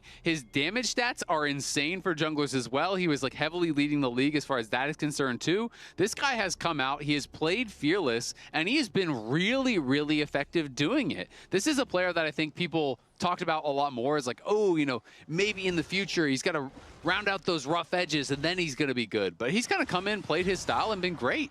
Yeah, I mean, he got a carry Ambessa jungle game that went very, very well for them. He had high success on Wukong specifically as well, so see if this one ends up going a similar route. Very curious to see how this Zehen here for Blabber does play out as it goes through, because they have point-and-click engage with Nautilus ult. So if Zehen gets good like engage on his team coming from the Nautilus here, then you can really melt. We'll see, though. Dragon getting started out by FlyQuest themselves as they have the early move. They have also got mid-prio, so Blabber says, I'm out of there. Dragon is yours. It's fine. I'll cross for grubs. Exactly. It's 8.5 minutes on the clock. The grubs are available. You can easily just handshake the objectives, and we'll see what they're able to gather from that grub control later on in the game. You have Renekton in the side lane. You do have a TLAW to also contribute to making plays in the sides with the Weaver's Wall, so we'll see how much that means for Cloud9 going forward, how much gold they'll be able to farm with that extra damage on the turret plates. Yeah, I'm just really interested to see how Blabber does on it. There's only 2 games played globally in the Zahungle, we'll call it. The Zahungle. I am not calling it the It's Zahungle. He's playing Zahungle. Just you can go shorter and just like Zungle. Nah, Zahungle. I'm on Team Kobe. Nah, you That's need the less H. syllables. No. It's clearly Zahungle. I cannot be spending that many syllables on Zahungle. He's clearly You're gonna have to step your game up, brother. I thought you were supposed to be a good play-by-play. He does play-by-play one day, and now all of a sudden he's got opinions. It's not my fault if I believe in your ability to do it. You know? All right, guy. Isaac is like chaotically neutral, or maybe maybe skews a little like chaotic evil at sometimes. Chaotic Isaac. It's his entire own spot on the grid. Yeah, exactly. But he's definitely got the chaotic in there. We're all agreed. It's Zahungle. No. Yeah, I mean, you liked Knockwave. That one worked out. That one is actually very good and creative. It is the absolute value of Zahungle. Just because we liked one thing you wouldn't get it. All right, true. So let's actually get back on the rails. Let's get looking at those support roam timers here, because you get a Senna roaming around versus a Nautilus, and it can get dangerous. APA though, of course, has had quite a lot of words. How did Crygen mute him twice? I also just love how Sven muted him, and he's on his team. Yeah, no, he did that the very first series that they had as well. I remember we had the pop-up, but very clearly Quad didn't have a mute, because Quad was typing out whole sentences talking to APA and doing the real-life emotes. But APA actually didn't even respond to him. It's kind of messed up. Maybe like APA also muted. It's kind of like what you guys pulled on me right there. Kind of messed up. Well, we responded with thumbs down. You thought your bros had your back, you know? No, you flashed the fist bump emoji, and we both just stood there. We are not bumping that fist. It's not happening. But right now, Cloud9 still has a lead, as Thanatos wants to put the pressure onto Gakos as he reverts back to Mini Gnar. The dominance has been used here by the Renekton, APA, and Vulcan showing up. Blabber following right behind. They want to try to make a dive. Griffin's going to be here as well. Thanatos with the flash into the Ruthless Predator, and APA secures the kill before Griffin's able to find any counterpunch. Yeah, I love the flash here. You know, you leave no time for that Mega Gnar to come out. Instantly CC chained, stun into follow up on the hook there, so they delete him. And the timing window was so critical, because you see on the minimap the reinforcements are walking on the way, but it's a good timer for Cloud9. They bring 4 people to the battle, enough to immediately take down the kill. And it's both these plays on the top side that they've made, right? They roamed extra members for that Crab. They got that. That got them the kill onto Griffin. Then they do this 4-man dive up on top side as well. I'm really curious if Cryogen's ult actually landed, in time, or if it was just a split second after Gakkos went down. Because, I was thinking as Gakkos got close to that Meganar, you can start to see, hey, maybe Senna ult lands, maybe he goes Mega, maybe everything turns around. But C9 just executed on that brilliantly. That's why I love the, the flash. So you're leaving literally every second counts when you're trying to go for the full burst. So, Cloud9, this is a team that is very, very decisive. And we've seen that a lot, especially this year. And them also implementing APA into the lineup, who also has had no hesitation on a lot of plays. We'll see if they can keep that up, because it's important, especially versus FlyQuest, who this young team, they are down to scrap, and they are down to fight. So you can't leave any second open. Well, APA knocks the crust off of the turret, grabs himself a free plate. That's going to build that gold lead up to 1.2 thousand, and we have less than a minute on the clock until the next Drake spawns. The first one, of course, went over to FlyQuest. That was the trade that C9 got the grubs for. Do you think that we're going to get a battle over the second Drake, or is it mostly just going to be a sure take it type of situation? Well, I mean, we do have single item completion, so yeah, lots of Trinity forces. It's a possibility, but honestly, with the momentum that Cloud9 has right now, if you don't have vision, I wouldn't risk anything. Second dragons are fairly low value, and it's pretty easy to trade a little bit of gold elsewhere on the map. So I would not compromise positioning for a team fight in order to do it. If an opportunity presents itself, okay, fine. I definitely agree. I think the one caveat I might give is that it's nice to be able to put pressure on dragon stacking, right? Against a team with Senna, Scion, Ryze, you don't want to give that team too much time to just kind of delay. And if FlyQuest gets the first 2 dragons, even if C9 were to get the next 3, you're giving them so much time to scale up. So C9, at least considering it, they are in the area here and seeing if there's an angle for them to contest. Okay, Blabber's nearby, does have level 11 here on the Zehen compared to just level 9 on Griffin's Wukong. He's 90% of the way filled on the EXP bar, but that doesn't give you the level, that doesn't give you the stats or the skill point, and that's Infernal Drake secured by Blabber and C9. Yeah, Griffin went to take a little look there, clones over the back to see, oh, can I get a cheeky little smite steal here, but no opportunity, and it's going to cost him his flash, so no flash for the next Wukong ultimate usage, which is kind of a big power spike, Trinity Force and ultimate being ready, and so flash is a pretty... Gakkos. He could be in some trouble here. Yeah, and now no previous rage charged up. There goes Blabber. APA ready to ride the Weaver's Wall right on in. Tons of damage onto Gakkos, and he is out of there. C9 is making this look easy when they attack the side lane. Yeah, again, no hesitation, fully dive in. APA TLAW has been one of his cleanest champions, and he's able to hit the seismic shove on Gakkos as Gakkos trying to get away to the other side. So nicely done. Textbook Sahungling.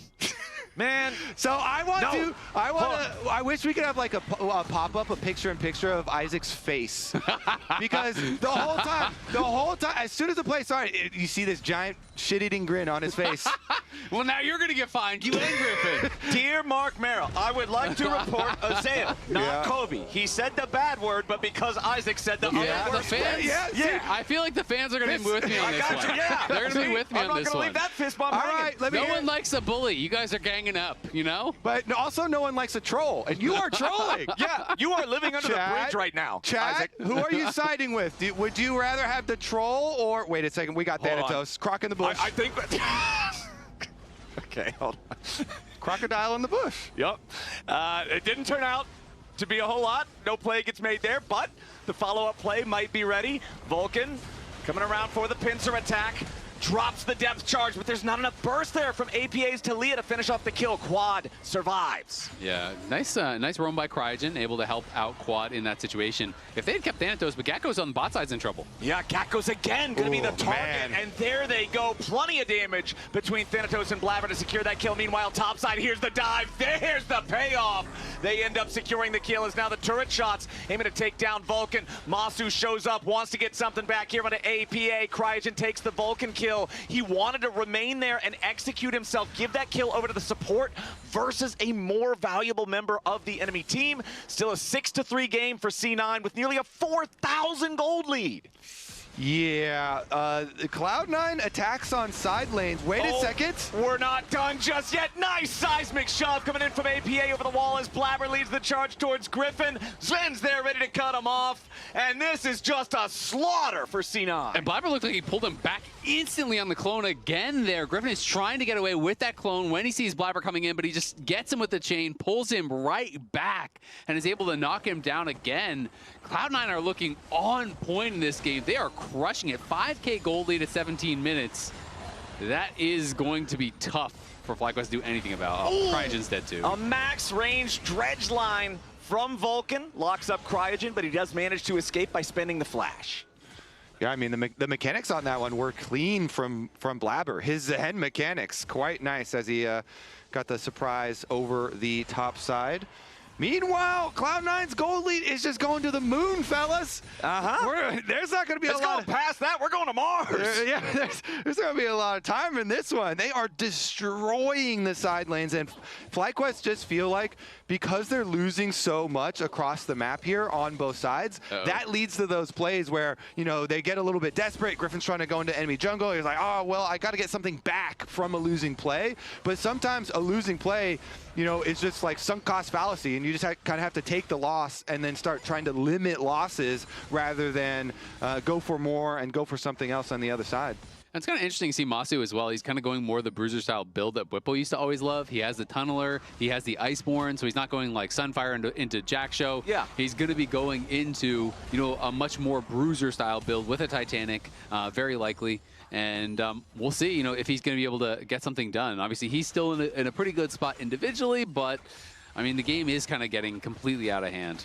You can tell if the game's getting out of hand because you're talking about how he's in a good spot individually, but he's still down 1,000 gold compared to his counterpart. Like, C9's advantage is so powerful at this stage of the game. It only gets greater now that that top lane tier 1 turret is claimed by APA. Next Drake spawning here in 15 seconds. Thanatos going in after Quad, and the Rise just walks straight into a death trap. APA and Thanatos are going to get another one. It's like FlyQuest like, why aren't you guys playing fair? We're trying to go to lane here. And then Cloud9 immediately attack side lane, attack side lane, attack side lane. So nicely from them. I mean, every single timing window here for Cloud9, they're making the attack, they're making the inside play, keeping up the pressure, and a lot of that gold is coming from tower plates, which is they've almost annihilated all of the outer towers now, finished it up, and so the Drake is easy to stack at that point. Yeah, and I mean, even with the Bard getting banned away, Vulcan feels like he has been everywhere, and Cloud9 has been off to a really hot start this year. Back-to-back, obviously, they were able to win their series, but they also got Player of the Week in Week 1 and in Week 2 with APA and Sven having standout performances.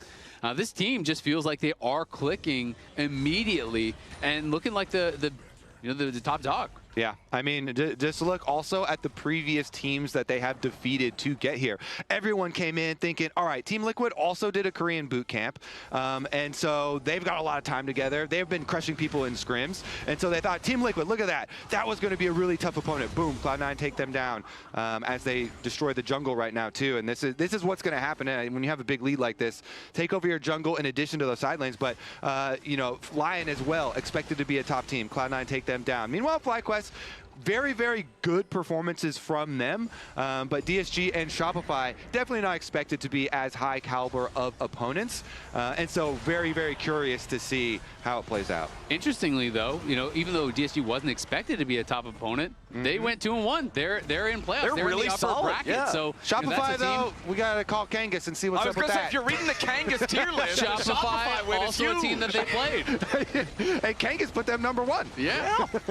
That's all right. We might have to summon him up, ask him a couple questions about that prediction. But, interrogation investigated. Yeah. Well, we've got C9 with a lead that has only grown since last we mentioned it. 6,500, 2-1 on the Drakes. They're just starting up Baron 21 minutes into the game. Who are we sending in to interrogate Kangas? I volunteer Isaac because he's He's feeling a little. Isaac can take him to the Zahungle, and that's where they can do the questioning. That cursed place. Dude, that's the Baron is claimed less than 22 minutes into the game. No contest for You guys Baron. can joke about the Zahungle all you want, but it's already 2-0. Well, it's about to be 3-0 in pro play. That's a 100% win rate. So it might sound like we're mocking you, but we're actually helping your cause because we keep saying it. Yeah, so it's gonna. like I said, it's catchy. Guys, hold on, APA, they're trying to kill APA. He wants to get away. Oh, flashes back over the tri-brush. He escapes. Quad with the Realm Warp, thought he might be able to catch him off there, but no, APA survives. So even when FlyQuest goes for the punish play to try to slow down the Baron momentum, they can't find the angle. Even when the Zahungle's not on screen, still winning. Nice bug.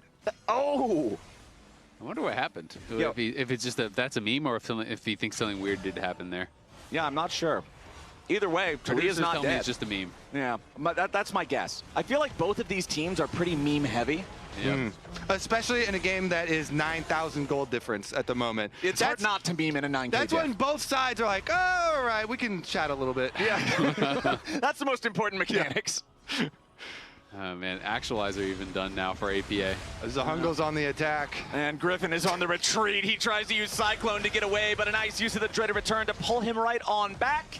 Little center route over the wall to stop C9 from pursuing any further, but they don't need to. They have total control over the top side jungle of FlyQuest. They've already got the wave crashing into the tier 2 turret here in the top lane, and Blabber, Thanatos, and APA will have more than enough damage to knock this thing down.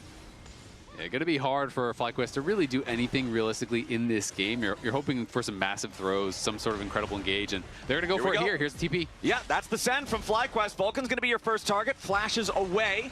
Fly still trying to engage on this. Gatghost does not have the Narbar all the way charged. Finally gets it there. Vulcan still running interference. Mega Gnar is finally transformed. FlyQuest continuing to push forward. Vulcan very low, but he ain't dead yet. Now Quad facing off against Sven. Sven gets the kill there in that fight.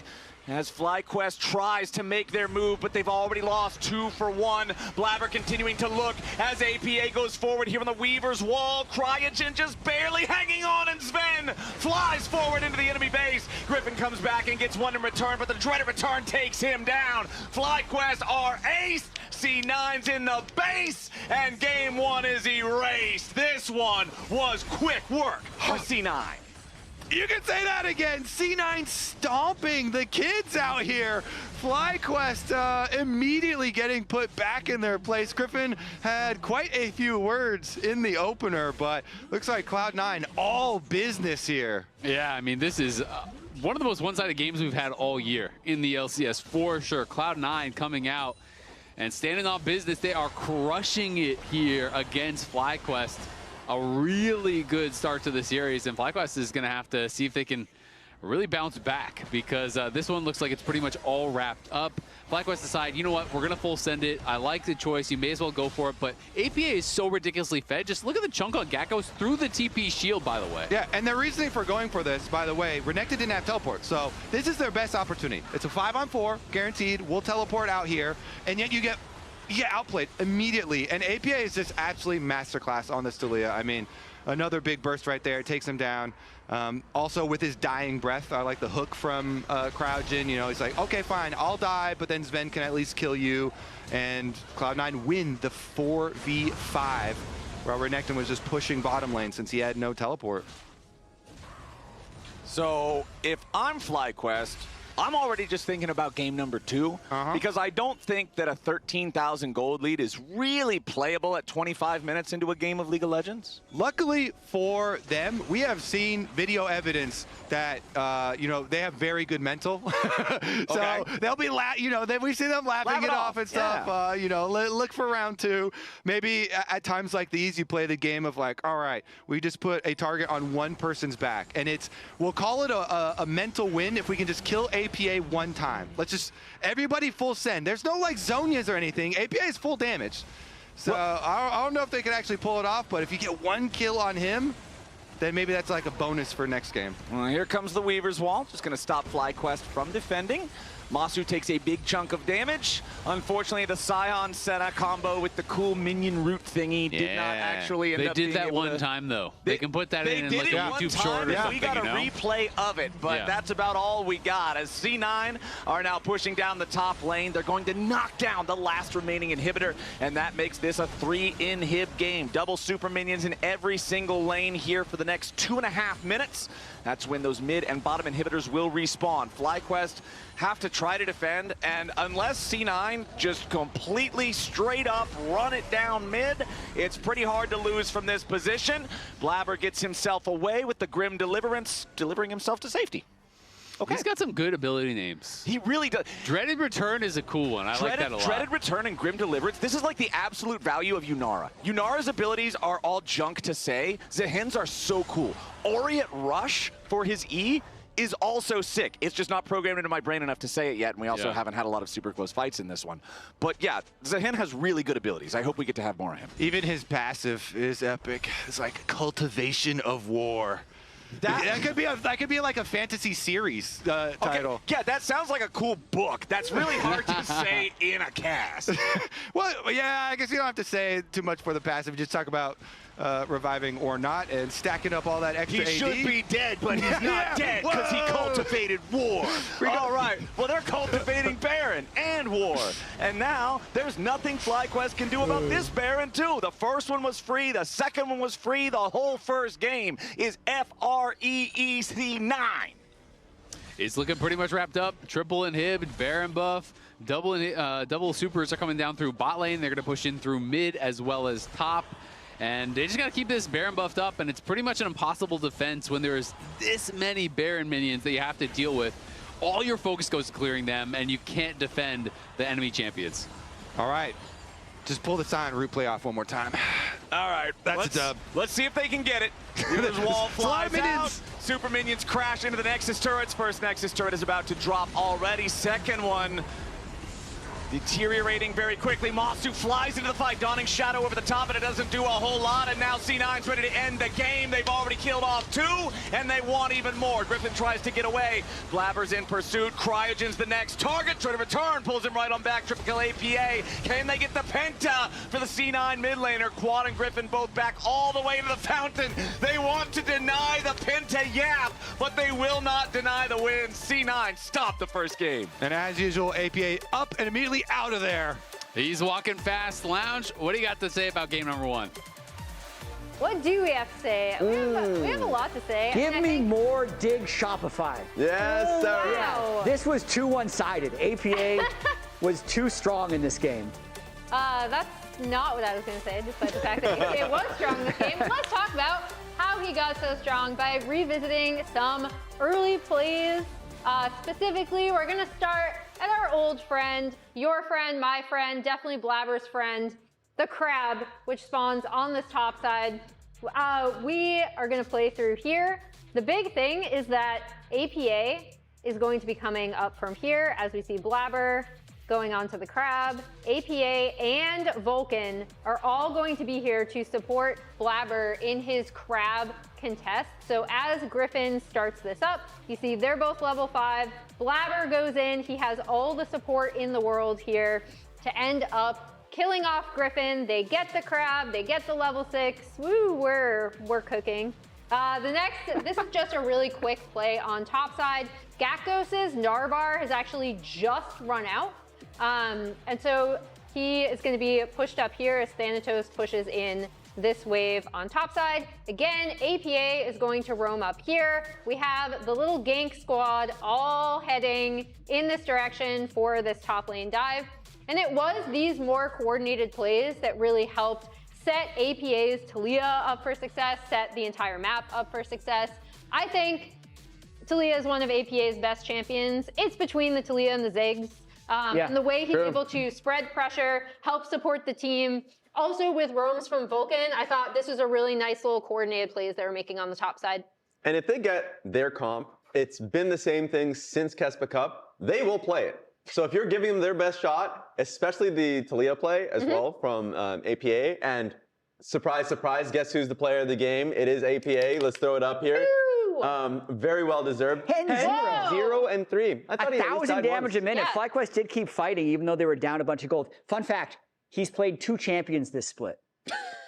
Azir Talia. That's all we need. If you're going to give me Azir Talia, I will play If you sweep every series, you can get away with this. Only player in the whole league who's played that many games with that few champions. Is that the most lopsided we've ever seen the fan vote? I think so. So far. Yeah, I think so. Sven did fine, guys. Yeah, but all the Sven fans and believers have to give it up to APA. I mean, we got one Sven vote up there. We don't have to go crazy, but at least get him up to 0.1. APA is easier to type. It's just really quick. Real quick, the crab propaganda doesn't go away after this game. It really does. They're going to feel like Blabber feels like he won the game off that. Yes. He got 2 levels up after getting that crab as well. Yeah. So, just saying, every time they get the crab, they win the game. During your LCS lock-in, you could win a trip to a League of Legends event. Save your MasterCard as your card on file and make a purchase from the in-client store for a chance to win. Game 2 of C9 FlyQuest to decide the #1 seed is up next.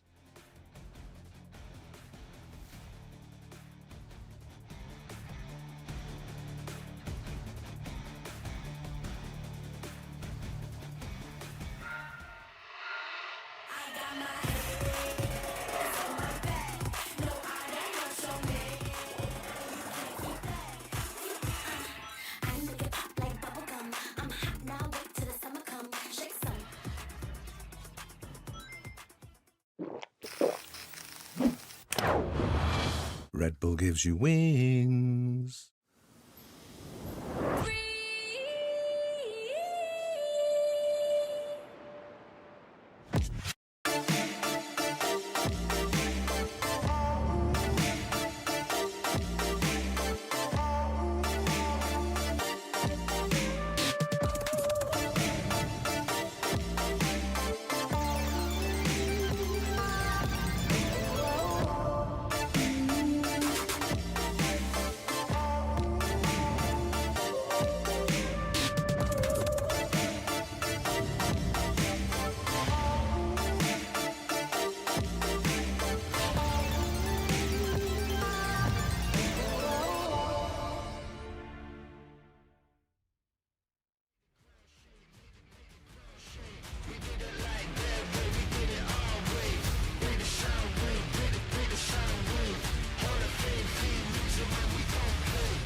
This is excellence personified.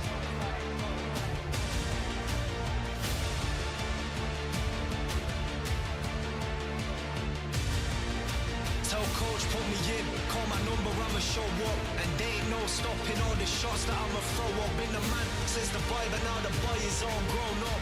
All it takes is one chance to make your life blow up. It's game time.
Welcome to the Player of the Week interview. Of course, congratulations, Ven, for winning Player of the Week for Week 2 off the back of a stellar Corki and Lucian performance versus Lyon. First of all, you're tied versus FlyQuest. You're playing them later today. But there's been a lot of randomness that's been happening in the LCS. Did you expect any of that? Yeah, we thought originally that we had the toughest schedule. We played Lyon and TL. Yeah. And then they lost both yesterday. And we're like, maybe we had the easiest schedule after all. But I don't know, it's kind of weird. Like, I still think Lyon and TL are good teams. So I don't really know why they lost. We were scrimming while they were playing, obviously, so we didn't watch the games like closely, but I was like, damn. So you told me before this, the last time you did a Player of the Week interview was like 2024? Yeah, I was in Dig, in Summer Split, playing Smolder against 100 Thieves, yeah. There it is. So, I mean, same rules as last time. 90 seconds, quick questions. You can say no if you want to. The specific question, we move on to the next. You ready? All right, hit me. All right, 3, 2, 1. The third C9 player to get a Player of the Week is? Who do you think is going to get it? Blabber. Blabber. How strong is the jungle propaganda at the moment? Because you were complaining about it. Really strong. Very strong. Who's propagating it? I'll dominate and Blabber. There it is. You see this name in your solo queue game and you know it's a loss. Just any random person. There's too many. There's way too many. Too many to count? Most fraudulent duo in the LCS. Fraudulent? Yeah.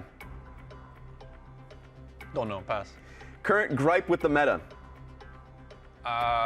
Home guards are too unbalanced, so you can just base whenever you're losing, and shutdowns are too broken. Hobby outside of League of Legends, if you have one? Don't have one. The perfect player. I eat food once a week with some friends. Okay, there it is. It's not a bad hobby, I suppose. You've been in North America for nearly 8 years. Most NA thing about you? I like burgers. That's a perfect NA thing currently. Biggest criminal on the team? Blabber. Who is in your Danish League of Legends Hall of Fame? My Hall of Fame? Yeah. Well, there's a lot of people out there. there. If it's a whole team, then Wunder, Bjergsen and Jensen. Yeah. Myself. Who's the support? I don't think we have one. Deficio, maybe. Get the Division He's my goat. And junglers, Centaurian and Broxa, maybe. Okay, I want you to explain 2 images for me. First and foremost, this one right here. I found it was like your second tweet in 2015 with Origin. It's a screenshot of Origin playing in Challenge Series against G2 Esports when they were in, wow. Yeah. What was your favorite moment of that time? I think Origin was the first and last time esports felt like it was more about like fun and passion than like, you know, corporate business and politics, like that kind of thing. This was like just the dream, you know? Yeah. I often think about it like fondly. You probably won't think of this one fondly. Explain this image. This was last night. You were going up against Gakos and Cryogen with Vulcan, and it was a loss. What happened? Honestly, I mega ran this game down. Really? Yeah. I thought you were going to blame the mid-jungle duo. It doesn't look like I'm running it down. Yes. So my KD is like fine and a good little damage stuff, but I was completely running it down. Okay. Look, you set the expectation for them. Maybe they're coming in with a low expectation, thinking it's going to be an easy win. You're going up against FlyQuest. I mean, congratulations on picking Player of the Week. If it's a loss, it's Nick Smith's fault. I think that makes sense. That's usually go-to. Either I blame my coach or I blame Blabber. There it is. That's all I need to hear. Congratulations one more time on the Player of the Week interview. Blame the coach, blame the jungler, click Q up, go next. I heard that before. Powerful mental. I did like his honesty, though. He was like, oh, it doesn't look like I was running it down, but honestly, I was. Yeah, my I like score that. was good, my damage was good, but no, I was into it. Yeah, I like that. That is the worst feeling, though, when you're super fed and you're like, this game is mine to carry, and then you absolutely run it down, and then they get Baron, and you're like, okay. Do you remember that flex queue game that you and I played together where me and one of our other teammates started typing at the end, and then we lost at their Nexus? Yeah, I've been there before. Sometimes you just make that mistake, but you know, it happens. Game number 1 was unfortunately not the greatest game for FlyQuest. It felt like they just fell super far behind early, and things only got worse, so hopefully game number 2 they've got a solution. Good news for FlyQuest, though. We are in Fearless, so no more Zahungle. Blabber won't be able to get that again. Also, that's good news for anyone with me ears. and Kobe. Yeah. You said it just as much as I said it, you know? We are both very happy about that. No, Kobe loves it. Kobe's been swayed. I should have seen the face he just made. He like wagged his tongue. What? That was crazy. This is kind of insane. I think he's lying right now. Hey, by the way, the draft is on. Why don't we look at a replay. We needed cameras on this one. Look at the draft is on. Rumble, Bard, Ziggs, Ambessa, Varus. They're all banned. Okay, That's crazy. it's gone. Ziggs being the most notable of the bans because APA was deathless in the previous game, and he was also smurfing in that previous game, I believe. It was a challenger among Platinums. His Talia is so good. I've thought for a while now it's maybe his best champion. Has been really, really effective on it, so that is going to be taken away. And we'll have to see where he wants to go and what FlyQuest want to do. You touched on it last game. I don't think FlyQuest is really going to be that affected by the previous game. They seem to just be like really good vibes. I was chatting with them before the game today, and they're just always joking around, having fun. So I don't think they're going to be too stressed. Okay, well, with Mundo being our last ban here in the first half and Karma being the first lock over on the side of FlyQuest, absolutely, I expect to see something like Ezreal right next to it. Yeah. If you're locking Karma, you need an AD carry that's also looking to bully and push the lane. First pick slamming though. Okay, they're laying it down really early. I mean, that would be revealing a lot of a big tell about your bottom lane being a heavy poke down there. So let's see if Cloud9 can punish it in draft. I mean, it makes me think because it's slammed first pick, like, oh, is there some weird flex, top lane karma used to be a thing in the past. I seriously doubt it, but now my brain is kind of trying to think of, okay. There was a lot of flex in the last game. Yeah, now I'm kind of thinking about it. But I just think what we're seeing is we're seeing more and more enchanters get banned and stuff, and I think they're just saying, you know what, like Karma Ezreal is actually just that OP. Gain your lane prio. Yeah, I mean, it is a really tough lane to deal with, and also Ezreal late game is very, very strong as well. Yep. Some people do really like the double tier builds, so it can scale very effectively, really hard to knock down, good range, so we'll see. I mean, if they don't select Ezreal on 3, like 2 or 3 here, then I would be really surprised. I would be really, really surprised. And then I'd be more in the Kobe camp of like, hey, maybe there's some shenanigans. Get a little suspicious then, yeah, something's not quite right here. Well, on the other side, Cloud9 picked up the Azir, so we see the very common trade Azir for Orianna. Both of these champions fit into like every team composition you could ever compose a team with, so obviously. Did we get Yunara, like Yunara Lulu, and get full on just Enchanter versus Enchanter battle? That would be interesting. Lunara. See, that's way better than Oh, Zahungle. Ezreal. Wow. All right, Wow, I can't believe it. From now on, we can't use any normal words. Everything you say has to be 2 words combined. Okay, so we got the Ezreal versus I'm drawing the line. Azoriana matchup mid. We've got Azoriana mid versus... And it is the Lulu, like I said. Ezreal versus Lunara. There you go. There you go. Enchanters are just OP. I think, I swear, by the end of the season, pro play is just going to be all Enchanters and Mages and stuff. I just think you get too much gold, and they scale so well. I think that is where we are going, and I think as we're seeing more and more bans towards them, that's the team's kind of realizing their strength. What about Azarma? That sounds like... Ooh, that sounds like fancier. Yeah, huh? that actually Doesn't sounds that sound cooler. That sounds like a character from the book that Zehen wrote called the Cultivation of War. Yeah, That's like the main character does. in that book. Azael, stop shaking your head at us. This sounds like a cool book. I don't know how to read, but this is what I imagine a book would be. We're going to create an entire fantasy world here. All right. We are world builders. This is the cinematic universe. The monster. It started with Zahungle. That was the genesis of it. Zahungle can be the cursed, like, Darklands. It was the beginning of the downfall world. Yeah, exactly. It's because you pushed us over the edge with that. Yeah. Truly, you're the villain here. That's fair. Well, no, I accept it. In the second half of the draft, the junglers are the villains, though, as we're taking out some of that long-range ulti potential. Pantheon and Nocturne both taken off the table here, as Gwen will be the last ban for the C9 side. Yeah, a lot of people are traumatized by Orianna Nocturne combinations, so definitely agree with that ban.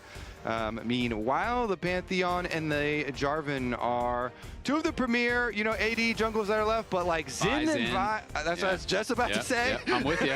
I'm with you. Are still available, so it's not taking away too much. Dude, I still remember back in 2011 or something watching a drunk Saint Vicious stream where he was playing a Mumu and he accidentally leveled Q at level 2. And just like, nobody expects a Mumu level 2 gank. It's just like you're playing Jarvan. And he goes in and he gets a kill for first blood. Jarvan is a terror early on in in the lanes, in the ganks. They don't want to be dealing with that this game, but you know who else terrorizes lanes? Kazante. This guy is so difficult to deal with, and that's Thanatos' jam. And I mean, when you have Azir, Yunara, Lulu, you need some frontline, you're team fighting, like you've already signed up for that, so we'll see what their last pick is going to be for Blabber. You know, if he has some sort of like spicy pick that they want to throw down, or if they just thought that the Kazante would get taken away if they didn't grab it right there.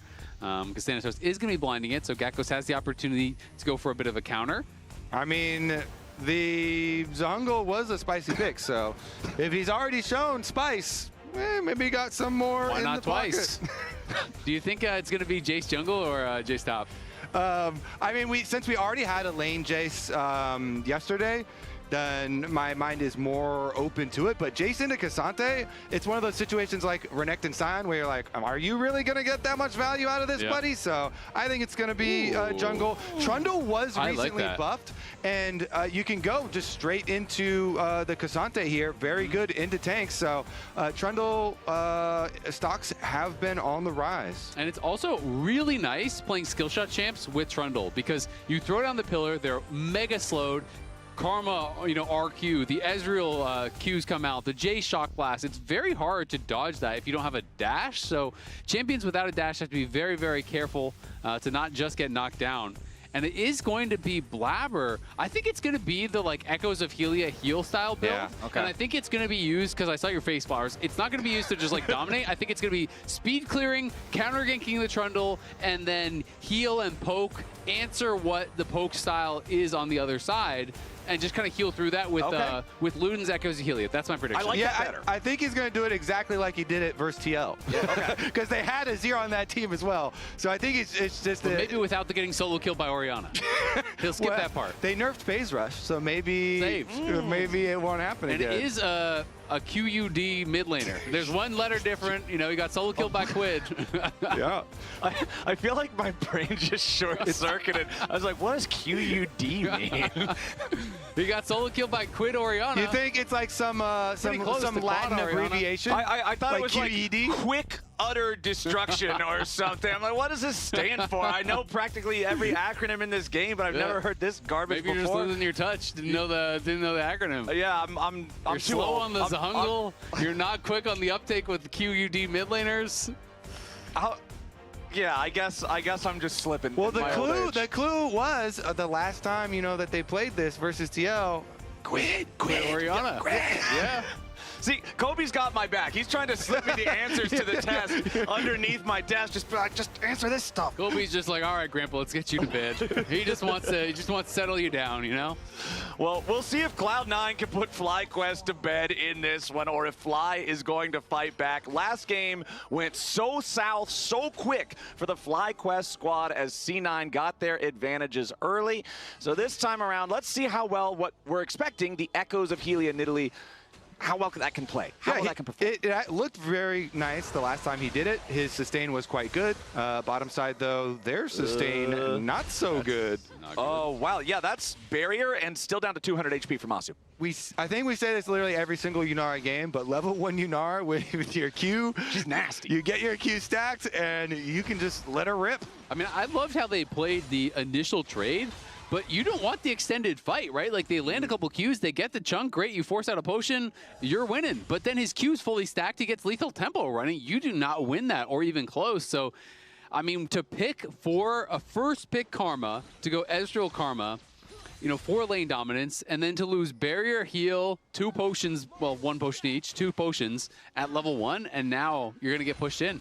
Well, the good part is, at least it also cost the Ghost and the heal for Sven and Vulcan. So all of the non-flash summoner spells are down for both sides here in the bottom lane. We'll see if that draws the ire of the junglers, who are both starting on the top side of the map and pathing towards the bot lane. You can see the Orianna 4 quad there in the mid lane. Our QUD mid laner has the early push, so that'll be APA not having control just yet. You're already starting to sound like a fantasy author. If it draws the ire of the junglers, flowers. Oh, yeah, that's right. I got to be very creative with my wording. I just imagined an Eye of Sauron popping up, and it has flowers. You called it. Griffin's ire. They've drawn the ire of Griffin as he makes his way slowly towards the bottom lane. It's first blood back over to C9, though, as they get the kill first. They will not be able to equalize it at 2 for 2 as Masu barely stays alive. FlyQuest comes out on top. Yeah, Cryogen kind of messed that up. He went for the tether flash, but he flashed late, so the tether was already broken as he flashed because Sven really quick flashed, so that ended up making it a little bit sketchy. Sven, as a result, is able to get first blood before he goes down, so that really does kind of save the play because now Sven has a decent buy. Like, he's in a way better position than he should be, and Griffin sacrificed a lot of time to do that. Yeah, it's nice. The extra 300 gold, the concentrated resources. Blabber is level 4 there, and there's a crab on my screen. Exactly, he wants the crab, but unfortunately, the crab is controlled by FlyQuest. New Blabber got the crab. Uh-oh, new Blabber crabber. As Blabber tries to continue harassing Cryogen here. That spear sidestepped by the FlyQuest support. And it looks like C9's not done yet. Blabber's looking for even more. What? You can only get hit by so many spears, Flowers, before you go down. Yeah, well, that's certainly the lesson we've learned here today. The number was only 2 in this case as well. Blabber, level 4, yeah, you stole my crab, but that just enrages Blabber. And then he chases your support into the jungle. Exactly. Phase 2 of the boss fight. He's enraged. The music changes, the lyrics are in Latin now. Yeah, I beat the boss. And the music gets all intense, you know? You know what I'm talking about, though. Yeah, no, it's the Elden Ring experience. Exactly. So Yeah. it's phase 2. Exactly, phase 2. You're like, oh crap, I gotta log back in. You're out of potions. Nice roll from Vulcan as well. Got the little slow down on Cryogen and results in a kill. I mean, that's all kind of tied into that play going bad on the bot side as well, which is going to mean Blabber's in a great spot. You always want to be ahead of the game on the Nidalee. This champion feels so bad to play from behind. And of course, if he continues to build towards what we were expecting and be that like healing style battery, it can just make the whole team feel impenetrable as they try to contest for objectives with the game going forward. As APA tries to shuffle around here, find a little bit of trading onto his lane opponent. There's the heal used in the bottom lane by Cryogen as well on this Karma. 2 deaths already, but he also has the assists on both the team's kills. So just needs to play maybe a little bit more carefully. And I would also be looking at this mid lane now because usually for Azir Orianna matchups, you want to try and blow this Orianna flash very close to your level 6. Otherwise, you know, then you can be like, all right, fine. IPA will just say, I'll try and do it myself in lane and then have jungle come to visit. But we are hitting the level 6 breakpoints here for both of them. And Quad has done a nice job up there while Blabber is back on bottom. Okay, Blabber wants to make it 0 and 3 for Cryogen. One more jump forward and he's already got the kill. Masu tries to escape, does get back to the safety of the tier 1 turret, but C9 finds their mark yet again. I mean, Blabber's on a great start, and there's APA forcing that flash that you were talking about, Kobe. Quad had been laning really, really well. Up 10 CS, maybe you can kill him. Yeah, the shockwave onto APA, forcing the flash back from the Emperor of Shurima, so no flash either way here in the mid lane. And it's worth noting, Quad is playing common. He's not playing phase rush, so a little bit more lane focused in the setup there. And was able to open up an 11 CS lead. It is a trade of flashes, but of course, Orianna more vulnerable without the flash than Azir is. And the bottom lane is the biggest vulnerability here. This Karma first pick that they slammed on red side has just been targeted by Blabber after they expended so many resources in the early gank that they did down there. And not quite getting everything they wanted. This Nidalee's just been on a tear, and Nidalee is such a quick-moving champion through the brush, hopping around, gets to play the map very nicely. Right now, you can just kite Trundle back until APA gets there, continue to pelt damage. Nicely done so far from Blabber, stacking his Conqueror, getting his health advantage. Another one lands at Blabber! The flash forward needs one more hit to kill off Griffin, and he secures the kill, but now Gakkos wants to get something back. Thanatos ready to answer here with the Cassante, goes forward, goes all out. Gakkos now in danger. Spear doesn't collide, and that means that Gakkos stays alive. Accelerated Shock Blast takes Blabber low, but that doesn't count. Nice play again from C9's Nidalee. You better stay away from those crabs, little Griffin. I mean, can you repeat that?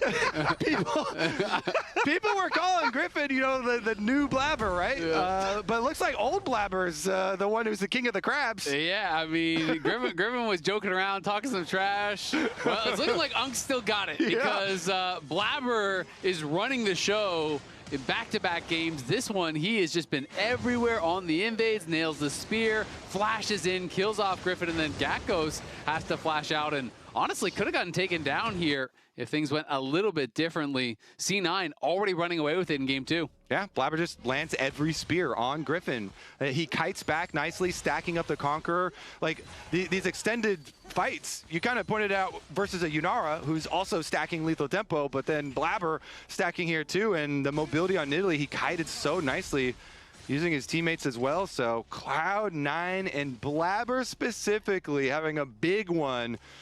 The Nidalee haters, Flowers, are not having the best hate watch. No, exactly. My hate has subsided for now. We will see how well he can transition this into the mid-game, since he is the primary lead on his team. Individual gold lead of just about 500, but you can see other leads for particularly the solo laners on FlyQuest. Gatkos and Quad are going to be the ones to try to bring this game back in FlyQuest favor, and right now it's Griffin and Quad starting up the Drake, as Cryogen and Masu are trying to guarantee nobody from C9 can make their way over.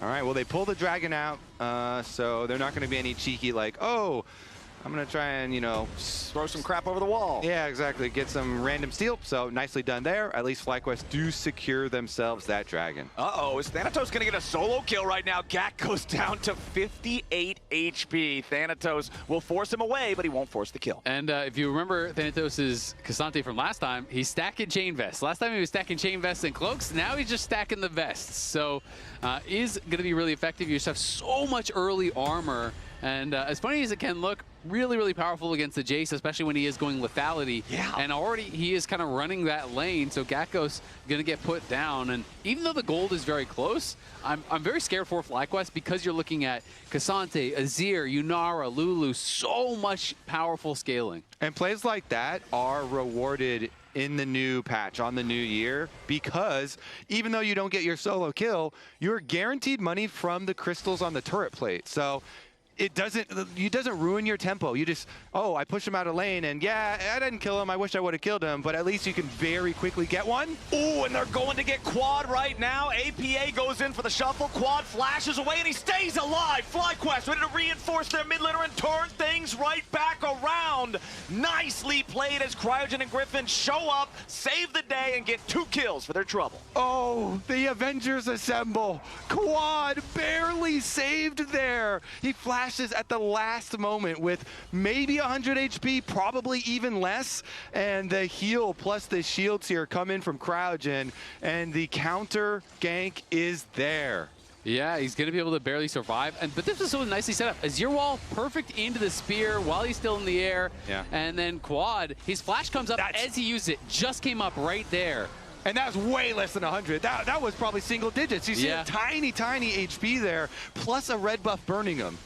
Meanwhile, back on live, it's Griffin showing up here in the top lane, wants to go after Thanatos. Cassante goes all out, tries to get a kill back! Beautifully played from C9 as the third and Tofo strike threatens the knockback, and now Griffin has to flash away. Thanatos flexing his muscles here a little bit. That was really nicely done there by Thanatos, gets the damage down. Sven in some trouble. Yeah, Sven gets hit by the second part of the Mantra Inner Flame. Masu's Mystic Shot doesn't hit over the wall, but Quad's coming down into the bottom lane now, throws the ball into the brush. Vulcan's still hanging around. Sven has fully retreated, and it looks like C9's bottom lane's going to get out of danger. Even though it's still a 5-4 game for C9, FlyQuest has the very slight gold advantage. By the way, got confirmation from observers. It was 8 health there on Quad, barely surviving with that counter. Meanwhile, though, yeah, the counter from Cloud9 on the top side of the map, they got one back themselves, and now Cryogen has to flash again. Stays alive, though. Meanwhile, mid lane, APA also forced to flash away. Quad's Shockwave would have sealed his fate without that summoner spell. So again, it's the Azir vulnerable in mid lane. Yeah, putting a lot of pressure on mid lane on both sides. And I mean, definitely impressive by Quad. And it is a Cosmic Insight difference. I was thinking he had it because he was Inspiration secondary. He used that flash the split second it came up, 18 summoner spell haste on that rune. That's what saved him. Every second counts, and every little tick of HP as well. Very, very nice game here, because after game number 1, I'm sure there were some people worried that this whole series might be blasting, but FlyQuest in this one looking way more competitive. Me. I'm people. Yeah, I was very concerned after game number 1 because FlyQuest just never stood a chance from laning through team fighting, objectives. All of it was C9 in game 1. But here in game number 2, FlyQuest definitely has a better look as they put pressure onto the bot lane tier 1 turret. They knock off the 3rd plate. Masu and Cryogen now falling back as Sven and Vulcan have another minion wave to reinforce their defenses. But FlyQuest, I'm liking what I'm seeing here. They are going to have to continue to get a lot of value out of their poke, though, as the game goes on. Azale, you already mentioned the powerful scaling on the C9 side. So for FlyQuest, I feel like that burden of execution will be higher. It will. It'll be really high. It's kind of interesting, though, because neither team has true hard engage. Like, APA can go in for a shuffle. You can try to set things up. C9 has really powerful scaling, really high DPS, but they have to be able to get in on FlyQuest. So he's going to try to soften you up with poke nonstop, kite back with Karma Mantra shields, and try to play this kind of slow, methodical style. If they try to run forward and hard engage, well, Trundle can just pillar out the back line and you can focus down that front line. So there's lots of different ways the teams can play it. And I think it's going to come down so much to execution, because if C9 can get a hold of them and get that maximum DPS, you have to think they'd crush them in the fights later on. Okay, let's see where our next battle is going to be with 5 seconds on the clock until the next Drake spawns. 1.5 minutes until the Rift Herald rears its head. FlyQuest already got the first Drake. They could try to get this second one here and continue that stacking, because a poke comp that's at the neutral objective first is so scary to try to face check into. Okay, let's see. Making the map dark, and Masu's going to face check the first brush here, try and work his way in. There's still some time for FlyQuest. Oh, APA goes in and he finds the shuffle, only on the Cryogen, though. A lot of burst onto the Karma, and the enemy support is down, but APA might just be traded away. That's a trade that FlyQuest will be happy with. C9 now going to be forced back. Masu looks for even more DPS, but Sven returns some of his own. Arc of Ruin tags Quad and Griffin, but Sven has to be a little bit careful here. Both top laners still up there on their island. Thanatos has teleport, Gakgos does not. Oh, let's see if they continue. Quad here trying to position around. Wow, mid lane pressure achieved by Sven in the aftermath, trying to push in and get that last little bit of this turret plate. They actually pushed them off after that trade of kills where APA goes in. It's the Azir sacrifice does get pushed back here. Yeah, look at how much buffing there is on Sven, though. He gets the speed up, the heal from the Nidalee, the Ardent Sensor buff. It's about 100% attack speed that he's getting in buffs between Ardent Sensor, Lulu W, and the Nidalee E. So when he has that lethal tempo stack as well, Sven is crushing He's gliding, man. This guy is going crazy in the team fight. But hey, it ultimately works out for FlyQuest, as now Griffin just has access to the Drake. Yeah, because, they're trading, basically. Despite him having so many buffs, it's only a 1-for-1, since Azir going in and sweeping just the Karma, but then still being melee range of the Trundle. They were able to take him down, and teleport used on the top side. That's going to be 4-person power play here from Cloud9. Sending 4 people up to the top side, try and get that pressure for APA Azir. Yeah, but it might still just be first turret over to the other side, as you've already seen Quad down there in the bottom corner of your screen. He'll take out the tier 1 turret in the bottom lane, get the reward for that one. So FlyQuest continuing to just be slightly faster, as C9 will at least pick up the Herald. And Masu's pushing in mid. There's only one plate on the mid lane tower as well, so that one's pretty vulnerable here too. Sven will be over to defend it. But Gakko's back up towards the top side, has TP'd back out on the map, and has Cryogen and Griffin around. So APA gonna have to be the one who is a little bit careful at this point, but APA has vision on the Trundle as he walks over that ward. APA will just shuffle away from that one. He's feeling fine. Cannon minion's gonna die. RIP, -1. Hey, they're worth less this season. It doesn't feel as bad. Okay, I feel better. I feel better. Doesn't feel as bad. You're fine. You're chilling. Echoes of Helia done alongside the Ludens for Blabber's Nidalee. I said that the pressure is going to be on this champion, on Blabber in particular, to be able to make sure that he's still relevant and powerful and setting things up in the mid-game. And unfortunately for him, he's actually now slightly behind in gold compared to Griffin. I will say, though, with this build, I think it's a lot easier to have impact, as Thanatos is going to have to flash that pillar, just because you can kind of just sit there as a buff bot. Ooh, Masu Masu under pressure now. The Arc of Ruin from Sven, forcing Masu to get all the way out of there with the flash committed, but Sven also having to flash away from the turret range. I like how aggressive Sven is looking, but Griffin also likes that. Yeah, Griffin wants to try to get the kill onto the Yunara, and the True Shot Barrage guarantees it alongside the pillar. FlyQuest making their moves heard here in the mid lane. They'll pick up the tier 1 turret as well. Yeah, Sven and Vulcan played that pretty well on the retreat. Good timing on the wild growth, good dash back, but it just didn't matter. Griffin flashes right in, uses the ulti, has the pillar, has the True Shot Barrage. They finish him off. Masu. Oh, that spear went so close. But it does not land, so Masu's fine, and he gets to pick up the mid wave. I mean, sometimes you're so focused on the fight that you're having, which was definitely the case here in mid lane. They're mechanically intensive fight, so you're really focused there. And then Griffin just shows up. We've all been there. Jungler shows up and flashes on you.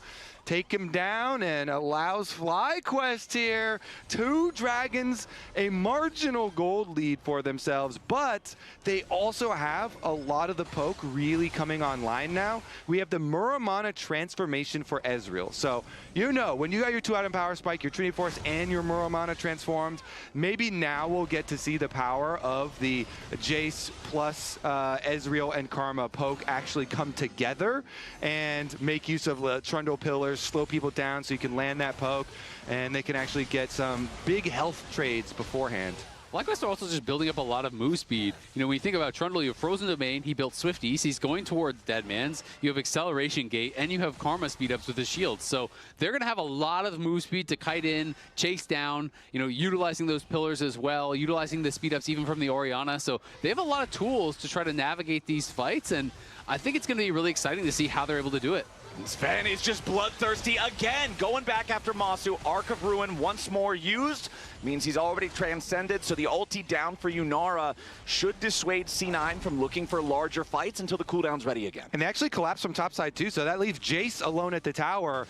Gakko's going to eat up a little bit himself. Very nice for him. Some minions drop into the tower there for Thanatos, losing out on a couple. And Jace also getting some tower plate money. Now you're going to also have to deal with a 2-item Jace fairly soon. And we'll see about the amount of damage raining down.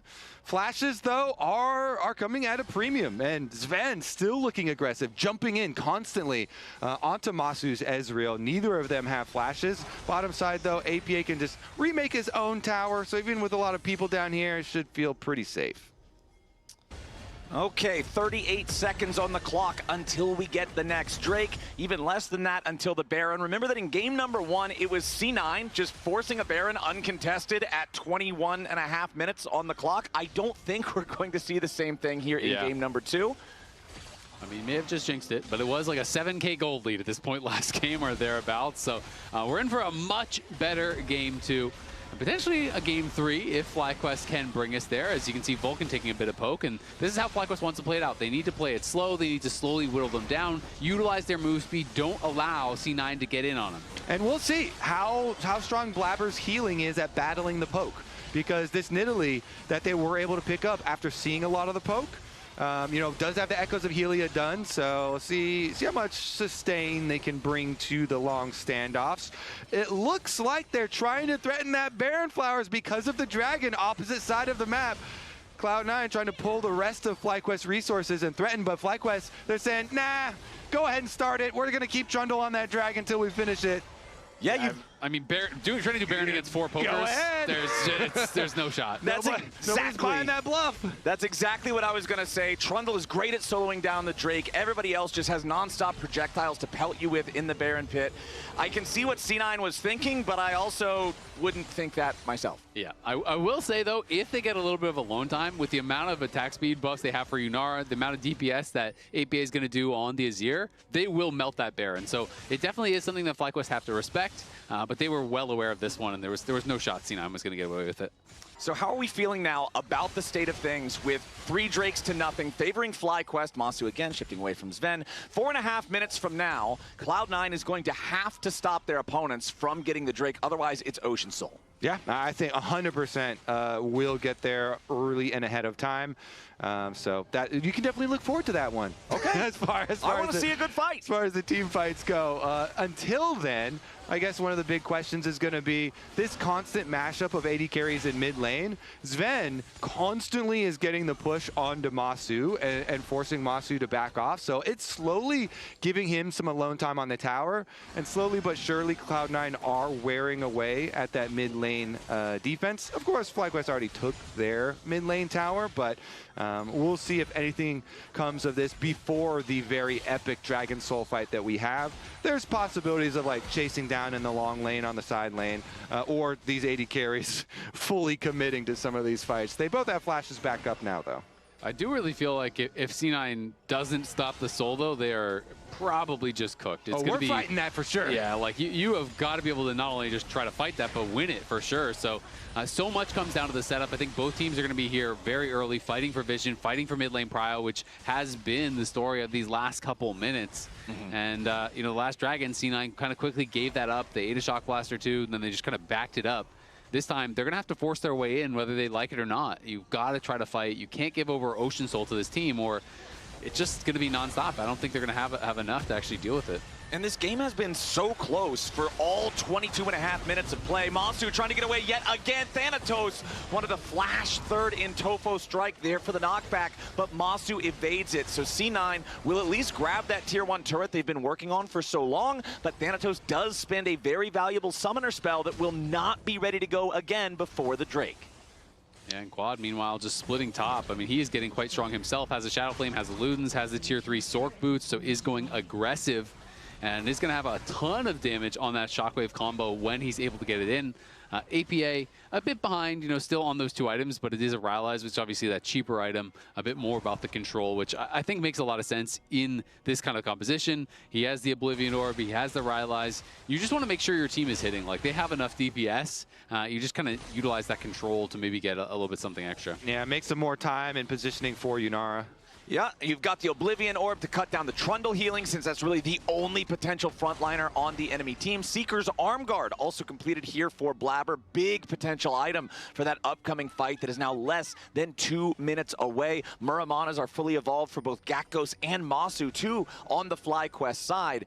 So this fight's going to be spicy. Sven just got his IE. That was huge. I was just checking how much gold he had in pocket, and he just went back, bought the IE. So that is the spike that I think C9 was really waiting for. Now you have Ardent Sensor buff, Lulu W buff, the Primal Surge buff from the Nidalee, the Lethal Tempo, and these 3 items with the crit multiplier. He is going to be ridiculously strong if he can actually be connecting and hitting his targets. And Lulu, you know, has the extra speed up of the Shurelias being completed as well. So many speed buffs for their side in addition to FlyQuest having their own. So we'll see if that will be enough to kite back or not. But they're going to put the pressure right back on Baron. Okay, C9 clears out some of the wards, and they are just going to start the Baron up right now. FlyQuest moving towards the area, but they're not moving quickly. Is this just the heist that C9 needed? They're going to get this before the Drake even spawns, and Baron goes over to C9. Blink and that thing is gone, but can you get out alive? Yeah, Griffin is moving forward, trying to chase after them. C9 staying grouped up together. Griffin is going to take a shot from Sven there, but you've got a 0 on your team. You can summon up the Sun Disc and have a place of safety. Baron Power recalls are important because the Dragon Soul is in 20 seconds, Flowers. 19 seconds, teleporting right back out. It looks like with the double teleports and the Baron-empowered recalls, Cloud9 will have some people around to try and contest this from FlyQuest. The Dragon still 7 seconds away. C9 have arrived. They even got the push-out bot, APA TP there, so they are a little bit split. They need to get together. Okay, FlyQuest do have control over the pit right now, but they are not going to start a few checkers. Caught! He nearly dies, but he stays alive. FlyQuest want to try to commit into the Yunara now. Thanatos here on the front line, tries to get away himself. Griffin continuing to try to chase. Blabber over the wall. Sven staying alive there is absolutely critical. He goes over the wall to try to DPS the Dragon down and stop the Ocean Drake. Accelerated Shock Blast from Gakgos does not find a target. Masu has to get over the wall to escape from Thanatos. Griffin's going to be your target now. Thanatos and Sven both still alive as the Ocean Drake is claimed by C9. Blabber goes back over. He's looking for Masu, but he won't quite find him. Arcane shift back into the pit from the FlyQuest AD carry. Sven still looking for a little bit more flash away from Masu. Holy cow! Man, that healing from Blabber meant so much in that fight. He had a heal over the wall on Sven for over 600, it looked like. That was ridiculous. Sven barely survived and he was split from the team. If he went down, that is probably just lights out for C9, but he stays alive. The team all piles in to protect him. They get the dragon, and now the scaling really starting to kick in. That was so close to being a series-saving pick from FlyQuest. Getting that huge pick onto Sven, but you didn't have the last tiny bit of damage to finish it off, so it meant nothing. It was such a huge emotional swing there from the possibility of getting the pick into Dragon Soul and then everything being taken away by Cloud9 because Sven survives with the help of his team. And I feel like in those situations, you always are going back and thinking, could we have done a little bit more damage? Did I miss something? Was there something I should have done differently? Did I need to flash in for an auto faster, right? Because once he doesn't instantly die, Wild Growth, Shield, Summoner Heal, the heal from Nidalee, everything piles in, right? So you kind of have this slim window where you got to one-shot him. Hold on, Masu's just about to drop here now as C9 wants to go aggro. Sven is down to about half HP, but the shockwave doesn't hit him, it just barely misses. Thanatos staying alive now too, trying to flash away. Wild Growth back onto Sven, but Thanatos is down. Sven trying to fire, Griffin's still alive and he's moving forward. Gets the chomp on Sven, drains his AD just a little bit, but now Sven is still firing. Arc of Ruin and a Gakos the entire time. APA still up here in the top lane. Tier 2 turret topside, traded away for Thanatos in the mid lane, and C9 does not want to allow FlyQuest to regroup. They're going to continue their push. Yeah, it looked like APA actually cancels his recall too. He was going for a recall after taking the tower, but wants one more wave here. Knows he has the time to get the extra money. All right, let's see if FlyQuest can keep this defense going here on the tier 2. It's just barely still standing. Sven's still hanging around. I'm not going to lie, this Nidalee is looking insanely powerful. Blabber is doing so much work in these fights because it's not just the shielding from Vulcan. Sven can go so aggressive with no lifesteal in his build yet, take a ton of damage, and then he's just catching these heals for around 600 from Blabber every time.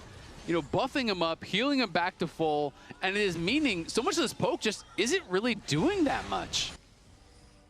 That is rough stuff, man. If you're FlyQuest, you're playing the poke comp, you need to chip this guy down, and it's just not possible. Still 2 minutes on the clock until our next Drake spawns, but critically, it's about 10 seconds desynced from the Baron, so that always creates a very interesting situation on the map in terms of what you want to value, what you want to prioritize, and I'm curious how C9 is going to pilot it since they're the ones who, again, are going to have to stop the Soul.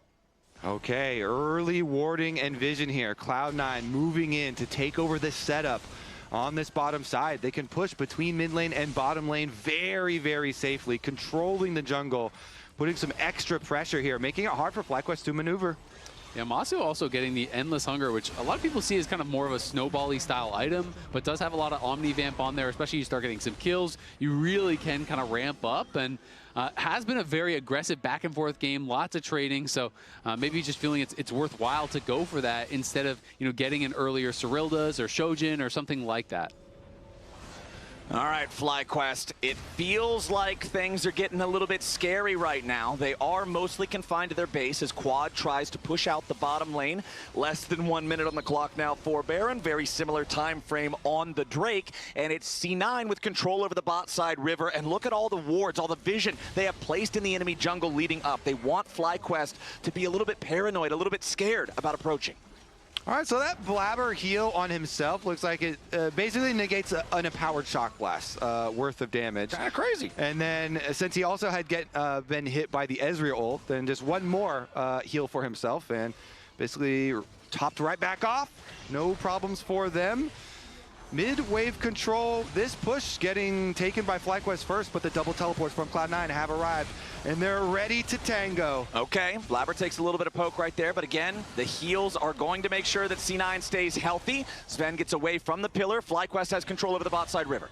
Quad getting chunked out there, though. Some poke damage onto the Orion is very meaningful. It's going to force Quad to go back to base. He does have teleport, though. And Sven uses ult there to actually jump over the pillar, so he has no ult, which is quite big, but they're just going to try to rush down the Baron, and FlyQuest aren't even responding. It's gone. Exactly. FlyQuest are saying if they're going to grab the Baron, kill the Drake as soon as it spawns, secure the Ocean Soul. So now the pressure will be on C9 to get something big, something meaningful out of this Baron since FlyQuest will claim the Soul. Yeah, because Dragon Soul, Ocean Soul on a poke team is very big, is very meaningful. Now, there is plenty of healing reduction with the double Oblivion Orbs from Blabber and APA on the opponent team. So Cloud9, maybe they're like, all right, well, we already have some healing cuts, and maybe they're not as worried about it, but it's still going to provide some value there for a poke team that is usually very nice. I mean, Ocean Soul is always really, really strong.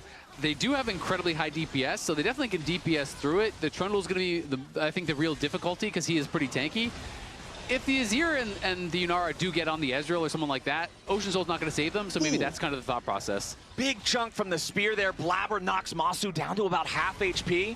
The Ezreal, of course, with that endless hunger you mentioned earlier, Isaac will be able to regen some of that. But C9's Baron push is looking to kick in the front door of the base here for FlyQuest. That tier 3 turret in mid lane will collapse thanks to the Baron-empowered minion push. Meanwhile, topside, APA has summoned up the Sun Disc, and he's pressuring that lane as well. That inhibitor turret is already down to half HP. Yeah, Cloud9 getting a lot of value here from their choice to go for the Baron, and they're keeping up the pressure. Masu down to about 1/3 as Thanatos goes in, and they're looking to go all out. They find the burst onto Griffin, but that's the tanky member of FlyQuest. He's dropped low, but he's not dropped dead here just yet. Shockwave defensively. Thanatos hanging on. Blabber goes golden into the stasis. Nobody on C9 dead just yet. The heals are doing the job. Sven goes in, but Sven dies. Absolutely huge. FlyQuest hold the line. And the long fight, FlyQuest are able to sustain through it. Now the team with Ocean Soul is on the hunt. Shock Blast hits.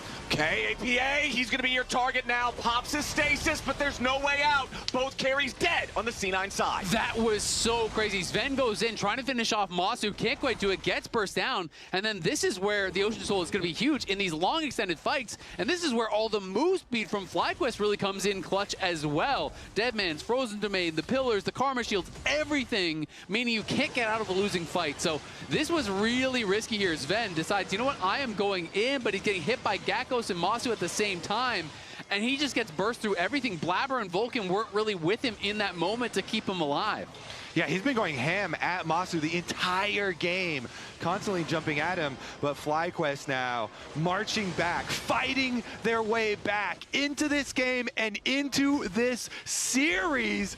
We have a possible banger on our hands here, fellas. FlyQuest have the opportunity to push us to a deciding third game.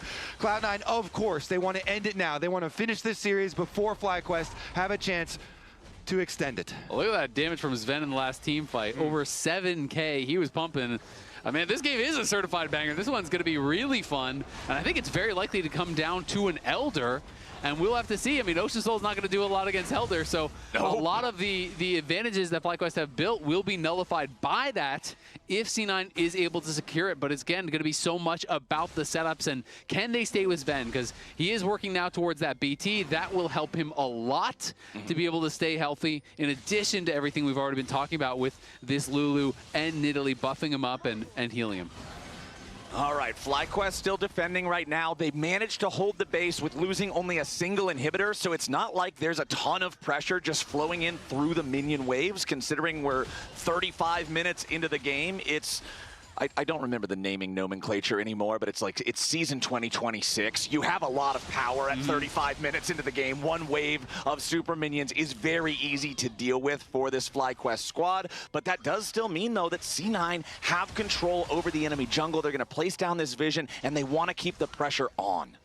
See if FlyQuest can actually pull off the comeback in this game, in this series. Because that pressure, Flowers, that goes through the roof. When you have Baron and Elder both on the map, everybody's blood pressure just rises. So FlyQuest, they of course are working with more pressure. You know, super minions are still flooding down mid lane, and so they're trying to open up at least a pathway for themselves to come check these objectives.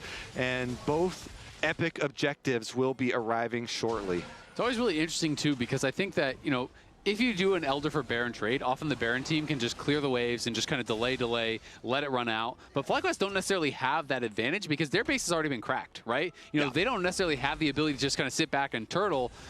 Maybe C9, if they get the Elder, can push in and try to actually end the game, whereas C9 kind of has the option of trying to contest, or they could try to trade for Baron and say, you know, we're just going to wait out your Elder and we're just going to wave clear.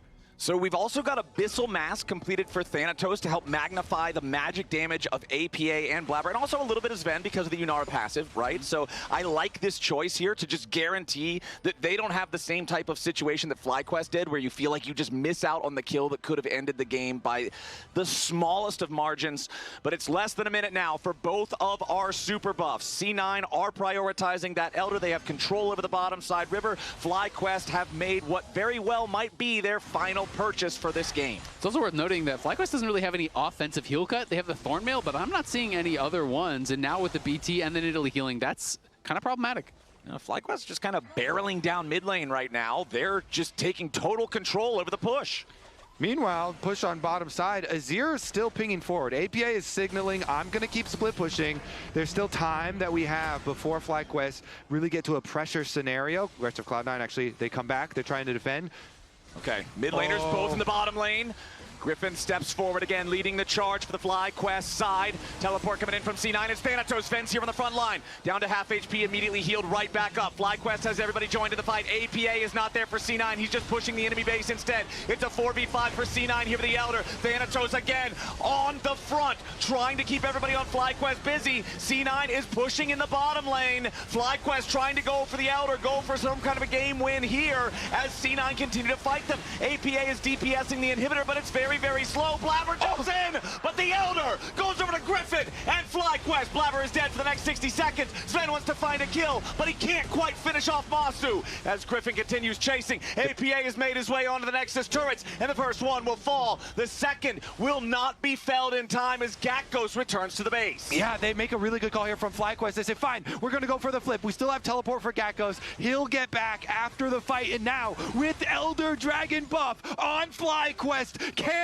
they go for it? It's a 5v3 for FlyQuest along with the Elder buff. They're forcing their way into the base, and that first inhibitor turret will crumble in seconds. C9 has to make a crazy defense here, but it's so difficult to do. Masu's Mystic shots could very easily be the end of anybody if they land. First Nexus turret on the under fire, taken out. Griffin goes forward, goes to the rampage. Sven is down.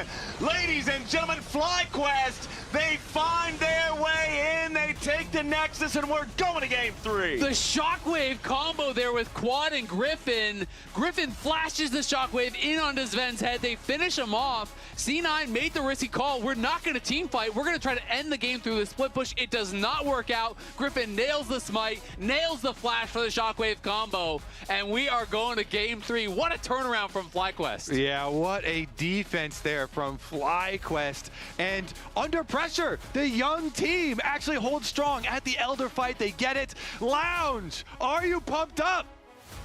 It's crazy. That's Yeah. insane. What? We're pumped up. What? I gotta raise this desk up. Yeah, I mean, look, Emily has been too short for too long. What are you doing, Raz? What? I'm just making it clear why the desk is so short. Okay. What? no. I'm not going to grow taller. You can try. But also, yeah, that game was insane. I think we probably should start. Well, I have it up on this screen. I apologize to the producers. I'm trying to do a pivot because I didn't realize we're actually in game, so we can look over this. Yeah. With the live replay file. But this was a series of interesting calls by Cloud9, and it concluded with this one where, with Sven being on 5 items, I think they have a chance in a 5v5. Yeah. But APA potentially didn't. So they're thinking, okay, let's stall as long as possible in a 4v5 while APA pushes. But once you go in for the flip, I feel like even if Blabber gets this, it's then 3v5 and they're probably dying. But if I slow-mo this, Blabber smites a little early, Griffin wins the actual smite war, and then Thanatos just can't disengage fast enough as APA is hoping to be able to end the game. But especially with Elder, only one person needs to stop to recall if they set him back, and then the rest of FlyQuest can just push for the end. The other debate we had actually happened about 15 minutes earlier. Okay. I know I Will Dominate would rage about this on his stream all the time, and I wonder if he's raging in this situation too. I don't think Baron for Soul is a good trade. Yeah. Bring it back up, because this is what we're talking about. Yeah, we can pull this back up, because C9 is in this position at 30 minutes where they had just fought their way back into the game, and instead of contesting this mid wave, playing on this vision here and contesting the Ocean Soul, they decide to sneak Baron, but it gives away the Ocean Soul entirely. This does make me think, based on this series of decisions, the Ocean Soul fight, as well as the Elder fight, that C9 didn't think they could win 5v5. Because that's the debate. It's the idea of being able to fight for a soul, at least get something, or you have Baron, and they very much could have ended the game. They got to the point where they were at their base. Sven looks for something and like inhibitor turret bot side dies, same for APA, and you're like, oh, the game is going longer. Suddenly the Baron doesn't mean anything. You couldn't really like turn it into something much grander. And now you're dealing with a team which with Soul has position on Elder. So it's a little rough.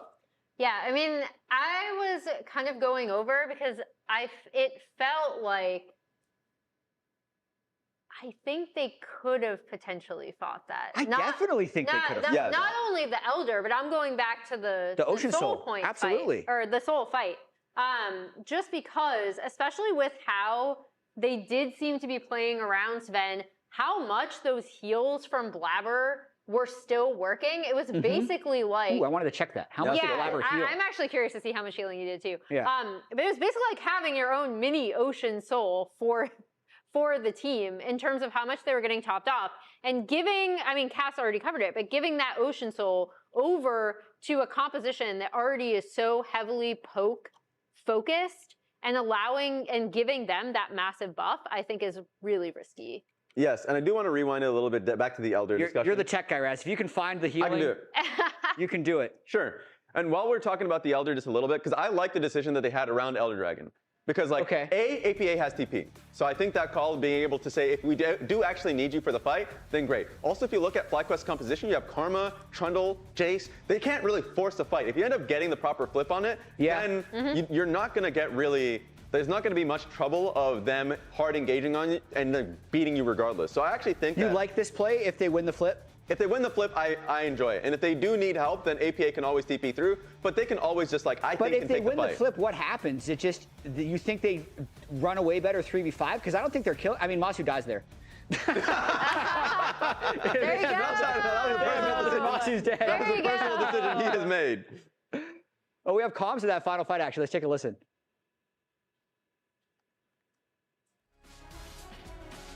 We can use next wave. Next wave. I'm gonna look to ulti 10 on Italy. 10 on Italy. Yeah, it's fine. We win. Calm down.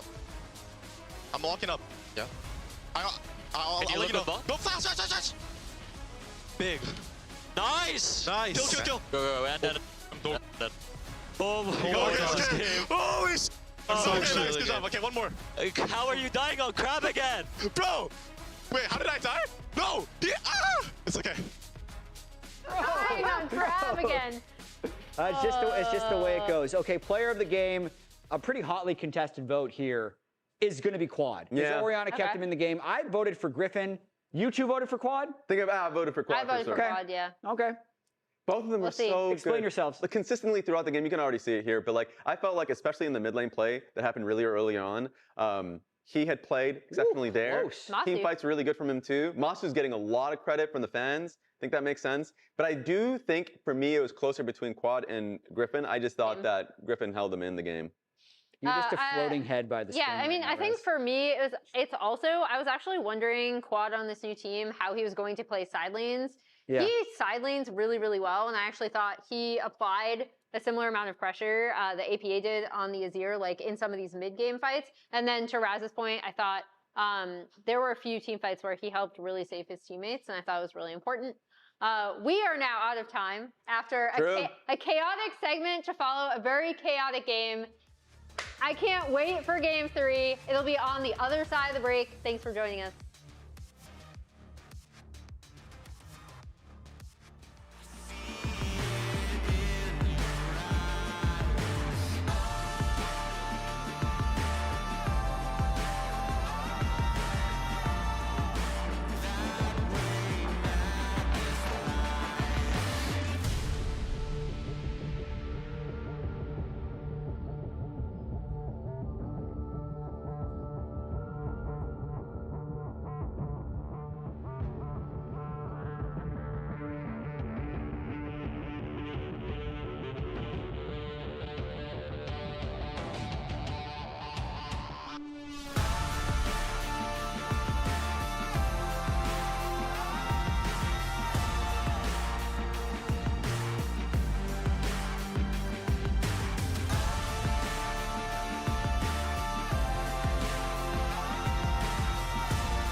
Hello, I'm Gakkosh from FlyQuest, and this is my tip for Ambessa.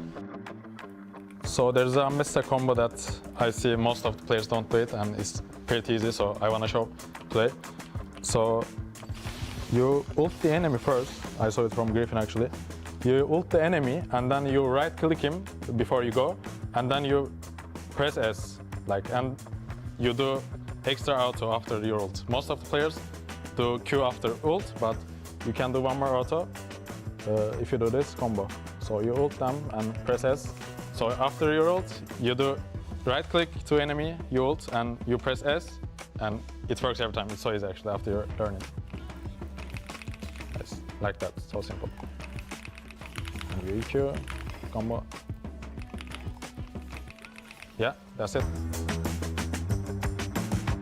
I actually love optimizations like that, where it's little things where even a lot of pros aren't doing it, but you can discover these tiny things. And that's sometimes why, if you ever play against great one tricks, it just feels like they do more damage. And sometimes it's because they actually do, because they are learning these little optimizations that other people just aren't touching.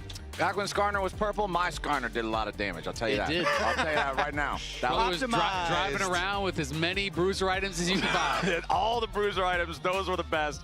But what's also the best is having a game number 2 that is so much closer than the game number 1 that we got to start this series. That was actually really interesting. Gakkos was just watching back the moment when APA was split pushing to try to see what was happening there and what he was seeing. So that's what we saw briefly on screen, watching back those final moments, which is interesting to see him reviewing that right before they start game 3. And I'm not gonna lie, the ending call from C9 felt kind of baffling to me, right? Like having APA go for the split push, it didn't feel particularly close to ending the game. And then FlyQuest can just barrel down mid and hard end. So I think C9, you've got to just shake that off. You got to try to get your head back in the game. And for FlyQuest, you got to carry that momentum forward. Yeah, and I mean, FlyQuest, regardless of how the game ended, Game 2 was completely different story than Game 1. Game 1, they got absolutely rinsed. It wasn't close at all. Game 2 was really a battle, back and forth, back and forth.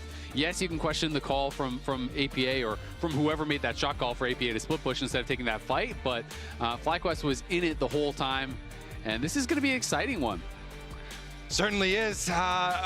You may debate that final call, but the final call has resulted in us getting a new game, Flowers. I mean, that's cool and all, but I still think the final call was goofy. Checkmate, Flowers. The destination is great. You say you want 3 games, and that gave us 3 games. Can't make him happy. No. You know? Yeah, if you drive to a party in a car with 3 wheels, did you not still get to go to a party? Exactly. That's kind of where I'm at on the ending call. But anyway, we've got our 3rd game lined up here. C9 and FlyQuest. C9 have opted for first pick. FlyQuest are choosing then to play from red side. It's Cassio and Bard banned out by C9, with Ziggs and Jarvan banned out by Fly.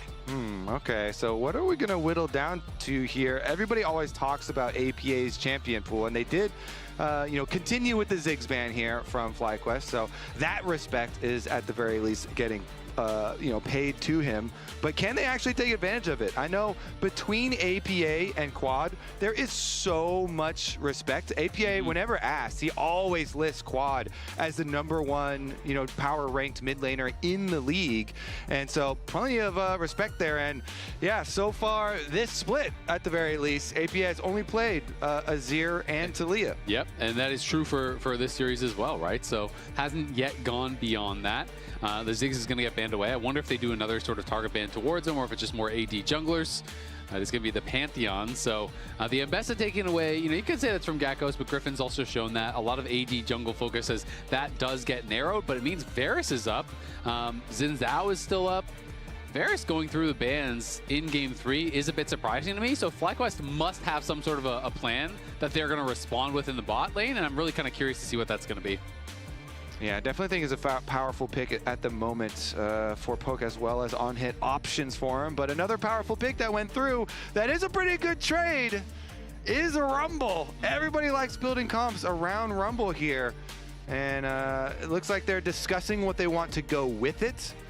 How are you feeling about the Galio answer yesterday that we saw? Because that obviously we saw a ton of last year, not so much this year, but it still actually looked quite good. I felt like it. Yeah, I think it's fine still. And it depends on what else you're going to go with it. Because if I'm using that as my response to Rumble, then I probably also want like a Vi pick here. And then I can do Vi with Galio. And so not only is it a good, like, safe answer to the lane, but then I also get a Vi Galio on my team. All right, how do you feel about the Rumble Jhin on the team?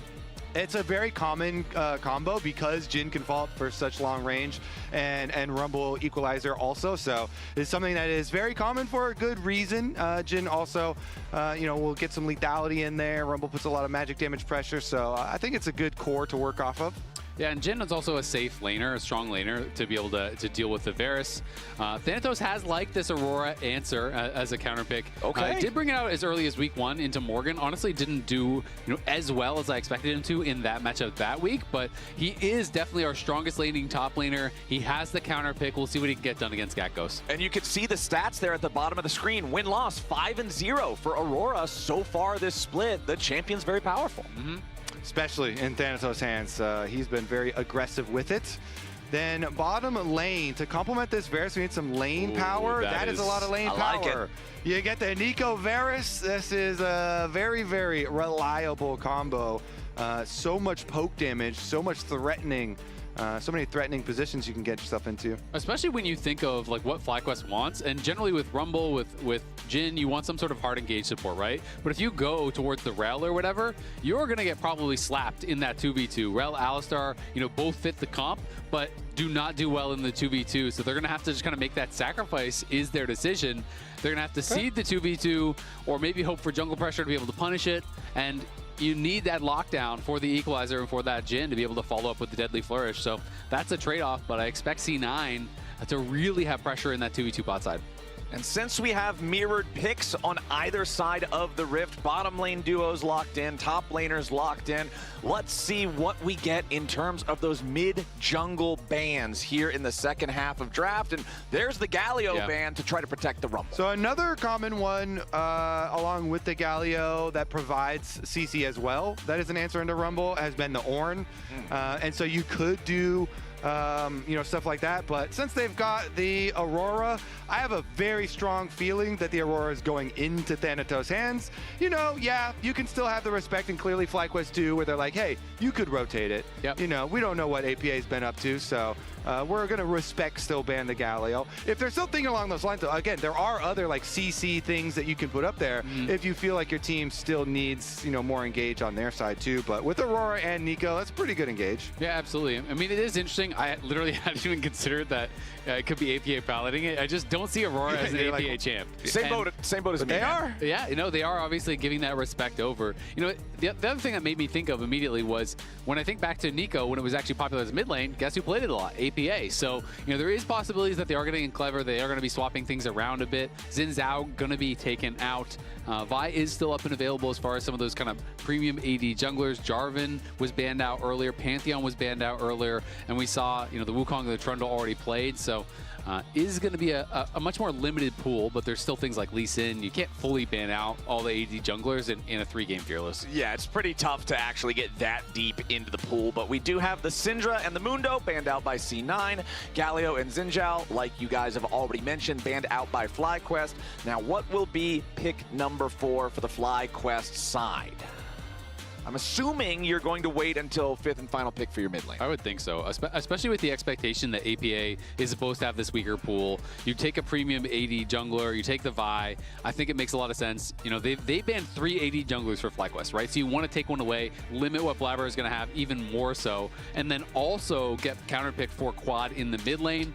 Blabber is going to go with the Nocturne, so they are maybe going to do APA Nico mid. Nico for so sure. that was kind of the thought that my mind went to. We haven't been seeing much of it, but it is going to be the swap. This is kind of cool. And it's one of my favorite pairings with Nocturne, because Nocturne turn out the lights. It makes it these flank angle engages from not only Nico, but also Aurora and Rakan.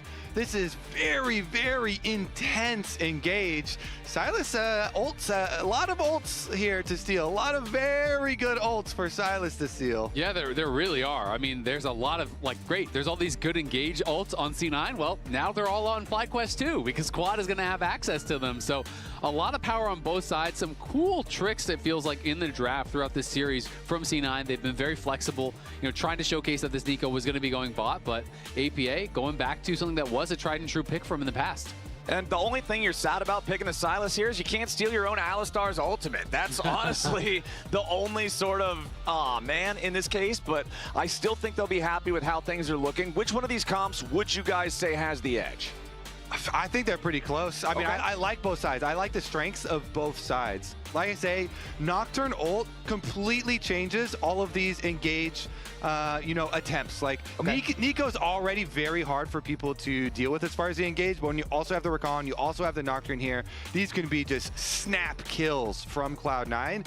Meanwhile, I mean, Quad on Silas, a lot of options to steal, as we say, and you do have pretty straightforward dive stuff, like a Vi ultimate plus Rumble ult over the top, and Jhin opening up. So both of them do have their strengths. Personally, I just love teams that utilize Nocturne Darkness super well, though, so I will probably go with that side. Because I really, really like those angles, and like Nico transforming, then you can kind of like do the tricks where you hide on the mini map, and then you turn out the lights, and they can't see you on their screens either. Yeah, it's also worth noting, so there have been 2 pro play Nikos in mid lane this year, but none in the top 4 leagues, not in the kind of like major regions. And he is going to be playing Ignite. So he's playing Ignite Airy. He is looking to slam this lane. When you're going to go with that combat summoner, you're looking to make sure you have the push to really bully Quad in these early levels. And Blabber's going to be starting on an invade. He's going to be looking to start on enemy Raptors. Griffin is in the area, but likely to be gone before he can actually even do anything about it. Yeah, and I believe that ward sees the entrance on the ramp. I would consider it a pocket pick from APA, because it's not very popular for a lot of mid laners, and yet he does it very, reliably. And he's even done interviews talking about a lot of the, Nico passive tricks and stuff that he doesn't see other professional players do, and trying to min-max on even individual runes that you take that only interact with hitting champions. And so you quickly will turn into, a minion or something to be able to deny that and get better trades on people. Well, as the laning phase is officially underway, we've got Jat standing by for an interview with ThinkCard. Thanks, Flowers. You guys forced a game 3. How are you feeling with the draft going into game 3? Yeah, it's pretty explosive. I think both teams are actually pretty happy with what they have. APA is going back to his Nico. And Nico Nocturne, very good combo. But we do like the Alistar. We have a lot of CC for the Rumble. Jhin Rumble is a great composition, so it's gonna be really explosive.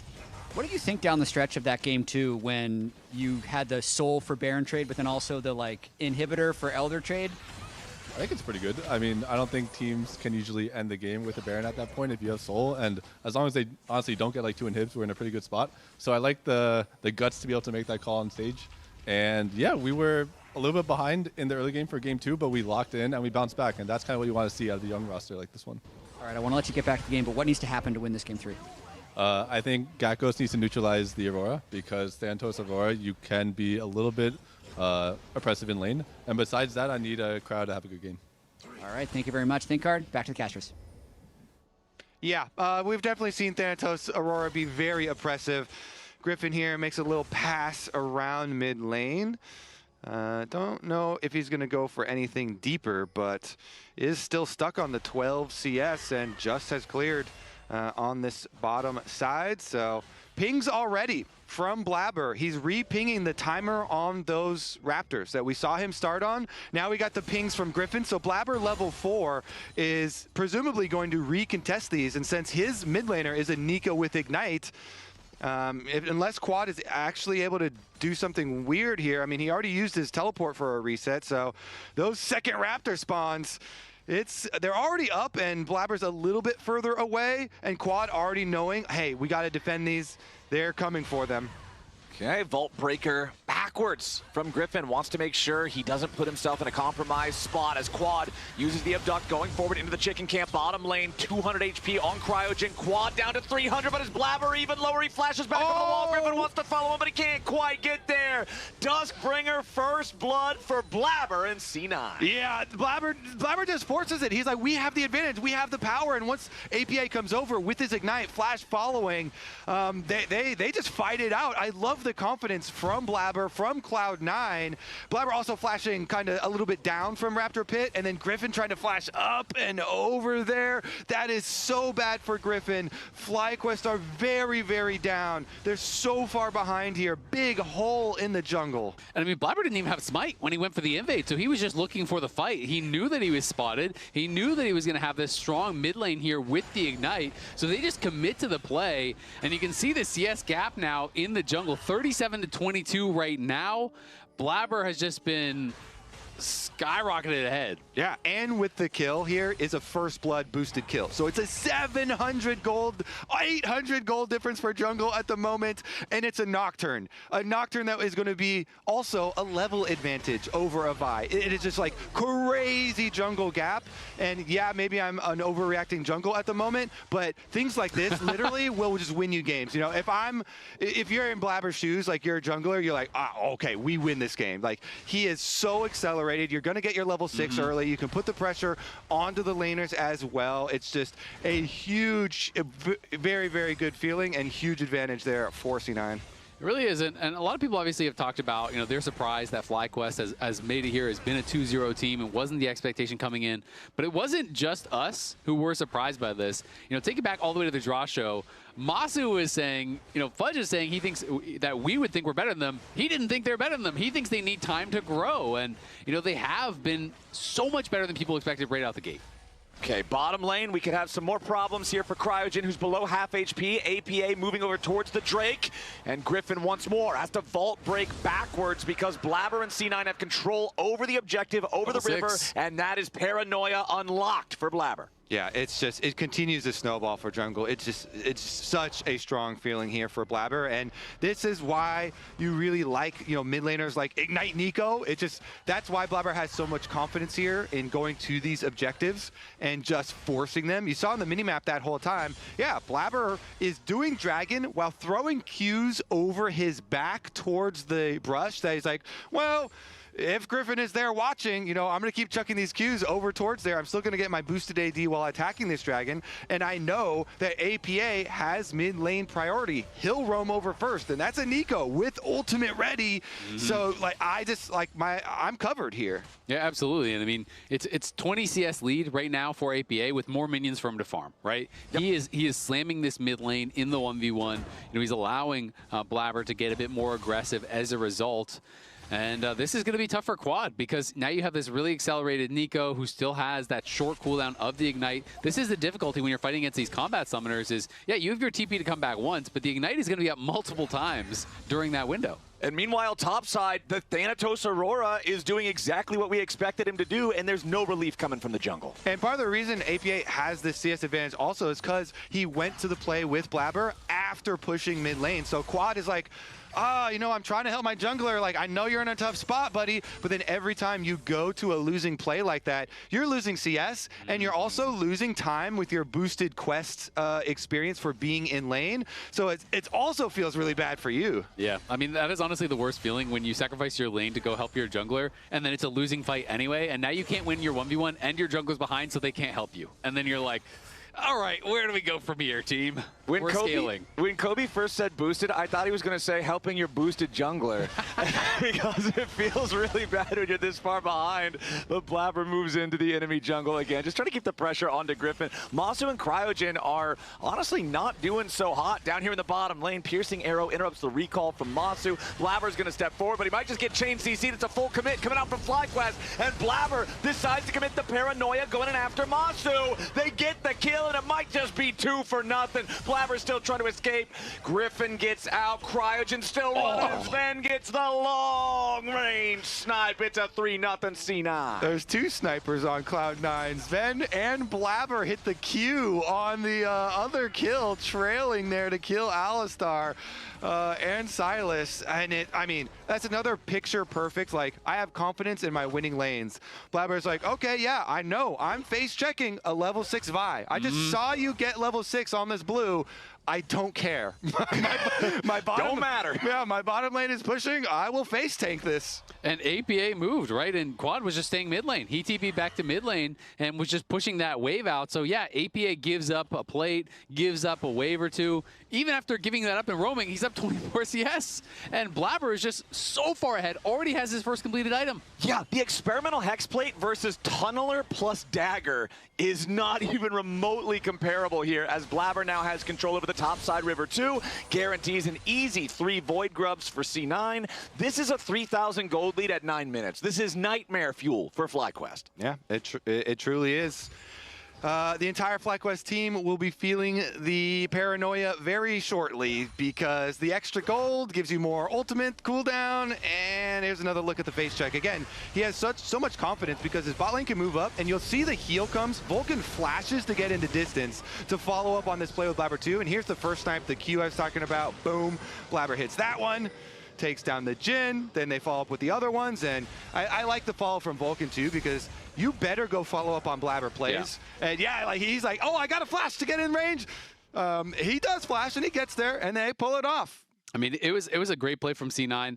Honestly, I also kind of like the call from FlyQuest, because if you try to just stay under your tower, Masu's so low, you know that the jungler is already there, you know the APA is moving, you're just going to get dove really easily. So they try to do a 3-man turn, hopefully burst down Blabber. Vulcan's too fast to the play, keeps him up, and they just kind of secure that advantage that much further. And now, you know, you have that really snowballing out of control. Thanatos has the Leandries done. We heard those kind of like keys to success from ThinkCard, but it's going to be tough. We lost the keys. Yeah. The keys are somewhere on the ground in the yard. Blabber took them. No, Blabber, they're on the ground, and then Blabber just yoinked them. So my keys now. And it's funny too, because you know, you've always heard so many interviews of people who have played with Blabber, and one of the things that's reoccurring is that, yes, he has a very strong view of how you play this game, and when he makes calls for plays, you had better just go follow up on these plays. And we're seeing he's so confident in all of them straight from the level 1, from the Raptor Seal. Here's the Dragonflight though. All right, FlyQuest want to go forward. It's Cryogen with the Unbreakable Will ready to go as the front line. You're going to see C9 counterattacking immediately though. Pop Blossom locks up Griffin, and the jungler's dead again. Second kill goes over to Sven. Cryogen's out of there. It's a 2 for nothing. This game could have been an email, but FlyQuest couldn't even open it. C9 are just running them into the dirt. Yeah, I mean, this one is, the wheels have fallen off for sure. Thanatos is TPing down. Gakos is not even responding to the TP, so I feel like you just have to say, all right, sorry, Cryogen, you're dead. But instead, they kind of stay around. The tether from the Varus ult did land onto Griffin, and then the Nico ult is there to follow. Everyone is kind of getting caught on the way out. You lose the dragon, you get crushed in the fight, and Cloud9 just gets that much further ahead. Yeah, I like the early ult from Blabber here, just making sure, and there's going to be no reinforcements. Nobody's getting out alive. He gets the crab even on the reset there after taking the objective. So early dragons are stacking. Gold lead very, very healthy for C9. They are in perfect position to push forward the lead with the team that has so many weapons to engage. C9's already playing the League of Legends MMO. Gentlemen, all 5 quests completed, and FlyQuest barely have one. A lot of experience for that, too. In the top lane, yeah. That's supposed to be their thing. There's quest in the name. Yeah. They can't... they're flying away. They're not even here on Summoner's Rift anymore. It's a 4,000 gold lead for C9. Thanatos is up here just kind of vibing. He's having a good time. Is this Cloud9's year? Because they are starting out quite strong in the LCS. Return of the LCS, return of Cloud9 to the top. They are the kings of spring, you know. Generally when they win, it is winter. That's true. That's true. We forget because we're in LA. You know, it's hard to notice. Yeah, there's snow in other places. My mom sends me pictures of all the snow in Ohio. But there's definitely not a whole lot of problems here for C9 on the Rift right now. They've got 2 minutes until the Rift Herald spawns. They're not going to wait until then to try to force some kind of a fight as a nice Tangle Bar blocks up Cryogen. That's an Alistar. Normally you don't full commit onto an Alistar, but normally you're not 4,000 gold ahead 13 minutes into the game. They force the ulti and the flash over the wall from the FlyQuest support and then just walk on back out.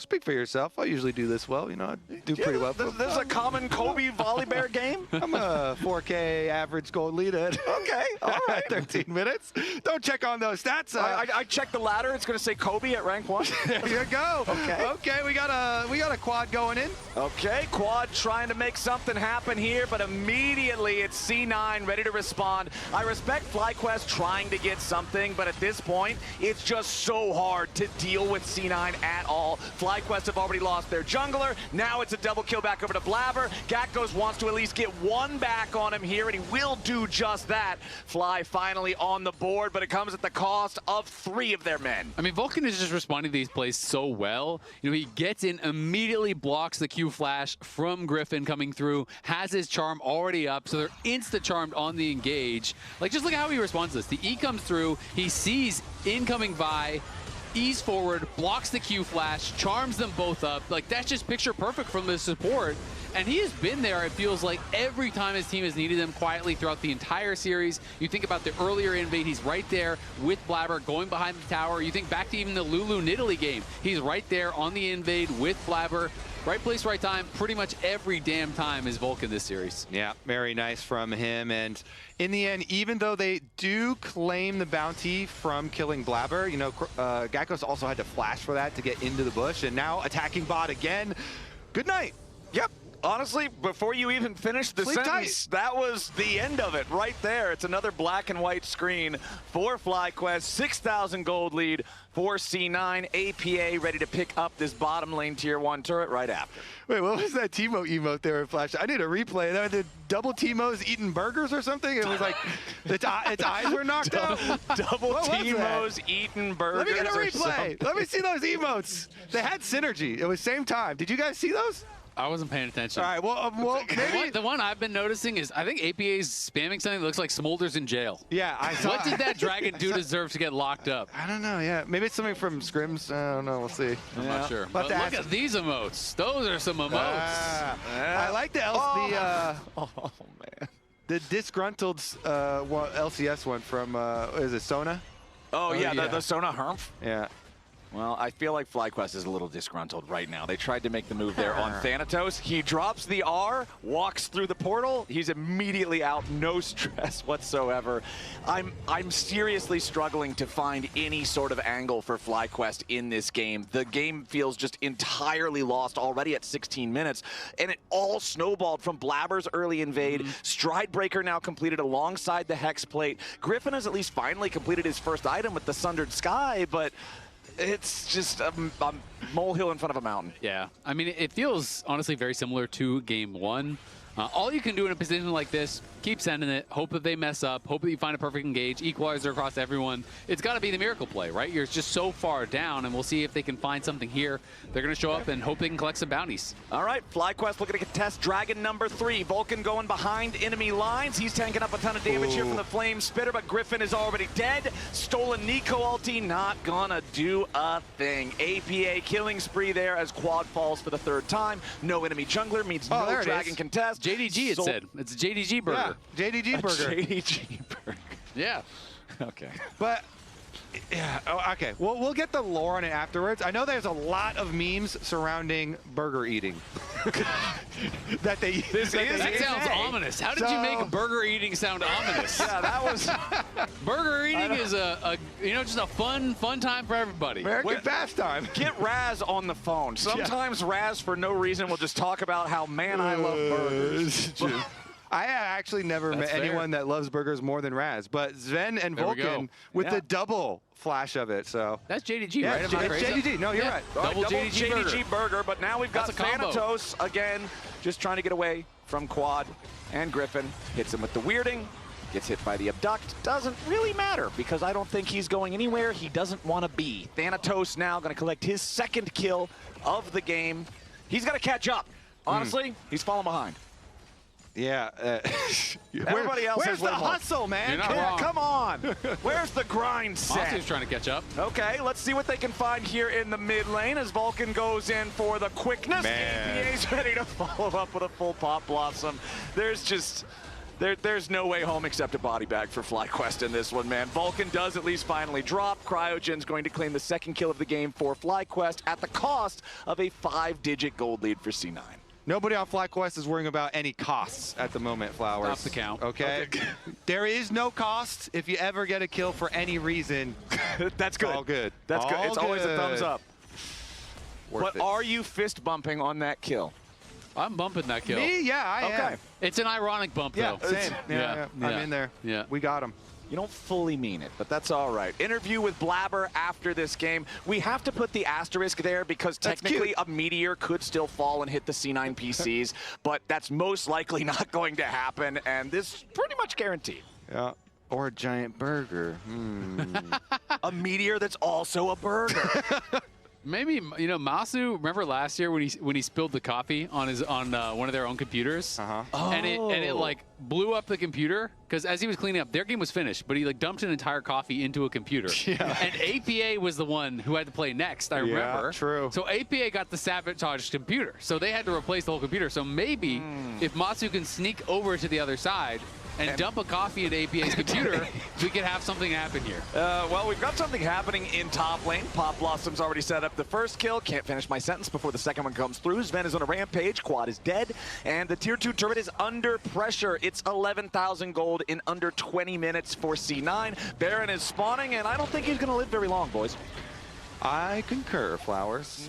This is why I like watching teams that have so crazy engaged with, you know, Nocturne and Nico and Rakan, because some of these fights that we're watching, like one fight Vulcan flashes on you, then the next fight APA flashes on you. There is a Baron that's being like slightly contested here. Griffin is not worrying about a cost at the moment, and he's like, all right, maybe I just go over there for the miracle, but they can't even get past the clone. So gonna back off, and that's a problem when you can't get past the clone. Yeah, can't even get past the clone. The clone is stronger than anyone on their team at this point in the game. You're like, whoa, there's a clone in that brush. Let's back it up, buddy. Guys, hold on now. Hold on now there, partner. The clone is rich. The clone is also on Cloud9, so you don't know what that clone's capable of, That's buddy. true. We don't know. Schrodinger's clone. That's a clone with the mage eyes. Put some respect on his name. Yeah, he's already got 10 pages in his book, and there's only going to be more from here. Cryogen's in the bottom side. River jumps in. They try to make their play onto the Cloud9 AD carry. They do at least grab the kill onto APA, but it costs everybody who was part of the move, and it might just cost even more than that. Quad still trying to escape as Vulcan tags him. Silas shouldn't die here, right? Nah, it's good. Okay. All right, he's chilling. Not worrying about the costs. I don't know. Maybe he's not all good. Uh-oh. Thanatos goes between worlds. Vulcan's ready to back him up yet again. Nice knock-up with the quickness. Griffin, okay, he lives. He lives. Honestly, not bad. In a game like this, every time you live, that's a fist bump. That's a right dub. there. You're For feeling how good long? about it. For how long? Not they're very inside long. the base with Baron. Not long. Not very long because they've got Baron at 21 minutes and they're breaking 2 inhibitor turrets at the same time. Bottom lane inhibitor already out of the picture as FlyQuest are respawning. That is the silver lining here. They do have fast respawn timers.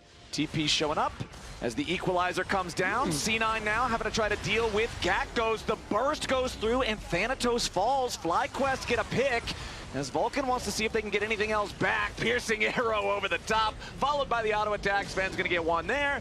Blabber executes Cryogen. Doesn't really matter what the Alistar can try to do right there, ulti or not, you are gone. Yeah, that's just mean. I mean, nothing there. It's the one shot, pop the ults, go back, get your dragon then. And congratulations, Dragon Soul achieved for Cloud9. Yeah, and it's looking like first seed going to be achieved for Cloud9 as well. You know, really did have what we expected to be, you know, that really tough opponent in TL at the start, but things have really kind of been flipped on their heads because TL at the end of the day ended up in the 1-2. Lyon ended up, you know, 1-2. So those teams that were expected to be up at the top didn't end up there at the end of the Swiss stage, though of course it was a quick Swiss stage. And it's making me pretty excited to see what's going to happen in the playoff bracket. You know, will these upsets continue to happen, or will things kind of go back more to expected? Thanatos ended up missing his spells and still chunking Masu for half HP, so it's very difficult for FlyQuest to hold any position outside of their own base. That bottom lane inhibitor already down. Remember, mid lane inhibitor exposed, and C9 still only a few seconds at least left on the Baron. Also worth mentioning, this is not going to be the last game. We do still have the last chance match that is going to be 6 versus 7 seed to get that last spot in playoffs. That's going to be Dig versus TL, speaking of TL, who is going to have to win their way in against Dignitas, who's coming off of a dub earlier today. And I feel like a lot of people were expecting Dignitas to struggle at the start of the year. I think we all had them either 7th or 8th in our power rankings going into the opening of 2026. But TL, we also all had them like top 1 or top 2, except maybe for Kangas because he had to move one of those spots for Shopify. But that's a pretty big surprise that TL's having to fight for their life in the best of 1 after this. If Dignitas can knock TL out of contention and move on to bracket play themselves, that would be huge for them. It definitely would be. Here we go. APA in. APA in. Everybody on FlyQuest out. Griffin's the first kill. Blabber goes underneath the Nexus turret. Surely he should die here for that as Cryogen drops next.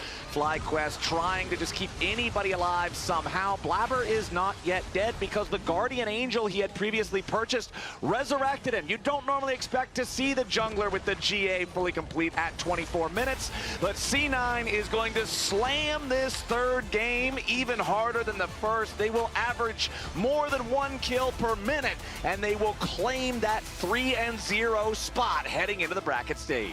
Wow, what a series here. Kind of quite a roller coaster because they slammed 2 of the games. The mid game was very competitive. You know, Lounge, how are we feeling about the end of the day so far? 1 more left, a little bonus action coming up. Speed run. Yeah. I think C9 really wants to see that tiebreaker game, but specifically, we're going to have Blabber for the interview. That was a vintage Blabber performance. Yes, it was.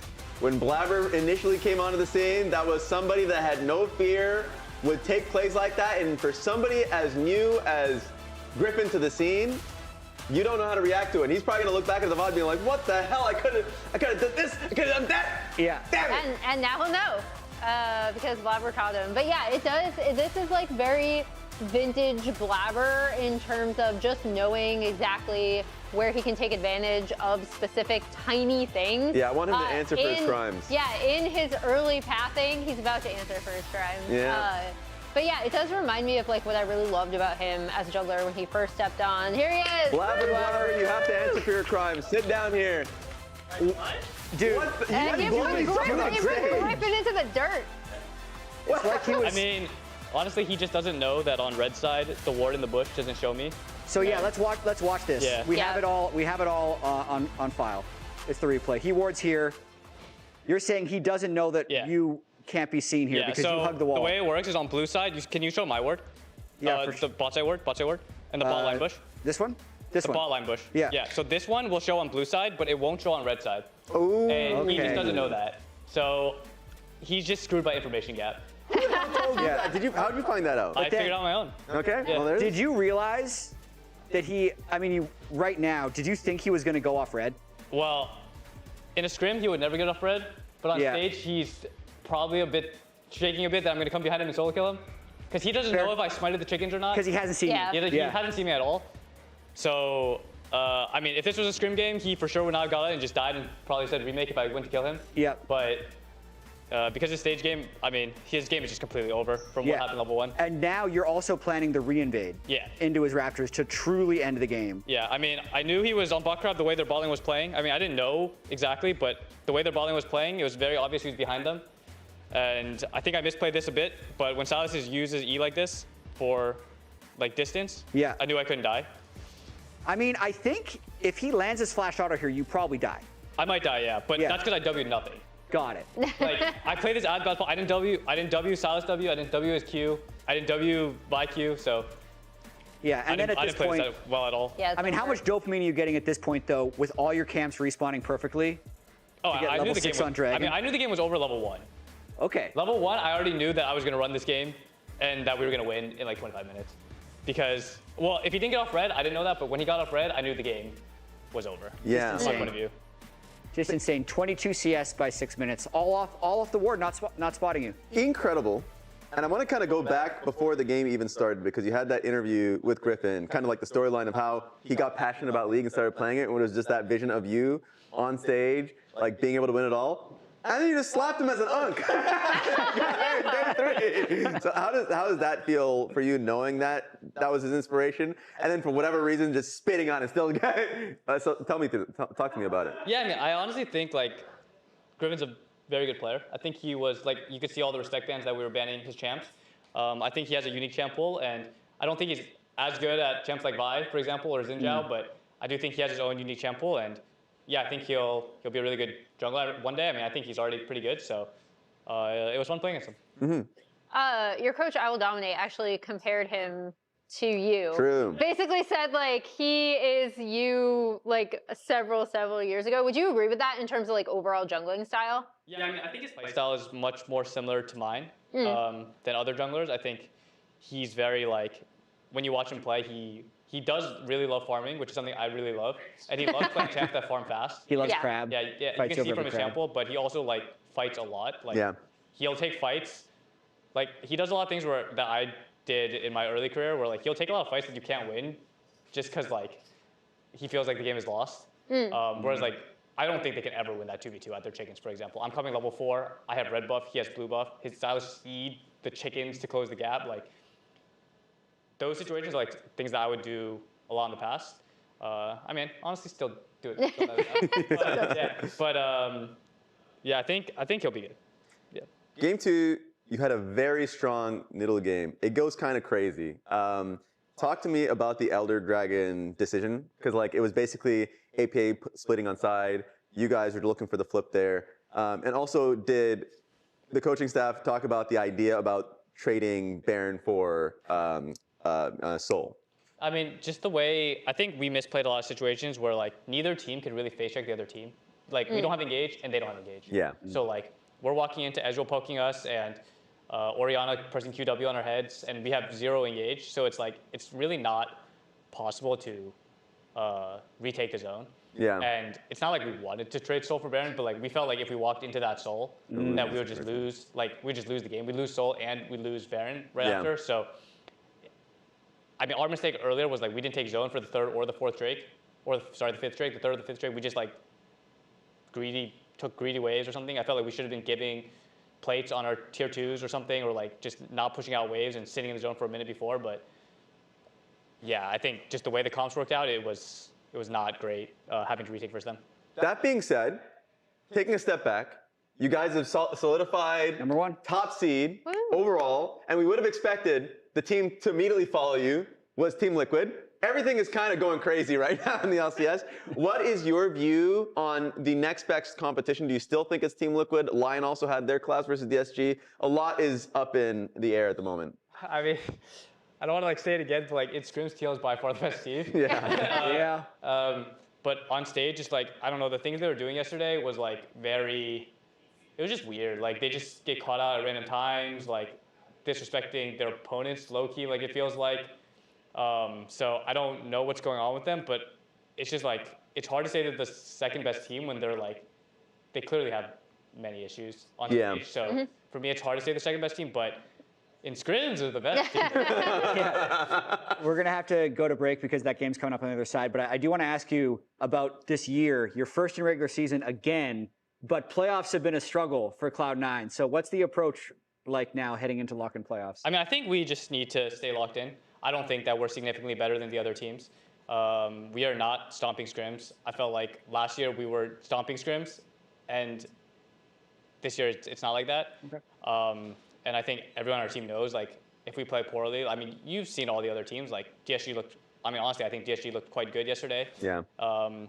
So, and Sentinels, I mean, they won, but I wouldn't call that, like, a very good series of actual gameplay. But, yeah, I mean, I think all the teams are, like, actually very strong. And, like, we did not think, like, today versus Fly was going to be super easy or anything. And I think for us, it's just, like, at least specifically for me, like, I just want to prove that like I can win these playoffs again, because it's been a while, you know. Absolutely. spoiler, you're player. Yeah. Like we give you player. There we go. Congratulations. We should have said it earlier. The fan vote's going to agree as well. Yeah. 8-1-14. As you said, you feel like you're a player of the game as soon as you stole Raptors. I knew the game was over. Yeah, it was 2 minutes. Anyway, okay. On the other side, you win the fan vote as well. The best of one to decide the last team in playoffs with Team Liquid Alienware going up against Dignitas. Let's see if the best scrim team in the league can make playoffs.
Welcome back to the LCS. Final game of the Swiss Stage. Swiss Stage tiebreaker, really.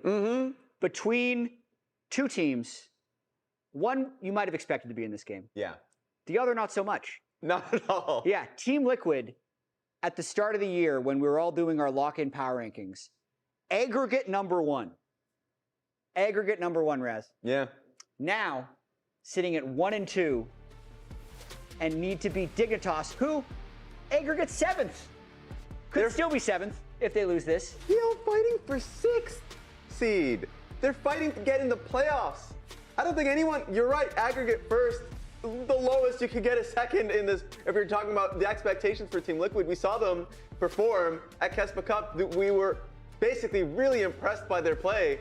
And all it takes is one bad week. You could say 2. I mean, going up against Cloud9, there's no shame in that in the first week. Now is a bad time to gloat about having Shopify and Lyon lower than everyone else when my number one team might be top, like bottom 2. So it kind of undercuts things a little bit. A little rough. Okay. We have stage data and scrim data. True. And we're trying to figure out the in-between. What's real. Yeah. Because we just had Blabber here.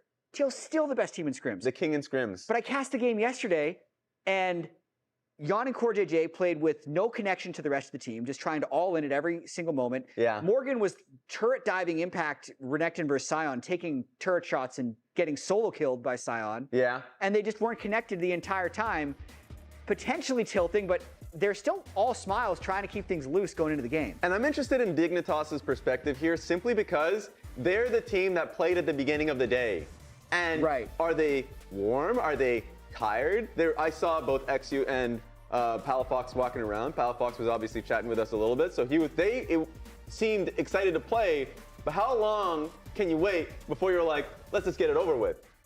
So I'm interested in it. It's been very tough to see how connected Dignitas are because they've only had, from what we heard, 7-8 days of scrims with the full team? Yeah. Meanwhile, Team Liquid was performing in December. They were.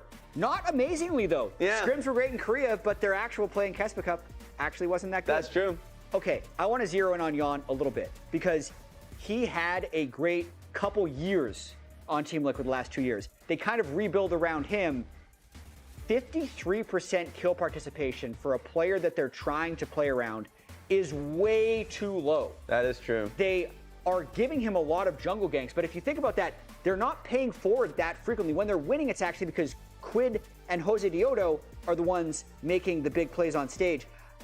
Again, I'm sure this is all working in scrims, but on stage, I thought they were playing very disrespectfully yesterday. Yeah. Even in losing matchups, and it was costing their team a lot of tempo and advantages. That's very fair, especially from the perspective of it felt like some of them were getting picked consistently. I think Morgan in particular, his best pick is Renekton. Yeah. So the fact that he was getting picked on sides is not a great look. Next player that I look at is Palafaker himself. Palafaker, dude, what a great start to 2026 for Palafaker. Yes! Even when they were losing, he was good. He was still winning lane. Yeah. He was still pumping out damage. He was making some of the games look winnable. He has a real opportunity here in this game to win Player of the Week. I want to repeat that. Especially after the last 2 years where there was heavy criticism from the community on his level of play. He is somebody that has started this year incredibly strong, even with the visas hampering that team. And we just saw how he was able to play against his former team, that whole ultimate grudge match that we talked about the entire day. That was the match to prove his point. Yeah. And he was able to do that. Yeah. Slight delay on stage. FBI and Ignar are having trouble logging into the client. So they're restarting things, trying to get everything synced up. FBI is another player who looked very good against Shopify. And it was interesting. Palafox, he's a chatter. Yeah. So he was talking with us a lot, and I think he brought up a really valid point. Week 1, they played with Mobility and Breezy, and they didn't get great champion data because 1, it's not their own bottom lane. Yes. But 2, it was just a new meta, and since they're not part of the team, they're not doing long term. They're not doing huge brainstorm sessions with them. Ignar played a scrim before last week. Yeah. So they still don't have the data. The bot lane performance in week 1 and 2 was abysmal for Dignitas. Yeah. But today, this is clearly what GM Jonathan had in mind when he was constructing this roster. 100%. Even the one question mark that I had on this team being Ignar and how rusty he would be with a full year off in competitive, he looked good. One of the replays that we showed at the beginning of the day, maybe yesterday, it was actually yesterday when we were highlighting Team Sentinels failing a dive on towards Palafox. You know why they failed that dive? Because Ignar sensed that was the part of the map that was going to get punished. He snuck up topside. He was in the tri-bush. He was ready to defend Palafox. I think he is somebody that is quite smart. And you ask any of his former teammates, they will tell you that he is a great caller and he is somebody that is actively, of course, pushing the pace of the game when they have a lead. Okay. And creative when they're in a deficit. So, we got to see essences of that earlier today. Yeah, Ignar was flying in on Lulu. Yeah, he was. That bot lane gank they pulled off, dude, with the Lulu, and Xin Zhao hiding in the fog of war for a polymorph flash engage. They're doing psycho stuff already. That's true. Okay, predictions, Raz. Okay. Even with Jan completely disconnected, Morgan not playing well on stage, I am a Scrim Bucks believer. I'm Delulu. I'm still going Team Liquid Alienware. You might say for this Delulu. game. Okay, I understand that. You might say you're Delulu here, and the chat might say Team Liquid Jat, and I would agree with that. I mean, yeah. Okay. I said at the beginning of the day I believed in that Dig Magic. You took a big Dignitas bet. Yeah. That we didn't talk about. You were going to shave your head if they missed the playoffs. I did tell my chat if they missed playoffs, specifically, because they can still miss playoffs right now. If they get 8th. I said that. Okay. Because I'm keeping my head of hair. Okay. I said if they're not the worst team, then I keep my head of hair. Because I fully believed in this lineup. The visas made it a little tough. And that's why I still believe in this Dig Magic. That's why crazy. not? Why would you lose faith now? That's crazy. Why would you lose faith now? You said That it was is not crazy. possible beforehand. I even brought 2. You can take this with you. It's just one game. Hey! Casters, get me out. Get me Where's out. the camera? Raz has gone violent. Where's the camera? Where's the camera? It's right here. there. Well, that's funny because we just had the predictions from a former TL coach and a former Dignitas coach. Yeah. Never forget that Raz was there during one of the most famous moments of all esports history. Raz, you could say Raz is responsible for why we have Elder Drake in the game. There's a narrative through line there. He's too powerful. He can't be contained. When his team did take, what, 90 minutes to lose that game or something like that? The designers thought, all right, he's pushed us too far. We're going to put a game-ending dragon in the game. They didn't know that they just had to give him a pizza because he's lactose intolerant. We could have had a pizza instead of an Elder Drake, but that's not the case here today. Team Liquid going up against Dignitas for the last remaining spot in bracket stage. Shopify Rebellion has been eliminated, and one of these 2 teams has to join them. Remember, you're not playing till April if you lose this. There is so much pressure on the shoulders of TL here. They are expected not just to win this, but they are expected to be at the top of the table. And Steve does not like being disappointed. So TL, especially with their off-season moves, investing in going to Korea, playing in Caspa Cup, everything that they have tried to do to rebuild. You know, they kicked APA, they kicked Impact, they got beat by APA, they got beat by Impact. So they better not get beat out of the league. Yeah, I mean, I guess you could throw Swiffer in there. He's the dig coach. They get beaten by their old coach in Swiffer. But yeah, I think there is so much more pressure in this game on Team Liquid than there is on Dignitas. We've talked about how the roster's expectations, but also just how little time comparatively they have had to come together and play together. All right, so reminder for everybody out there, this is just a best-of-1 tiebreaker. Overall this year, LCS has no regulation best-of-1s, but this is how we're going to decide who is our final participant in the bracket stage. Dignitas wanted first pick, Team Liquid wanted blue side. So it's Jace, Azir, and Orianna banned out by Dig, Varus, Rumble, and who is our third bachelor here? Not bachelorette, Aurora, banned out by TL. Okay, so Ambessa is still up, and Ambessa pretty high prow, but with Photon and Morgan, they have some specific champions. Yeah. You know, Renekton. Photon also really likes Gwen, but Morgan, of course, very, very big proponent of Renekton also, and so that is the true battle. And if your opponent is first picking Renekton, you are not picking Ambessa into that. So immediately to the Jarvan Rise counter. Yep.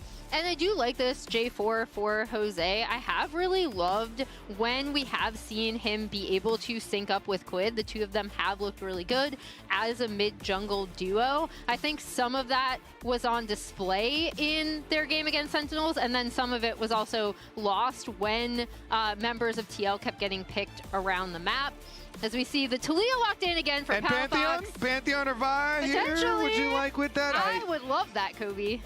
See if we can get one of those classic pairings for the synergy between XU and Palafox to build here, because Pantheon and Vi both still up and available and work really well with it. So there we go. A lot of people do prefer the Pantheon nowadays, but with the Vi getting some buffs too, you know, it's still a choice.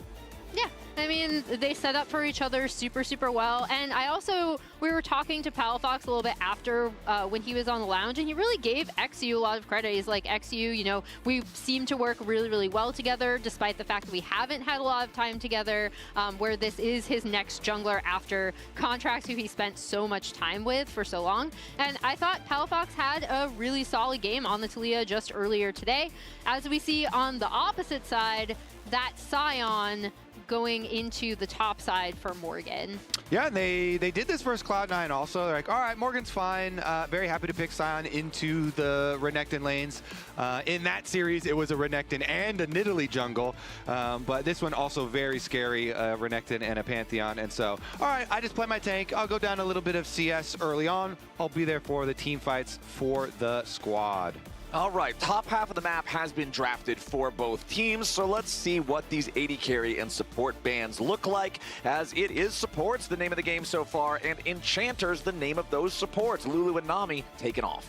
Yeah, we've seen kind of a rise in enchanters, and especially in a game like this where it's only best of one, you definitely want something that's really, really strong 5v5.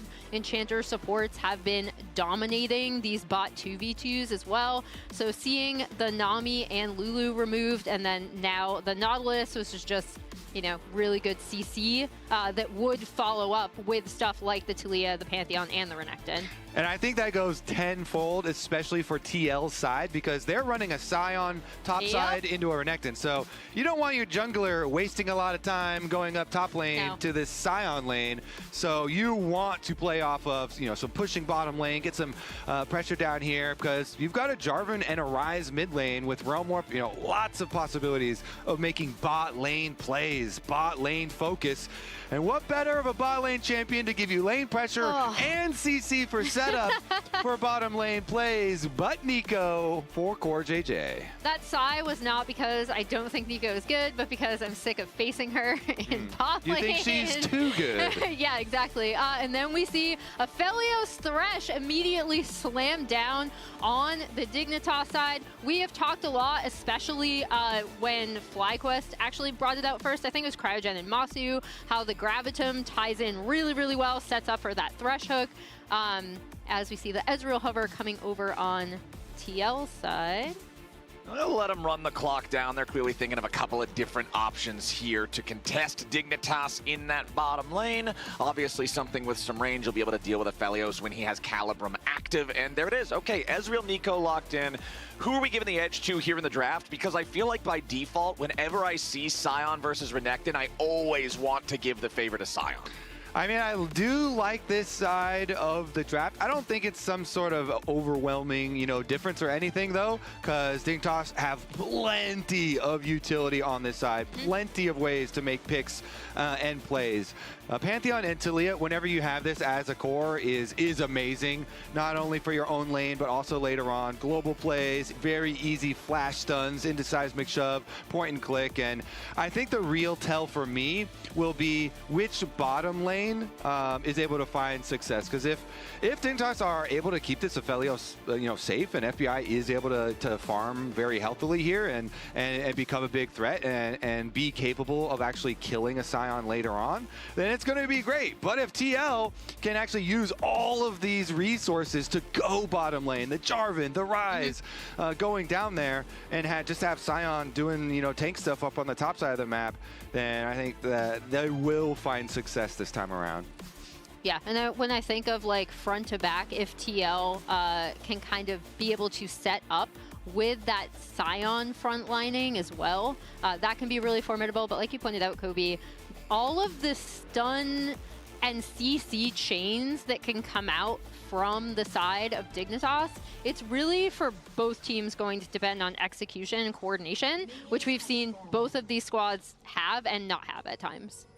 All right, as we're waiting for minions to spawn and make their way into the lane, FBI's teammates brought him up to speed on the lock-in format. Is it? It's a best of one. Wait, I thought it was a best of three the whole time. Really? You guys not trolling me. Bro, someone told me it was best of three yesterday. It's the best of one. Yes, best of one. Tiebreaker. That's why I pointed it out earlier, that this is just best of one, because everything else the whole year long is no best of ones here in the LCS. But this one, you only get the one game to prove you belong in the brackets. And in that best of one, you see the previous jungle crossover. Pantheon already had done the invade, so it's a split map here. Dignitas trying to split the map. Again, bottom lane is so important here with these comps, and TL, they want to find success from their bottom lane, but Dignitas are trying to take that away from them by splitting the map. I do think it's an intelligent move. Yeah, I think it's really smart given how important bot lane 2v2s just are in the current meta, not only just for these compositions, but you're in that lane for a lot longer now, typically with laning phase lasting a lot longer. We'll see if XU looks for anything. Looks like he's just going to kind of step away. But even when XU first got on Dignitas, if we can remember all the way back, it was through these like routine bot lane ganks where he found the most success. So we'll see if he revisits that after clearing out the rest of his jungle. Push in the bottom lane for FBI and Ignars. They're going to go ahead and crash this wave into the turret. FBI, so important. You already all touched on it a little bit in the draft. Sion will become a wall, and the only potential battering ram you have for that wall is this dude with his hair brushed in front of his eyeball. If he can see the Sion, everything might be okay. But if FBI falls too far behind, you're going to have so many issues trying to kill the Sion, and you just run into the situation where Renekton and Sion both try to frontline, one of them stays standing, and the other one is a dead crocodile. So it's going to be a haircut issue, you're saying? Yeah. Okay. Well. Team Liquid Barbershop. That's what they're trying to open up. They're going to cut Aphelios' hair for him. Yeah. But if he can see better, isn't that good? No, because it ruins his emo vibe. He has to be brooding, mysterious. Does that like allow him to talk to his dead sister more easily or something? What is Aphelios lore?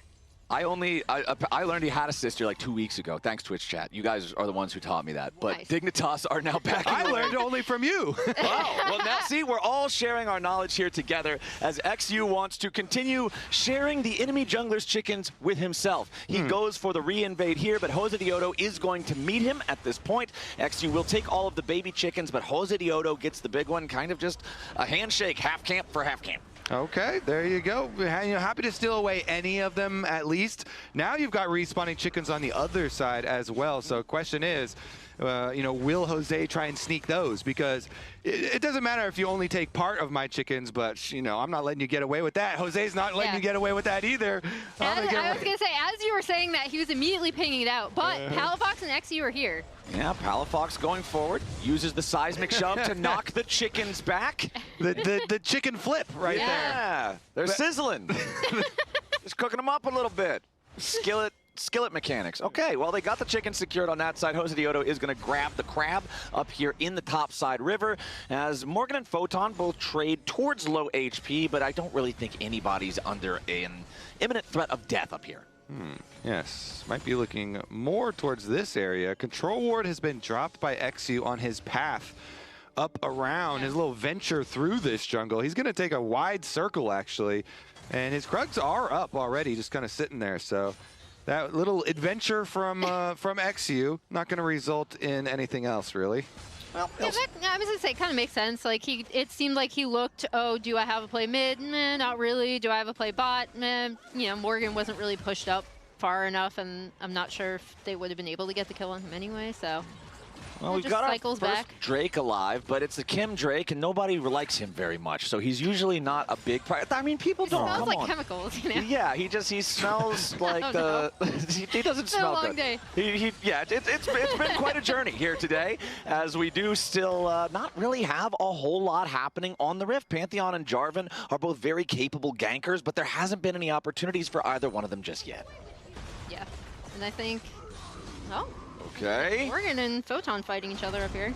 Yeah, Photon gonna go ahead, drop the dominance. Morgan tries to get away, but the ulti is interrupted. Not enough damage from Photon, though. Only the Phage in the inventory for the Renekton means that Sion can just walk away. No flash forced out of either one of them. Palafox does have Weaver's Wall here on the TLAW.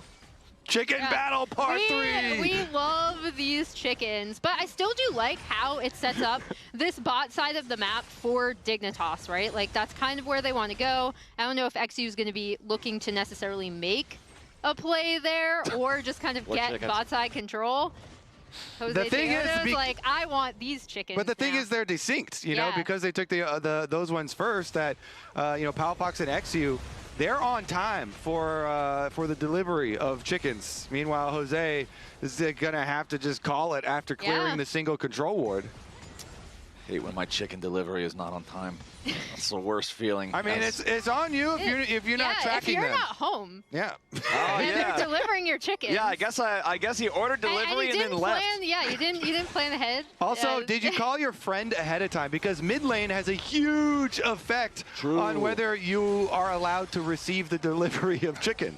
You don't want to order a whole big family-size order of wings by yourself. You want to share some buddies over, right? Exactly. That's the whole point of Mid laner and jungler bonding. Yeah, just hanging out, just bros being bros, having a good time, eating some chicken from the enemy jungle. But bottom side here, let's check in on FBI since we were talking about how important he was earlier. Here comes your Pantheon. XU shows up. The burst damage comes down, and Core JJ's out of there. Not only is it Dignitas' first blood, but the payday goes over to FBI. Red, white, time to fight. He goes forward, and the kill on Yawn makes it a double. Team Liquid wants to get something back. XU's going to be their first target. Ignar is trapped inside the Cataclysm.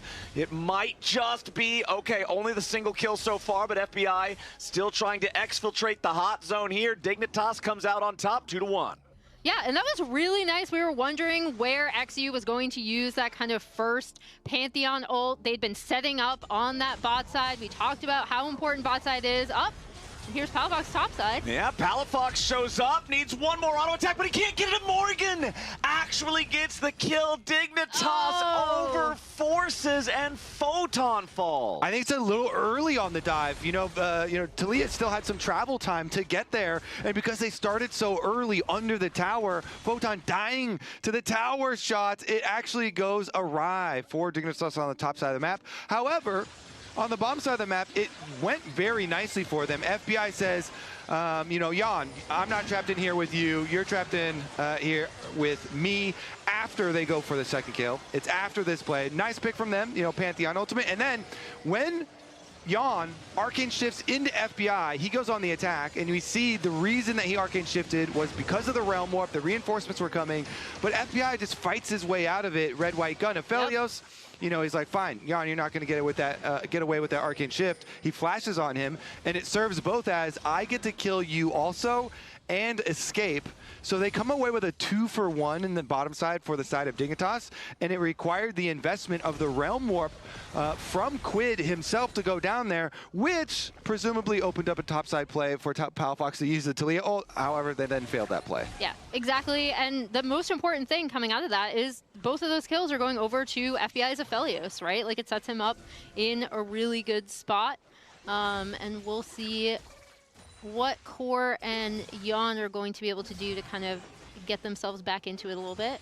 Yeah, regardless of the execution on a lot of these plays, I think so far the theory from Dig has been good. Split jungle early on for this bottom lane. We know that we really need to focus on it, and then use Pantheon ultimate very quickly after getting level 6 down there. Go for the kill. Nicely chained CC, Pantheon stun into Thresh hook, and so I think the theory has been good, and they're going back. Okay, Core JJ flashing out of that one to escape the box. Once more, it's XU showing up bottom lane, providing some assistance for FBI and Ignar, trying to accelerate the Aphelios, but FBI is low HP now, pulled to safety with the Lantern. Jose Diodo looking for an opportunity to maybe just instantly dunk that AD carry, but he can't get there in time. Yeah, and because FBI is so low and has to back, I am wondering if that's going to open up either just for some turret damage down here or potentially a rotation onto that first Drake. This is one of the later Drake takes we've seen today. We're kind of chained to that objective as TL are going to be able to grab this. Because it's been so important, right? Like, Drake is such an important objective just based on the way team fighting works now in an extended laning phase, and then also stacking Drakes has become such a crucial part, especially with Otacon out of the game now. Yeah. It was a Chemtech Drake. I'm telling you, it smells like stinky old cleaning products. And that's why no one wanted it until it was absolutely guaranteed. Don't you want to remove that from your vicinity as quickly as possible, though? Make it smell better. If it's stinking up the area, then you want to clean it and get it off the rift, make room for the new one. Well, that new one is going to be an Ocean Dragon, which is generally much more preferred. Yeah, clean up your messes, flowers. Yeah, the stank got turned into water. The oceans are now allowed to thrive. The water washed away the stank. Okay, so 4 minutes from now, we'll see if it is truly more desirable, as Palafox is going to crash another wave into the mid lane. I still want to see if we can get a TLAW Pantheon combo with Weaver's Wall and Grand Starfall combined. FBI does take a big chunk of damage right there, though. Yawn with the True Shot Barrage, making sure that Dignitas doesn't get too excited down here in bottom. Yeah, it looked like they were kind of setting up to see if they might be able to try it, right? You see that ward line. Dignitas still have really good deep vision down on this bot side of the map, kind of reflecting their focus. But with so much poke going on to FBI specifically, it's pretty tough, and that's going to, again, any time that this TL bot lane, specifically the Ezreal poke, is landing onto FBI, that just gives them so much more leeway to push up. Yon's going to be able to chip away at this turret a little bit more, and then they might be able to clear out some of this vision on the bot side of the map. Yeah, and knowing that and seeing the play, you know, all the push coming, they do trade Grubs at least. Again, Grubs being nerfed is one of the reasons why you were talking about Dragons also being higher priority. So it's definitely a consolation prize, and you'd rather have more money, some turret plates for your bottom lane, but nice little pickup there. XG takes those plus the Gromp, and his bottom lane gets the push out afterwards. So they get another turret plate for themselves. FBI gets the turret plate, enough damage, and then the Lantern from Thresh, so nice. They get out of there before anyone from TL back in the area. And mission really has been going quite well for them of get FBI, the extra gold. The one thing I'm worried about here for the Dignitas side, and Jat and I were talking about this a little bit yesterday, is you don't have a side laner that feels powerful for TLAW and Pantheon to play through right now, because Renekton is behind, right? Like Photon dying early just made it that much easier for Morgan to get to the point where he's really never afraid of Renekton being able to kill him. And if you can't play around Renekton and have the gank squad show up for the special celebrity guest appearance, then they gotta be more creative with where they can go. It also ties into what this TL composition can do really well, which is because they have that Scion, and because the Scion is now in a really good position. I just see Pantheon coming through. Yeah, XU goes in for the Grand Starfall, but now he might be in some trouble. He throws up the shield, Lantern over the wall to bring him back to safety. Morgan looking to get involved in the fight now as Photon also arrives. Box has been used. Weaver's wall separates Quid from the rest of the team. Death Sentence flies out, but it's only on to Morgan. Jose Dioto could be under a little bit of pressure now as the Pop Blossom goes in. Core JJ gonna force some flashes, but he won't get anything else. Long range damage coming out from FBI. He's got the red white. He goes back in for the auto attacks, but he can't finish any of the kills. Dignitas wants to try to find something. Photon forces 2 more flashes over the wall. It's so many summoner spells from both sides, but somehow no one dies. So much value out of this Thresh Lantern. Saves XU from a really tight spot so they can use his flash later. And Dignitas, they get the advantage in some of these flashes being blown. Let's see if there's any repercussions for it. You know, both Quid and Yon using theirs at the very end out of the Dragon Pit was quite nice. But actually, they also, you see, with instant flash here out from Renekton, so several of them used. Then he used the empowered stun to just chop away the Scion shield. And Jose gets stunned up and kind of kited back a little bit. So Dignitas have the option now of re-engaging. You see XU wrap around the bottom side where the big damage from the Aphelios ult does come through. Jose gets low. The rest of TL have to run because he's so chunked out. And so Quid and Yon at the end are forced to flash away. So it's actually very close in summoner spell cooldowns here. The only ones still, still available are gonna be Palafox and Ignar on their side, and then that kind of matched by the Morgan, Jose, and Core JJ, which is a critical one for the next Nico ultimate. Yeah, it's also critical with the next Drake coming up in about 10 seconds now, as we saw TL picking up the Rift Herald on the top side. Another thing that happened in that fight was that Quid was kind of separated out by the TLAW wall for a while too, so he could not get in to kind of either CC people or do as much damage as he would have hoped. That could have turned the tide initially when it got really, really separated out. But good job and kind of like counter punch from Dig. They have a lot of answers, as we already pointed out, for keeping their main carry safe and also just splitting up fights so TL can't potentially just use this Scion to frontline. Yeah, I guess we'll see. I'm definitely going to be focused on if Core JJ can get the big engage with this Nico now. With Nico still having flash, he's got some possibilities of taking that out of Aphelios, but they're going in! And they're trying to force the play on a Core JJ. The Pop Blossom's not going to get a whole lot, but Core is still alive for now. Photon in a little bit of danger as the True Shot Barrage flies through Dignitas health bars. Nobody dead, again. I mean, just like that, Core has to use both. His ult and his flash defensively on the Nico, so nice little job jumping on him there. I mean, this Thresh is looking quite good to me. Yeah, and I mean, this is where Dignitas wanted to put their pressure on this bot lane. We see that reflected in the gold. We see that reflected in how threatening they are in these fights. And now they are going to get first rotation on this Drake, although it looks like TL are going to be ready to contest. All right, Dignitas, can you finish the objective in time? Jan wants to step forward. Remember, so many flashes are still spent from the last big fight. Dignitas still putting the DPS into the Drake. They'll secure that objective. Meanwhile, Herald summoned up mid by Team Liquid. This is going to guarantee at least a couple of plates here, as FBI will try to answer the rest of the Herald, force that one away. Next wave is about to crash, but Infernum is there for Aphelios for all of that extra wave clear. Meanwhile, topside, Palafox is going to rotate up there to answer the push from Quid. Yeah, and now that splits Drakes across the board, one for TL, one for Dig. They also had Quid on this rise, pushing in on the top side of the map, and kind of did a little soft contest and then decided to just drop Herald mid, get some plates off, get that gold onto the rest of their team, and then also have Quid pushing in this top side and try to delay things a bit. Yeah, exactly. They opt for a little bit of gold in exchange for this Drake, and we'll see if they can actually find a kill onto the Aphelios, because FBI really is, you know, the big focus here. With if they can wait for his flash to come back up, having flash and ghost and thresh to give you extra maneuverability, then Dignitas feel like they're going to be in a good spot. I mean, he's working on his Infinity Edge already, so he should be up to a very quick power spike in this game.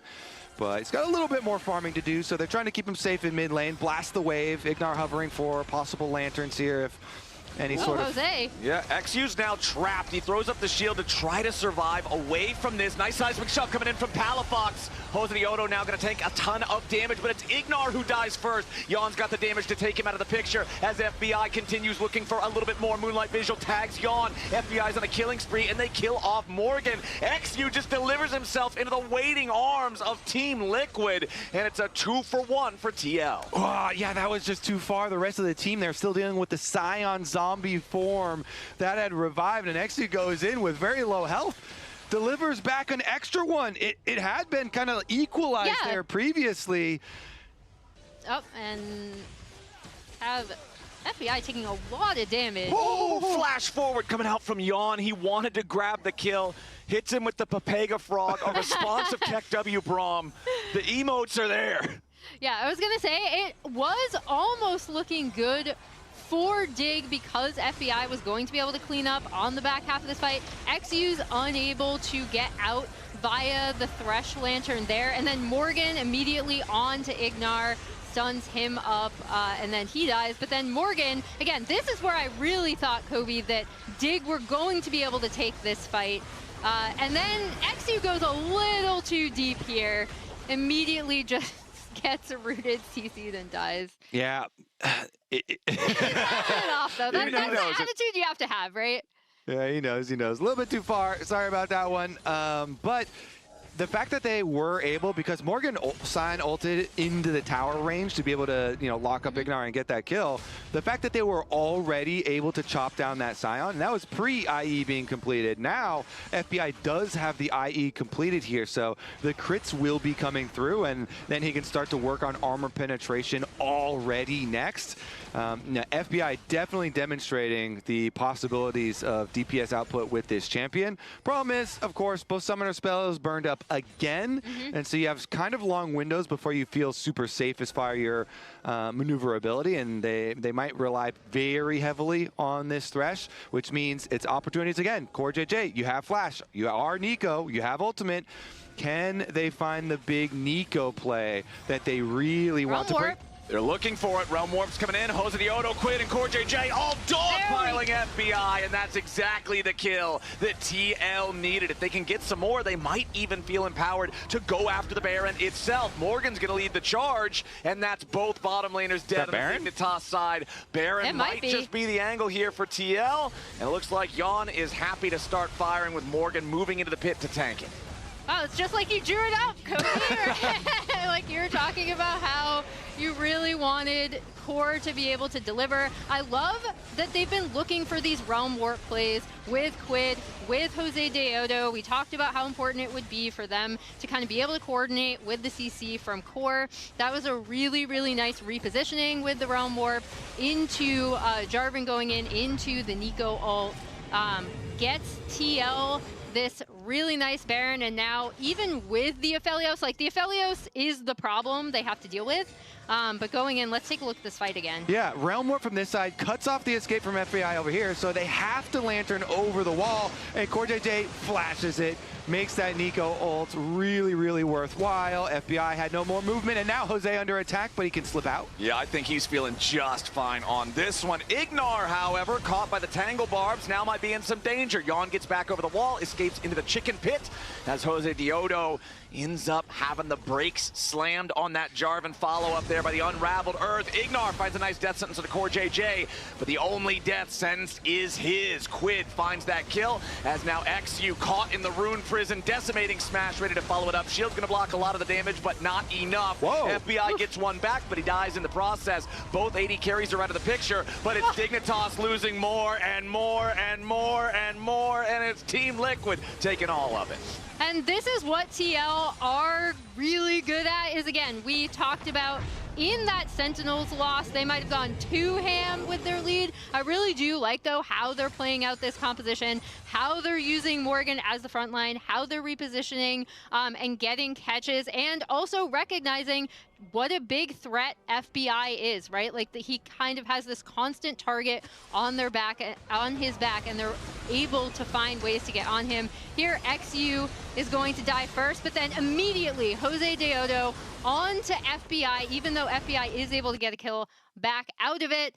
Coaching staff, Spooks is very happy about that one. Yeah, you can imagine, like this team, there's so much pressure. They're expected to win, and not expected to even be playing in a tiebreaker right now. And so they really, really want to focus and power through on this win. Of course, that play actually did start with Dignitas starting it out, and XU. Oh, XU gonna lose half HP right there. Morgan also chunked out, but he's Scion. Dying is just part of the game plan with this champion, as he's low, but not dead just yet. The teleport not available to rejoin the rest of the team here just yet. Ulti also still on cooldown, but considering the enemy jungler is the one that he traded health bars with, that means that Dignitas does not feel comfortable trying to fight for this Drake, so Mountain Drake uncontested for TL. Yeah, at the beginning of the last fight, I was going to say, as we realm warp to the Baron. Yeah, they're realm warping forwards. It's Jose Deodo going in alone, but he's not going to commit to anything here just yet. Photon does use his teleport to arrive in the fight in case anything explodes, but honestly, Team Liquid are fine, just chilling a little bit. Yeah, I mean, everyone showed up like, what are we fighting for? Is anything here? And everyone was like, okay. Jose kind of look menacing, right? He's running around as Jarvan, you know? What are you guys doing over on this side of the map? Everyone's like, okay, lower your weapons, everyone back off. We're calming down, and we're pushing bot instead, try to see how much damage TL can do on this tier 2 bot turret. Okay, they're chipping away at it slowly, but Dignitas are trying to arrive in position. I still want to see Weaver's Wall and Grand Starfall used together to create a fight that is not just front to back. And here they go. Dignitas deciding this is their moment, this is their angle. That's their jungler, though, about to die. XU immediately has to retreat. Morgan's here on the front line. FBI cataclysmed by Jose Deodo. FBI takes him with them, but you're happy to trade your jungler for the enemy AD carry, for the only guy that can punch through this Scion, because now the rest of Team Liquid can just full force their way into the tier 2. Yep, and they're going to delete that tier 2 immediately, get their rewards. Messing around with the cancel of the mid lane recall here. He's got the boosted recall, so he is out of there. But TL have really run away with this. After that kind of mid play, they have just ballooned the gold lead off that single play almost. They basically created this 3,000 gold lead. Yeah, and I mean, so much of that is where you look at where the gold is, right? It's on Quid, and he is going to be an absolute menace in this fight. They now have so many tools to deal with a dig engage. So even in that engage where they're trying to combine the TLAW and the Grand Starfall, like you said, Flowers, they end up being able to absorb it, and then immediately Jose is trying to get onto FBI. Okay, Morgan is flayed back into the team, but Dignitas again have to retreat because XU once more is focused down. He's out of the picture, he's out of the fight, he's off of the rift for the next 35 seconds. The silver lining here for Dignitas is at least the Baron will not spawn until he's back alive, but this Pantheon is struggling. Yeah, definitely. A lot of vulnerable positions that he put himself in. If I take my mind back to the one where they did get Thresh caught in the jungle, and Thresh threw out his hook and got the cleanse from Yon, but then actually like flash forward to follow that up after the cleanse was used to try and like stun him for follow-up. But you also get 75% tenacity, you know, after using your cleanse, and so then he immediately just got back out of that, and then XU didn't have his flash to escape the ensuing fight. And so there's been a lot of like very dangerous spots where you do have your directional immunity on Pantheon to try and use, but it's pretty hard since TL have so many threats on the front line. Like Morgan is getting very beefy here on the Sion, and CoreJJ's Nico is creating so much space. This Nico is very problematic to deal with as far as the engage on TL. And TL has been sending Jose Diodo in a lot with the Realm Warps to give him that extra gap closing on the Jarvan. But now, Ryze is willing to also hop in the passenger seat of the car because he's got a Seeker's Arm Guard. So if he goes in with Jose, he still feels safe. And TL have created the scenario again after that last fight. FBI had to flash away. So this now is the same scenario. CoreJJ has flash, FBI does not. Nico ultimate and proto belt. So CoreJJ's got a lot of movements, and he's rank 2 ultimate now, finally getting his level 11. So. On Quid sidesteps away from the death sentence. Ignar has to continue his retreat. Actualizer was popped there by the Ryze, so plenty of damage potential. You do not want to stand there and trade blows with him. But I'm struggling to see the win angle here for Dignitas with the scaling Ryze, the scaling Sion. The game was just going so slow for so long. Now Palafox rides in, tries to find an opportunity here. Quid's going to Realm Warp to join up with the rest of the team, and Dignitas now have used the Weaver's Wall for a whole lot of nothing. CoreJJ thinking about maybe a wraparound opportunity, but no, Team Liquid just heads back for more control over the topside river. Yeah, and you see how they set up this top side, kind of pressuring Dignitas out. They'll be able to start this Baron up, which was set up from not only that, but also them pushing in that top side wave much earlier. Dignitas aren't even going to contest this. They're just like, okay, we're going to take down mid tier 1. And you see the TL pings already going on to that top side with Morgan immediately heading up after the Baron take. Yeah, and you can see pretty big lead here for TL. Quid is vulnerable though. Yeah, XU's gonna go in, engage on him, but the Seeker's Arm Guard keeps Quid protected for a little bit longer. Team Liquid does think about trying to save him, but it's just too difficult. Quid caught out, punished there for being all alone, as now Dignitas have to be careful about their own AD carry. FBI tries to get away and he stays alive for now, but just ever so barely. XU once again going to drop, tries to get the stun, and he'll take Jose Diodo down, and XU's still alive, finally taken out by Yon, as Photon's in the middle of everybody, and Yon dies to Palafox. Morgan's got to try to escape now. It's already 3 dead on TL. Morgan, as tanky as he is, you can't survive in the middle of 4 people forever, and this is a massive turnaround from Dig. It's huge for them. FBI survived with that clutch lantern, bringing him to safety in the initial engage, and then their counter is so good, getting the kills, getting Dragon number 2, they're back. Yeah, even though FBI was initially chased out of the fight, the important thing was that he lived, right? And now he has almost a 4K gold advantage. This Aphelios is an absolute raid boss. Yeah, he sidestepped the EQ and then got lanterned out of the Cataclysm and got enough distance from Morgan. Ignar peeling for him, getting the play, and then XU goes in. He gets the kill first before he goes down, taking out enemy jungle, and then even with the re-engage here, Palafox can flash to finish off Yon since he took so much damage, also trying to finish the Pantheon. And look at that. Dignitas is excited, man. They know they still have a chance in this game. They still have a chance at the bracket stage. Yeah, and their chance is all on keeping one man alive, and that is FBI on this Aphelios. If he can beast through a team fight, we see how much damage he is able to do now with the GA in as well, so he'll have a little bit of added survivability there. And also, I think in that TL fight, you do see the major difference when you don't have Quid and that Rise for TL.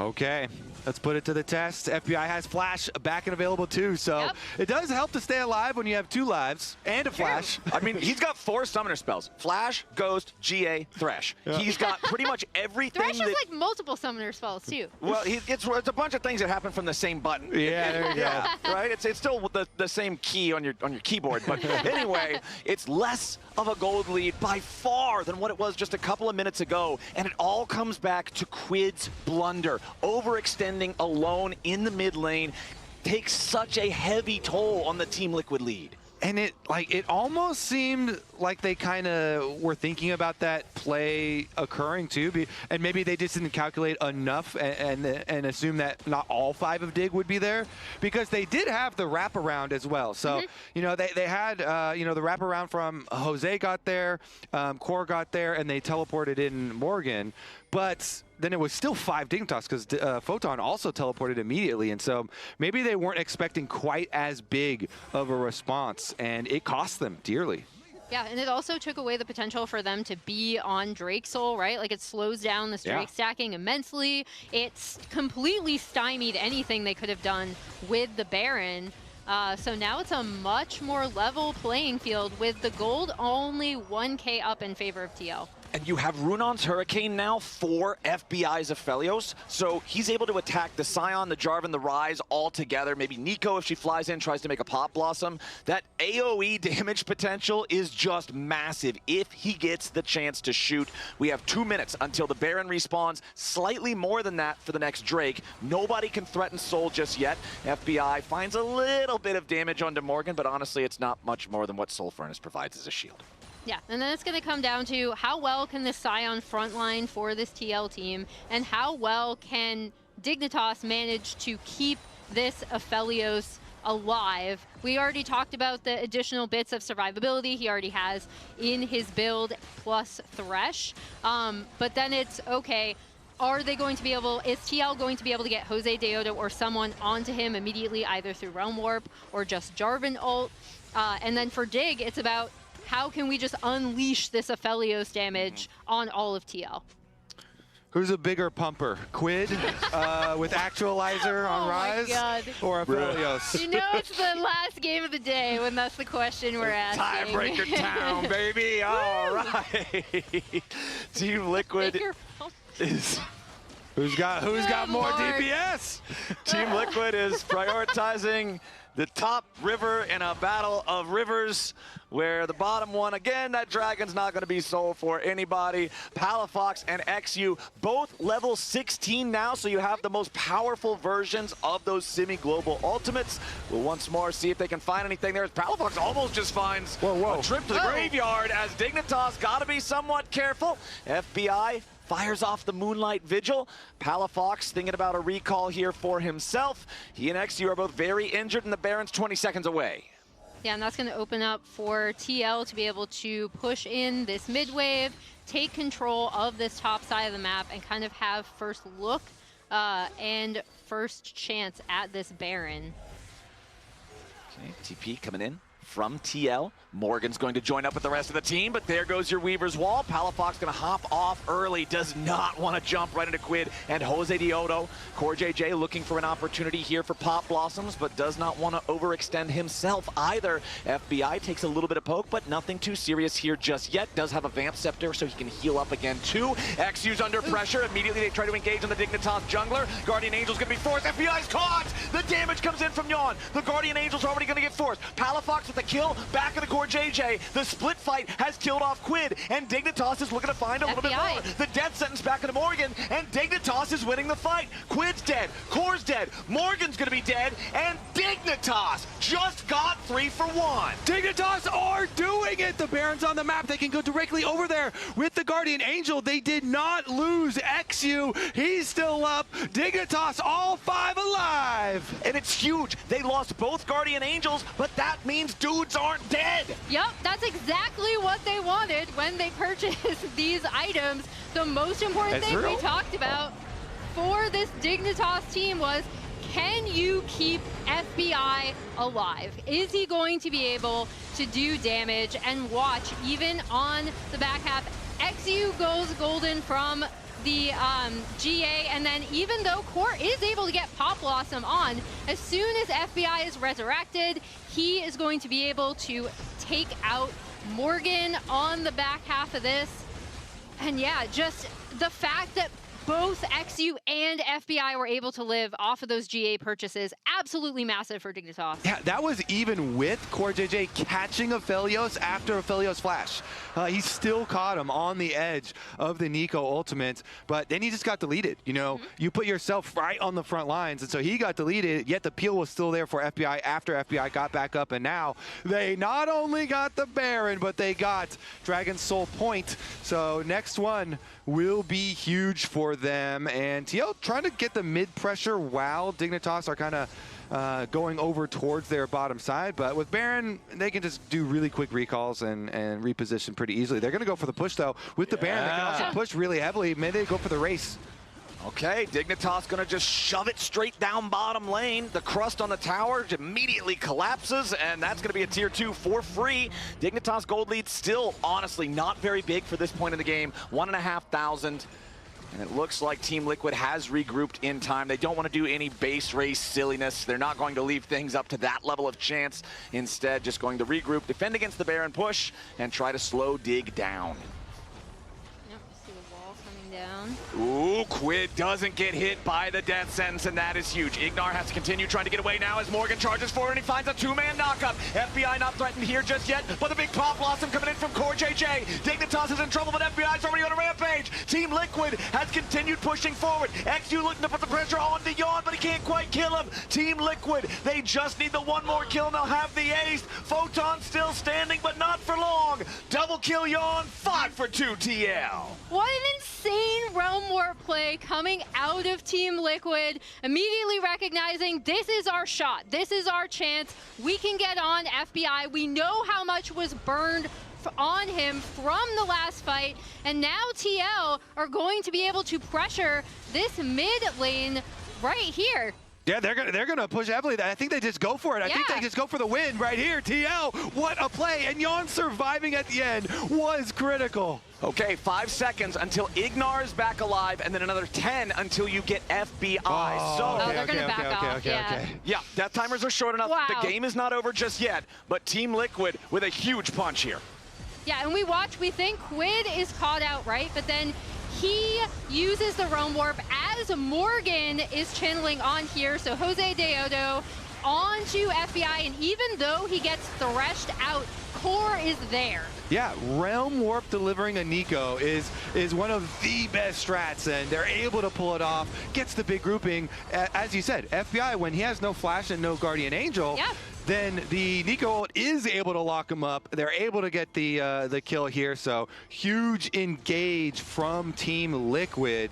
They find it, but they're not able to push all the way for the victory, so they're gonna have to do it again.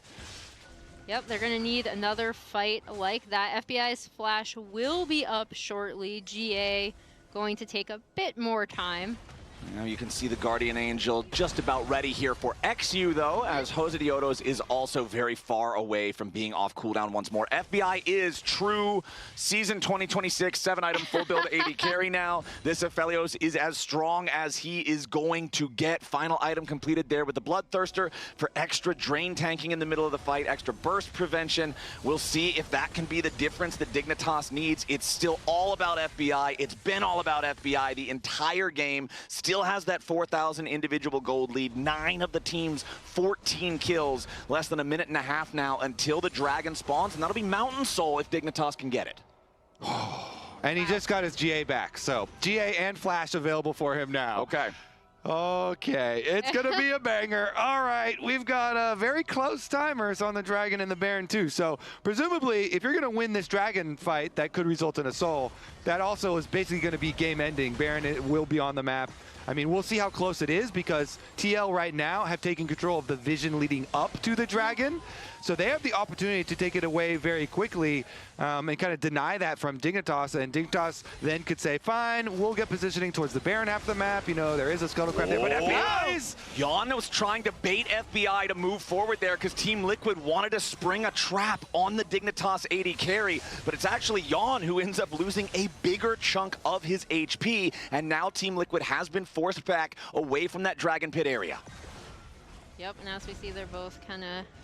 See if Dig look for something here. Okay, Morgan's going to take some damage here at the start, but Photon slices forward. He puts the pressure onto Quid. Core JJ not going to find an angle here, just sends the clone forward. Photon continues chasing after the Rise. X2 arrives here with the Grand Starfall, wants to go in on the Team Liquid mid laner. X2's got Guardian Angel, but he's going to be focused down very quickly. Quid is not dead just yet. X2's Guardian Angel is procced, and Team Liquid still hanging around. The Dragon is the target now for FBI and Dignitas. Quid has to recall, heal up, and teleport back into the fight if that's what they want to go for, but he has no TP, he's Ghost Rise, and that means Dignitas gets the Mountain Soul. And it could be the Baron right afterwards, as we said. Now it's going to spawn, Emily. Yeah, these two timers, as we talked about, were already so close, and Dig is such a huge winner from that fight. It does not matter if they don't get the kill, because the ultimate thing is they have Mountain Soul going into this potential Baron fight. Okay, XU, no Guardian Angel. Keep that on your mind. As FBI's doing a ton of damage on the Baron right now, True Shot Barrage flies through. FBI immediately just heals the Bloodthirster shield right back up. The Baron is low. It's stolen away by Jose Diono at the 11th hour. XU's about to die as Core JJ finds a Pop Blossom, but FBI's still standing. He gets chunked low and he's knocked down into the Guardian Angel. Yawns on a killing spree, and they've taken out the Renekton. Team Liquid looking for a little bit more. FBI revives. He's trying to fight it out. He's saved with Lantern yet again. You gotta be kidding me. He wants to lifesteal, but he can't do it. And FBI falls. Jose Diono, the hero, stealing the Baron for TL in the ensuing fight is absolute chaos. He just walks up slowly and smites the Baron. XU, let's take a look at the combo. He should Q smite it. He does, and it's just short, and Jose just gets it. Oh. Yeah, and then this ensuing fight, Morgan is actually able to go in here. Core lands that crucial Pop Blossom. FBI's GA is popped right there, and XU is kind of out of the fight. He's going to try to come back in onto Quid there and get that kill. Most importantly, FBI ends up dying at the very end, isn't able to lifesteal back. Dude, Smite barely does any damage to champions, but Jose got a Smite. Okay, it does 40 true damage to champions.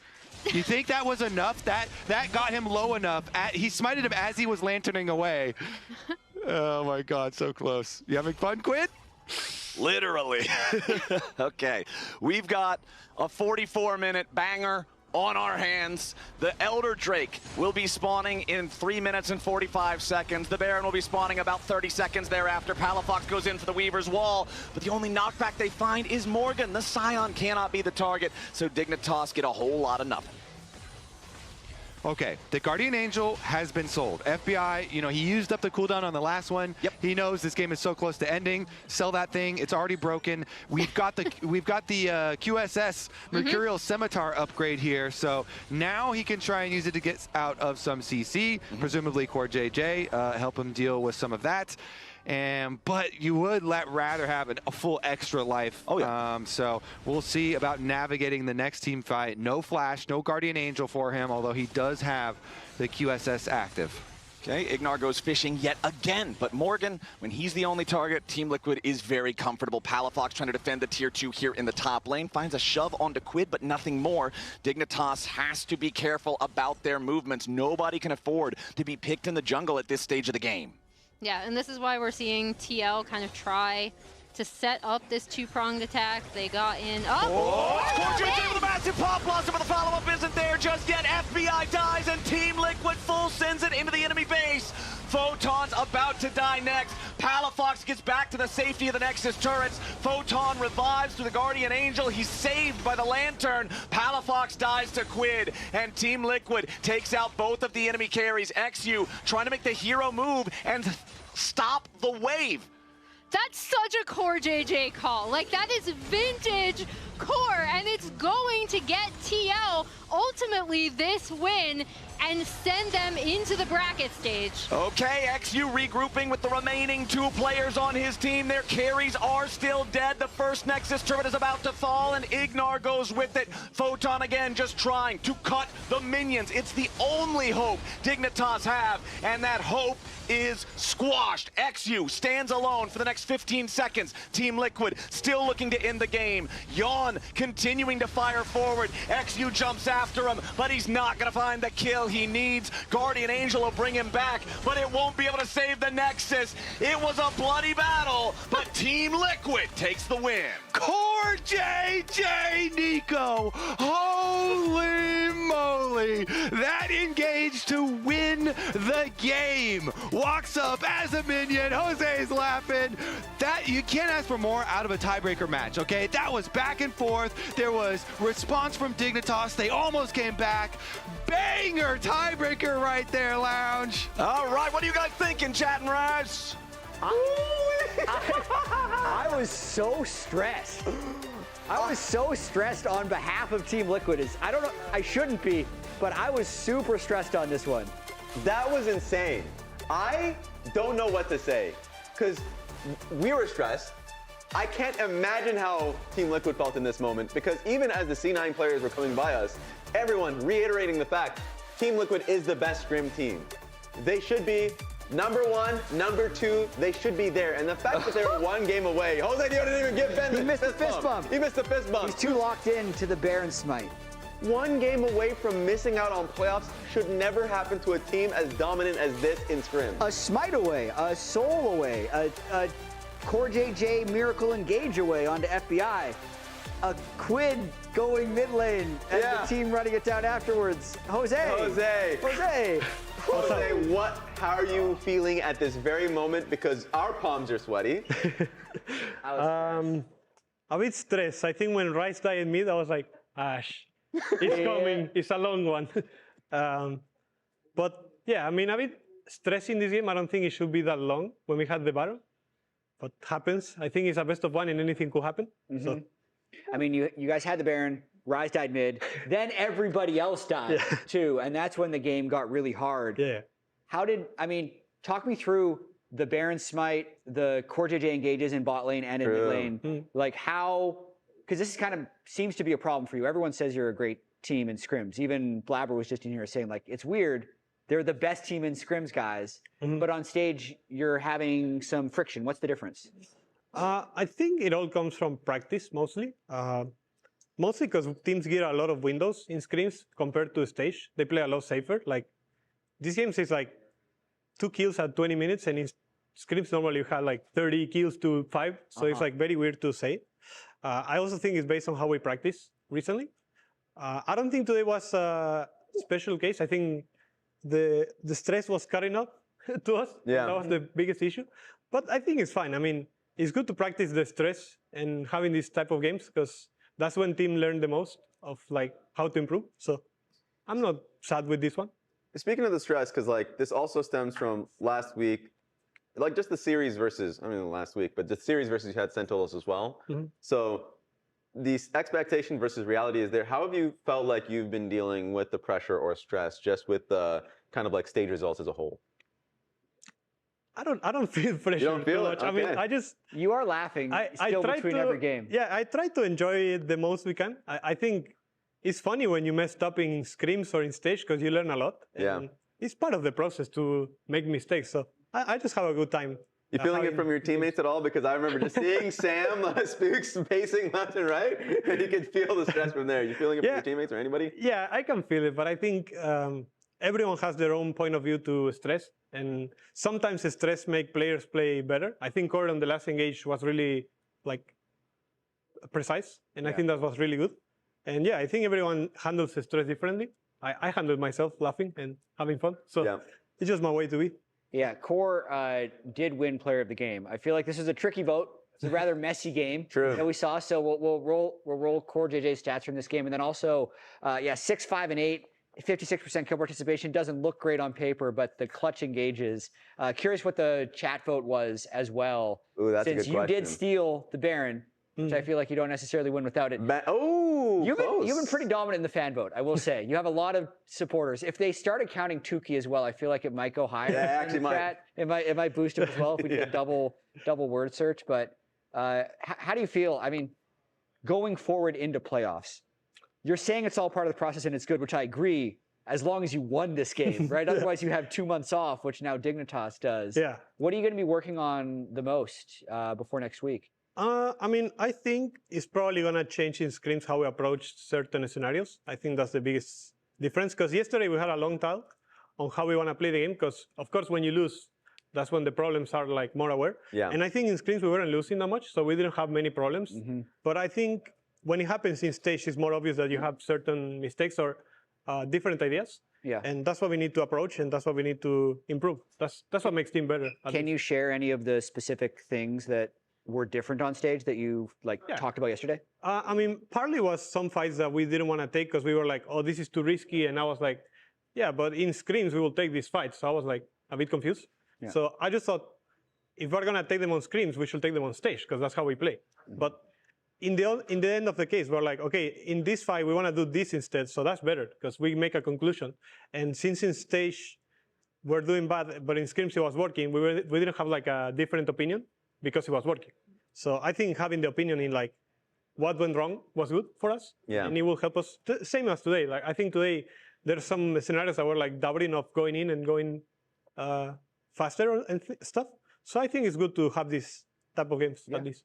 I wonder, and I want to know your thoughts on this idea, because like when I think about you, especially in your time when you were on Estral, very much always willing to take fights. And I would say the exact same with Quid and the exact same with Core JJ. And it kind of showed itself a little bit in Caspa Cup when you had a huge lead, right?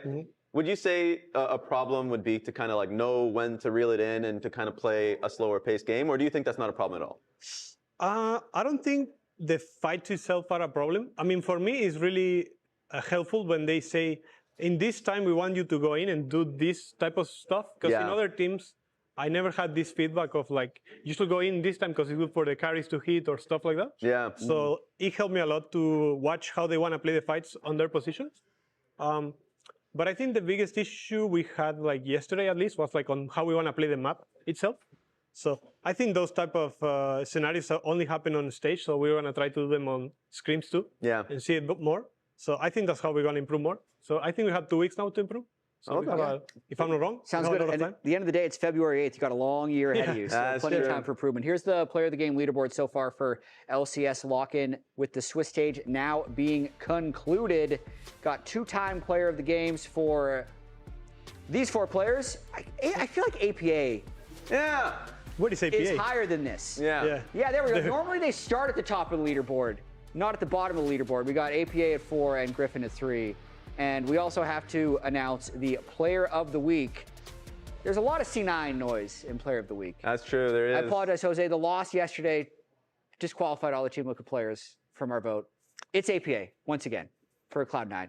They had a series against FlyQuest. They ended the Swiss stage 3-0. APA with a very strong start to the split. That third stat, damage per minute difference, 257 more damage than the enemy mid laner, which was quad in this series. APA did have to play a third unique champion, Raz, because it went to a third game. That is true. He played Talia, Zir, and then pulled up the Nico. He was forced. And it just kind of, I think it tells a good story of just about how consistent this team has been throughout the 3 weeks. The fact that they've just been dominating player of the week. He got first week. Then, of course, Ven, we just saw, got second week, and now APA once more time. And you can make a case for Blabber. And I want to pose this to you, Jose, because we have been seeing a lot of C9 success where there's a bit of like it feels like parity on stage at least. What's your assessment of like what C9 is doing right? I think if you look at their games, it's not like they're doing anything crazy, but I think they always like go forward and look for the same play. They're very connected as a team, and that's what makes them look good too. Yeah. Because there is one play today, I think APA was on a seer, and he just like shuffled someone and insta-died, but it's like, it's just the attitude of like going forward and looking for plays as a team. I think that's what makes them scary more than anything, because it's like, once you make a mistake, they just punish you instantly, and that's not like what everyone is doing in stage at least. Yeah. So I think that's what makes them better than everyone right now.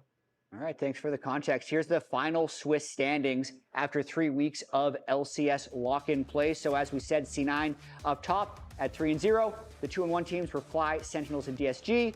The 1 and 2 teams were Lyon, Team Liquid, and Dig, but you just knocked out Dig, so they're out. And Shopify were completely eliminated from the playoffs.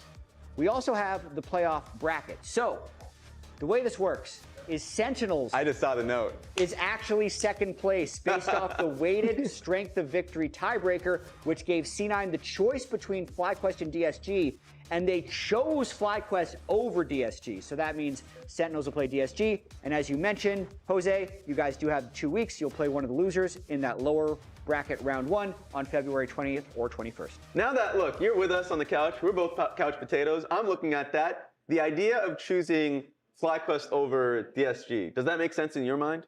Yeah, I think even if DSG on paper doesn't sound good, I think they're a pretty nice team. I said it on last time I was in pros. Yeah. I don't think they're like bad. I think they always do something similar to C9, and mechanically they're not bad. So I think that's what makes them better than Fly. I think Fly, once they make a mistake, it's like really snowball their games. Yeah. And that's what showed today at least, and that's why I think they chose them. But in playoffs, like everything is different because it's best of 5s. So everything can happen. That's really exciting. DSG definitely recovering their brand value from last year. Because last year you saw DSG like, well, that series is over. But definitely not the case. They were 2-1 and also getting the respect of Cloud9. So here's the schedule for next week, which will be the quarterfinals, or rather the upper bracket of our lock-in playoff. Sentinels DSG on Saturday starting at the normal time, and Sunday is C9 versus Fly. That is it for us. Jose, thank you for sticking around after your very stressful series. We'll be back next Saturday, 4 Eastern, 1 Pacific for the upper bracket match. We all predicted, obviously, Sentinels versus DSG. Of course. Everybody. Yeah. You predicted it? I predicted it. I didn't predict that. We're lying. We're lying. Just to make it clear, everybody. But take it on easy. the line, but one team will win today. Yeah, hit it. Can we hit? Look. The start is 1. Play with me. Yeah, we have the low. Yeah. Yeah.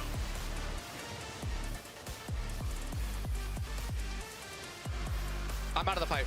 Yeah. Come with me. I'm looking, Rise. No flash, Rise. No flash. Keep me assist. Bye-bye, Shopify. Dignitas will upset the team power ranked higher. Dignitas will show that it's about the heart of the players, and they will win this elimination series. Bye-bye, Shopify. Pressing B, but I'm here if something happens here. Fighting. I'm coming in. No flash. Rumble is TP advantage. They're coming through lane. It's okay, I think. Yeah, watch me, guys. I'm coming. I flash, I tanked it.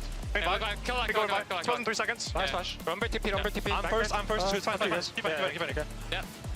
Oh, this guy thinks he can kill me. I'm here. Yeah, fighting Rumble.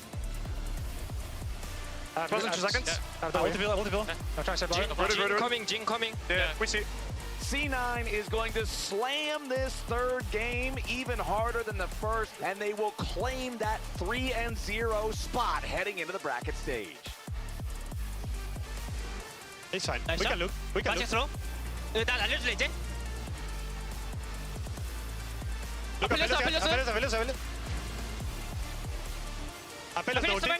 Appelos. Keep looking. Keep looking. Data. I'm on HP. Can you back? He's 1 HP too. Here's the last Back one. Back slowly. Nice. It was a bloody battle, but Team Liquid takes the win. Core JJ Nico. Holy moly.